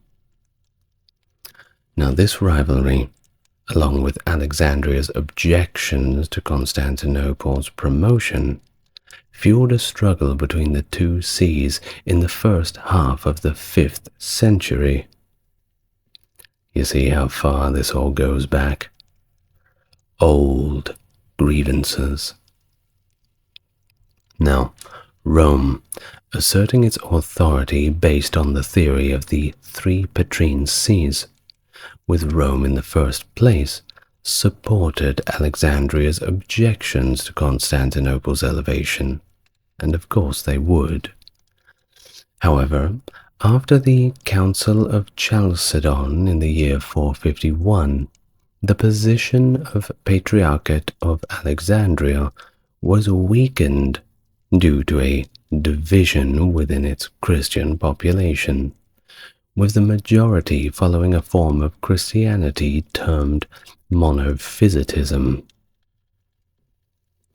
These developments sowed the seeds for the ecclesiastical rivalry between Constantinople and Rome, ultimately contributing to the schism between East and West in later centuries.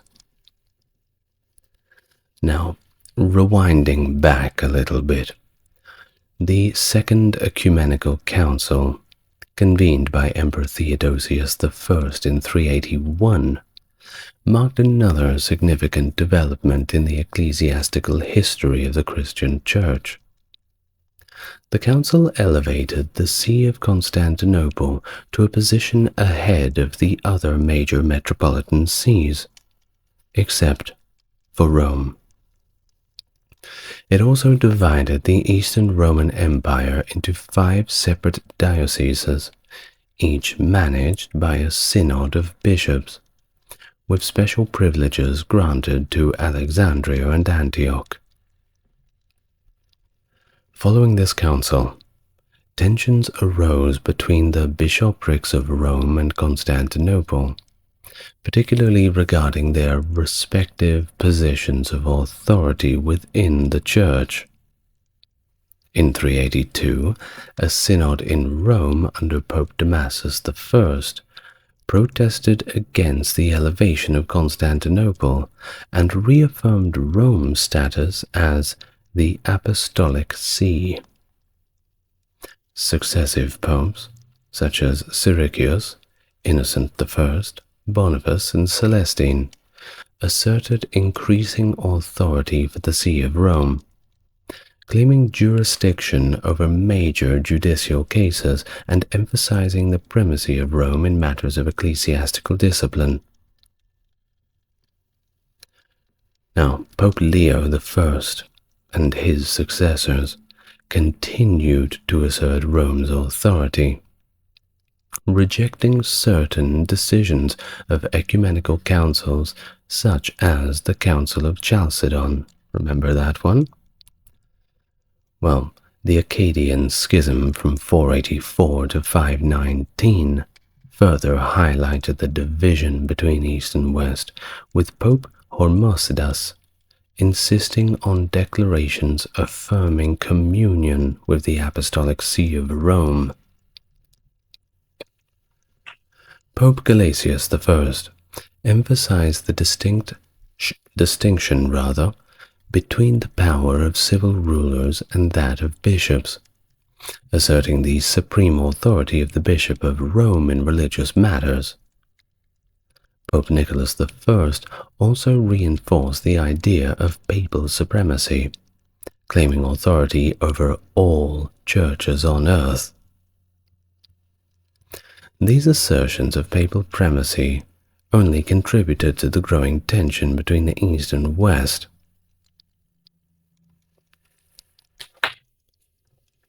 The Fourth Ecumenical Council, held at Chalcedon in 451, further solidified the authority of the Patriarch of Constantinople within the Byzantine Empire.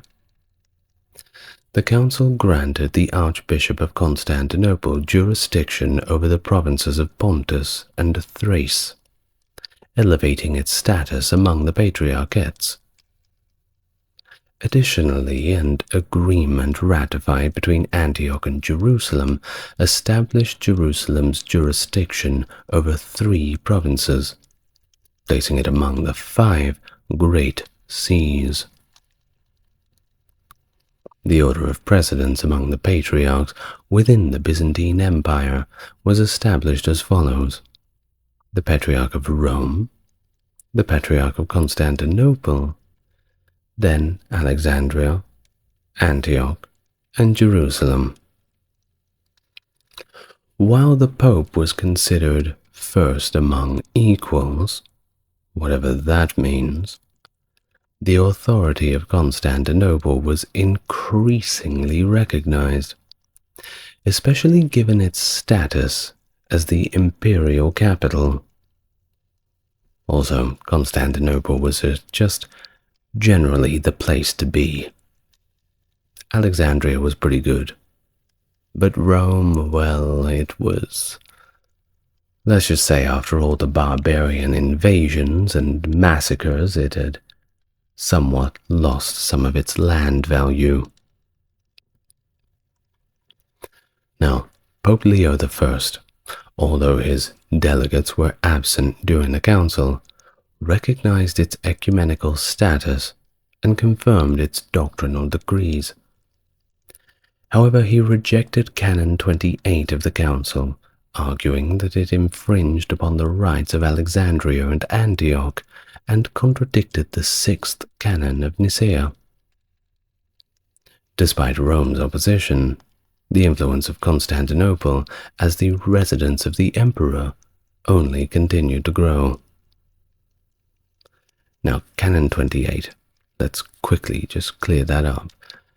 Canon 28 of the Council was particularly contentious as it recognized Constantinople's authority over bishops in dioceses, quote, among the barbarians.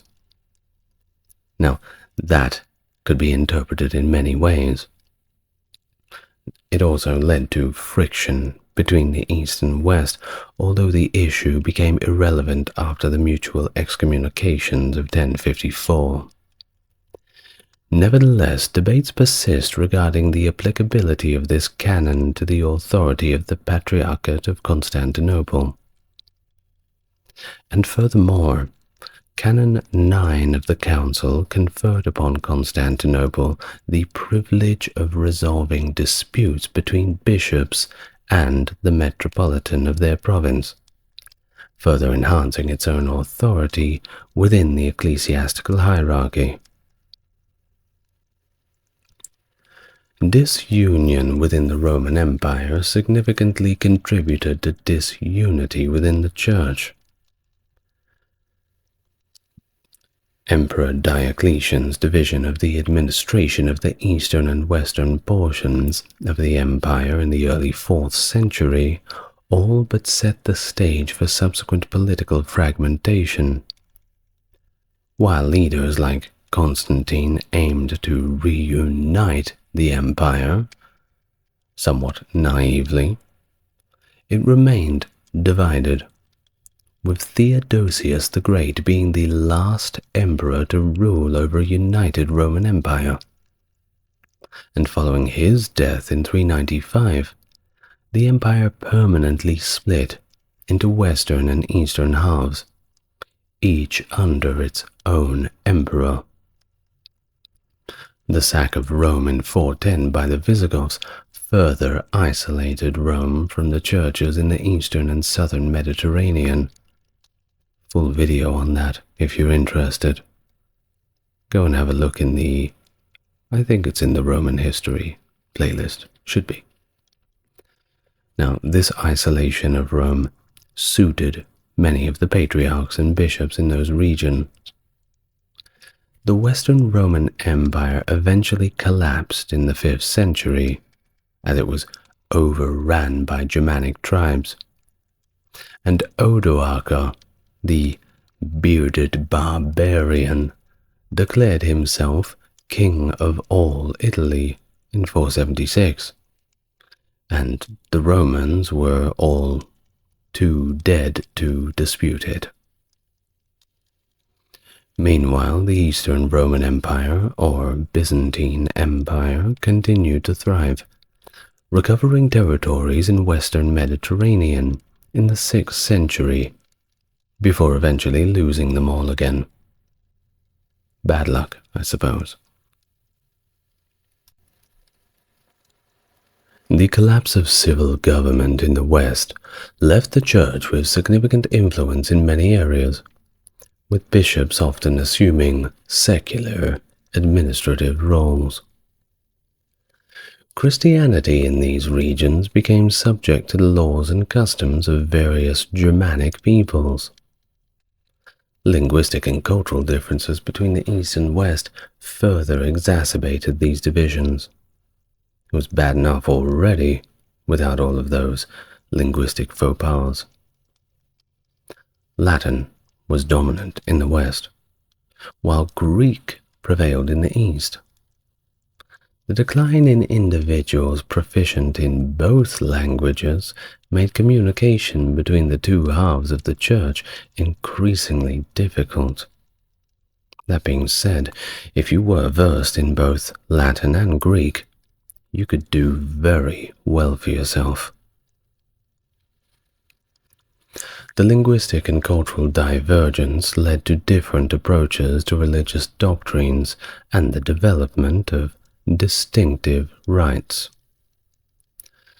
This growing divergence laid the groundwork for what would become the later schism, although it didn't occur until much later. Nevertheless, This is just another piece of the puzzle where the outlines of the schism were becoming discernible, as suspicion and mistrust between the East and West continued to deepen. And then things got even worse. The conquest of Muslim Arabs by 661 significantly impacted the territories of the Patriarchates of Alexandria, Antioch, and Jerusalem, which were only partially and temporarily recovered thereafter. Additionally, in 732, Emperor Leo III transferred territories including Sicily, Calabria, and Illyria from the jurisdiction of the Patriarchate of Rome to that of Constantinople, as a response to Pope Gregory III's opposition to the emperor's iconoclast policies. This transfer expanded the jurisdiction of the Patriarch of Constantinople to the west, aligning it practically with the Byzantines' borders. Now, time for another council. The Quinisext Council of 692 highlighted the divergence between the East and West, as the West outright rejected the Council's decisions. This rejection led to pressure from the Eastern Empire on the West to abandon certain Latin customs that by this time were deemed unorthodox. These customs including celebrating Mass on weekdays during Lent, fasting on Saturdays throughout the year, omitting the Alleluia during Lent, depicting Christ as a lamb, and using unleavened bread. The council also addressed disputes over celibacy for priests and deacons, affirming the right for married men to become priests, but forbidding priests to marry and bishops to live with their wives. Deposition was prescribed for anyone attempting to separate a clergyman from his wife. Now, Pope Sergius I, although a loyal subject of the empire, rejected this council, stating his preference to, and I quote, die rather than consent to erroneous novelties. Now, he certainly made his point clear. Well, after he did that, he refused to sign the canons, leading to Emperor Justinian II ordering his arrest and abduction to Constantinople. However, the attempt was thwarted by the militia of the Exarchate of Ravenna. The council was ratified in Visigothic Hispania by the 18th Council of Toledo under King Witiza's urging, although later reversed again by Fruela I of Asturias. The primary causes of the East-West Schism were rooted in these disputes over claims of jurisdiction, particularly concerning papal authorities and the insertion of the Filioque clause in the Nicene Creed by the Western Patriarch in 1014. The seventh canon of the Council of Ephesus explicitly prohibited modification of the Nicene Creed, which was established by the First Ecumenical Council in 325. The Eastern Orthodox, argue that this canon prevented any modification of the creed by any individual or body, including ecumenical councils, by the way. Once it's there, it's there. The creed quoted in the Acts of the Council of Ephesus in 431 is that of the First Ecumenical Council of Nicaea, without the modifications made by the Second Ecumenical Council of Constantinople in 381, such as the addition of who proceeds from the Father. This change was seen as addressing teachings outside of the Church, particularly the teachings of Macedonius I of Constantinople, without altering the original orthodoxy of the creed. Therefore, the word different in the 7th canon of the Council of Ephesus is understood to mean contradictory, rather than merely adding explanatory elements to the existing creed. Additionally, there were other catalysts for the schism, including variants over liturgical practices, although these were considered less significant compared to the disputes over papal authority and the Nicene Creed. Now, here's the big one.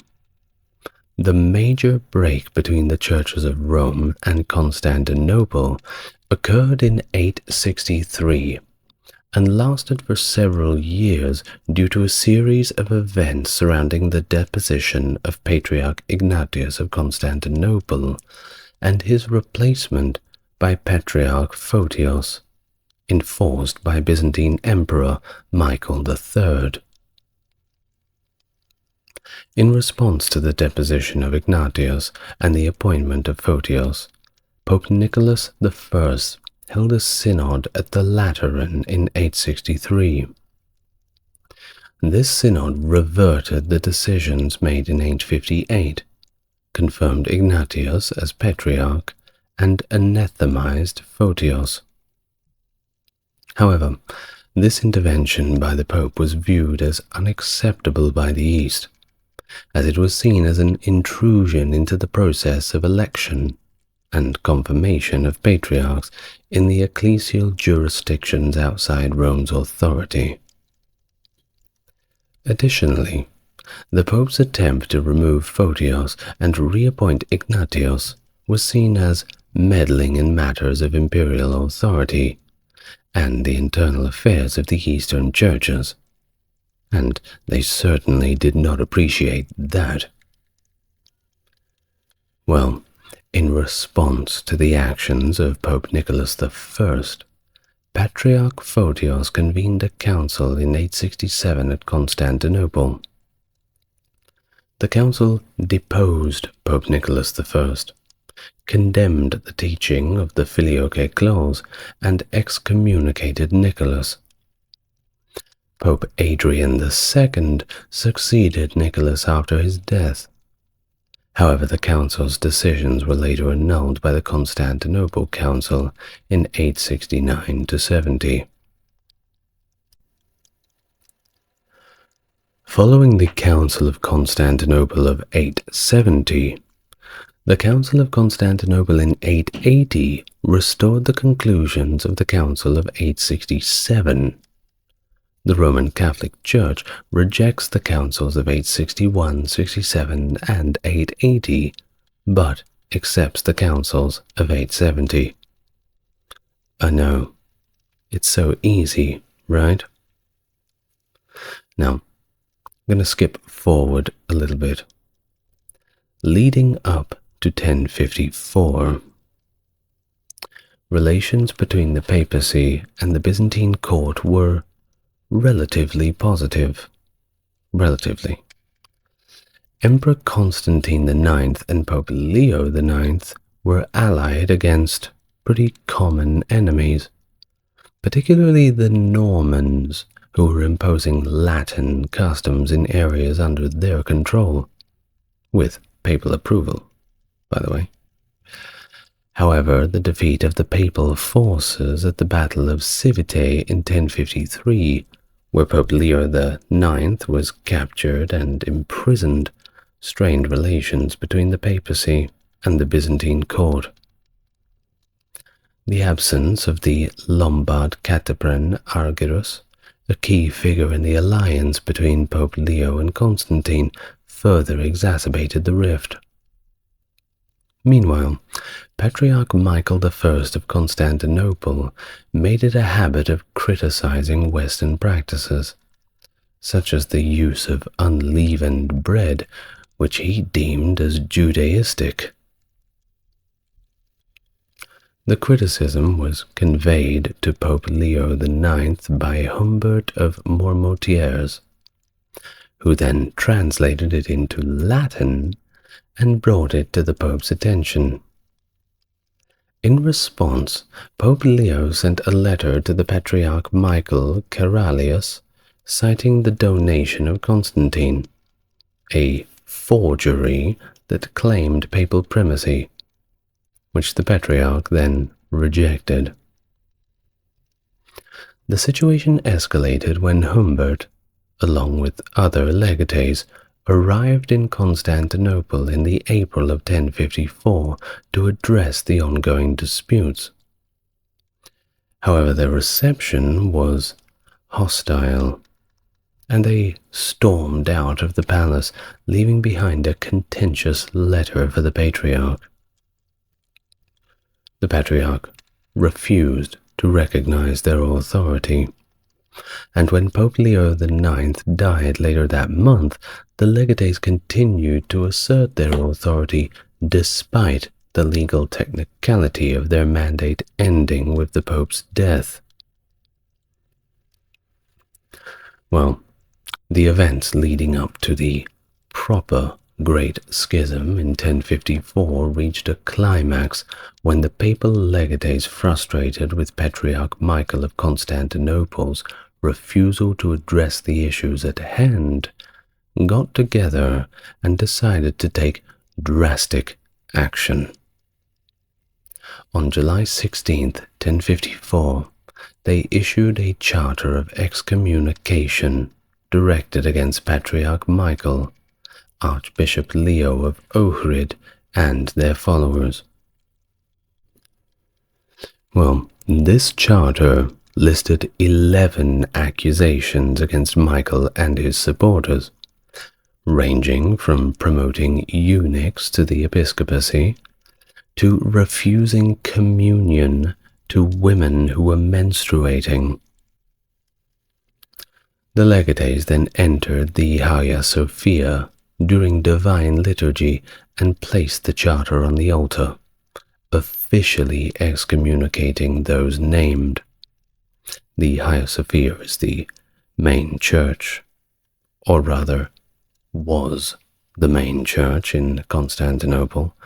It is now the main mosque in Istanbul. But they still kept up a lot of the decorations, so that was nice of them. Well, 2 days later, they left Constantinople, leaving behind a city on the brink of riot. Patriarch Michael, supported by the people, retaliated by holding a synod on July 20 of 1054, when he excommunicated the legates in return, hitting them with the Uno reverse card, it seems.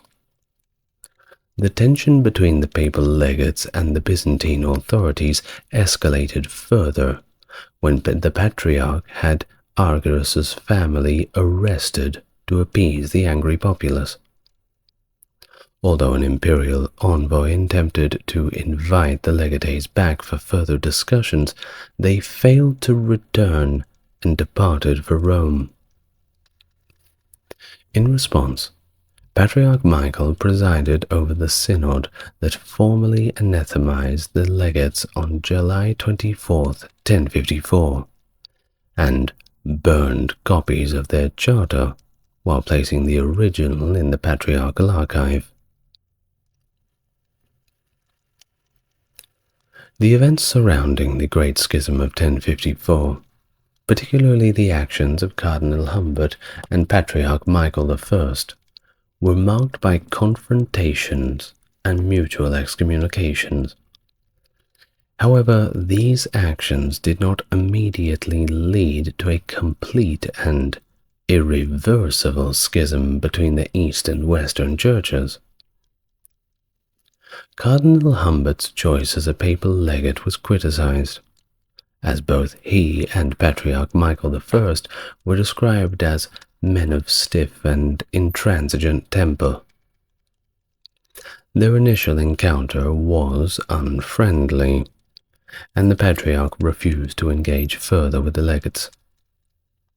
Eventually, Cardinal Humbert simply lost patience and issued that charter of excommunication against Patriarch Michael.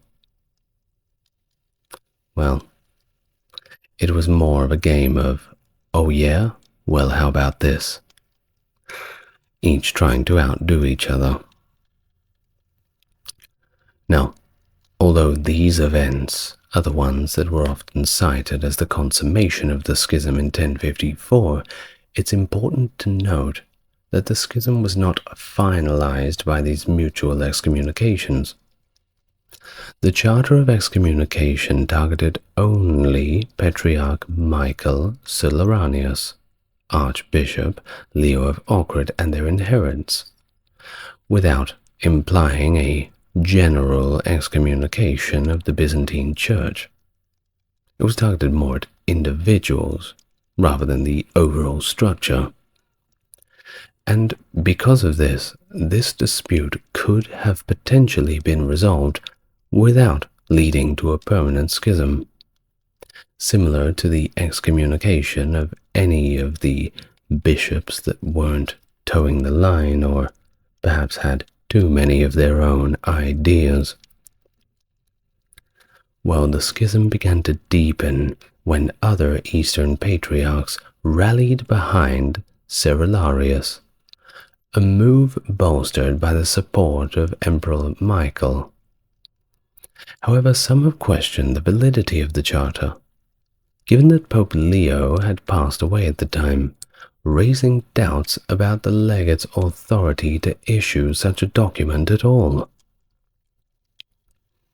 Well, either way, the significance of the events in 1054 was not immediately recognized by many contemporary historians and church members. Despite the formal actions taken by leaders on both sides, ordinary Christians in the East and West remained blissfully unaware of any substantial change in their relations. Intercommunication between the two churches continued, and the perceived division between them was not yet fully realized. Imagine this. Something as, to me, comical. Correct me if I'm wrong, any very orthodox Christians who are viewing this. But just imagine that if you had a friend and he was in Rome, you were in Constantinople, and you went to see him, you knock on the door, and he says, "I'm not letting you in." You say, "Why not?" And he says, "Because you make your bread differently to I." Don't you think that just sounds so ridiculous? I'm sure the problems were a little bit more deeper than that, but I would assume that the majority of people would see a lot of these issues as somewhat trivial, the bigger picture being a lot more important. If your friend is a Christian and you're a Christian too, then, well, just get along with each other. Well, I digress. Even in the years following 1054, friendly relations persisted, and the sense of separation between East and West was not deeply felt among the faithful. For example, in 1089, the Russian Church commemorated the translation of the relics of St. Nicholas of Myra to Italy, without any strong sense of division from the Western Church at all. The fluidity of the whole situation is reflected in differing interpretations of the geographical division between the East and West. Some areas, such as southern Italy, were interpreted differently in maps drawn up in the West. compared to those in regions where Eastern Orthodoxy predominated.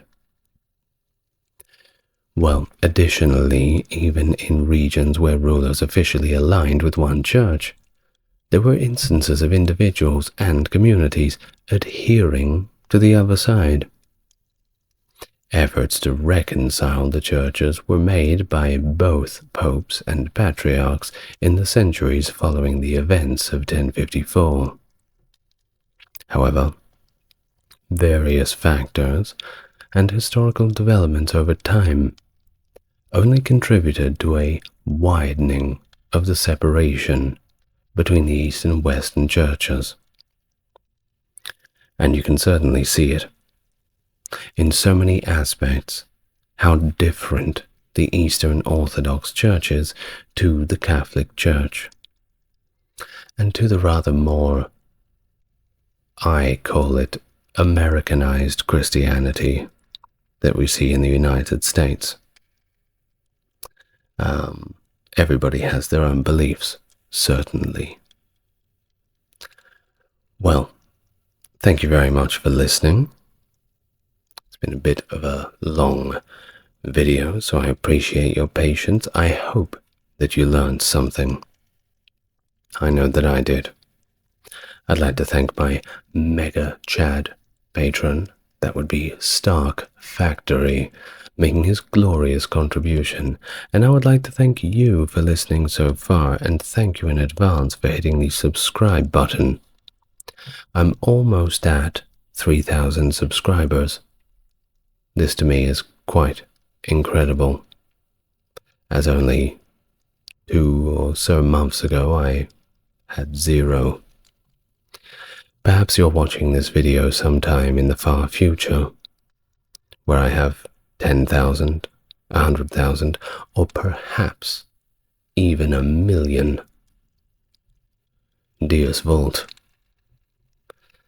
Thank you very much, everyone. Good night, and I will see you in the next video.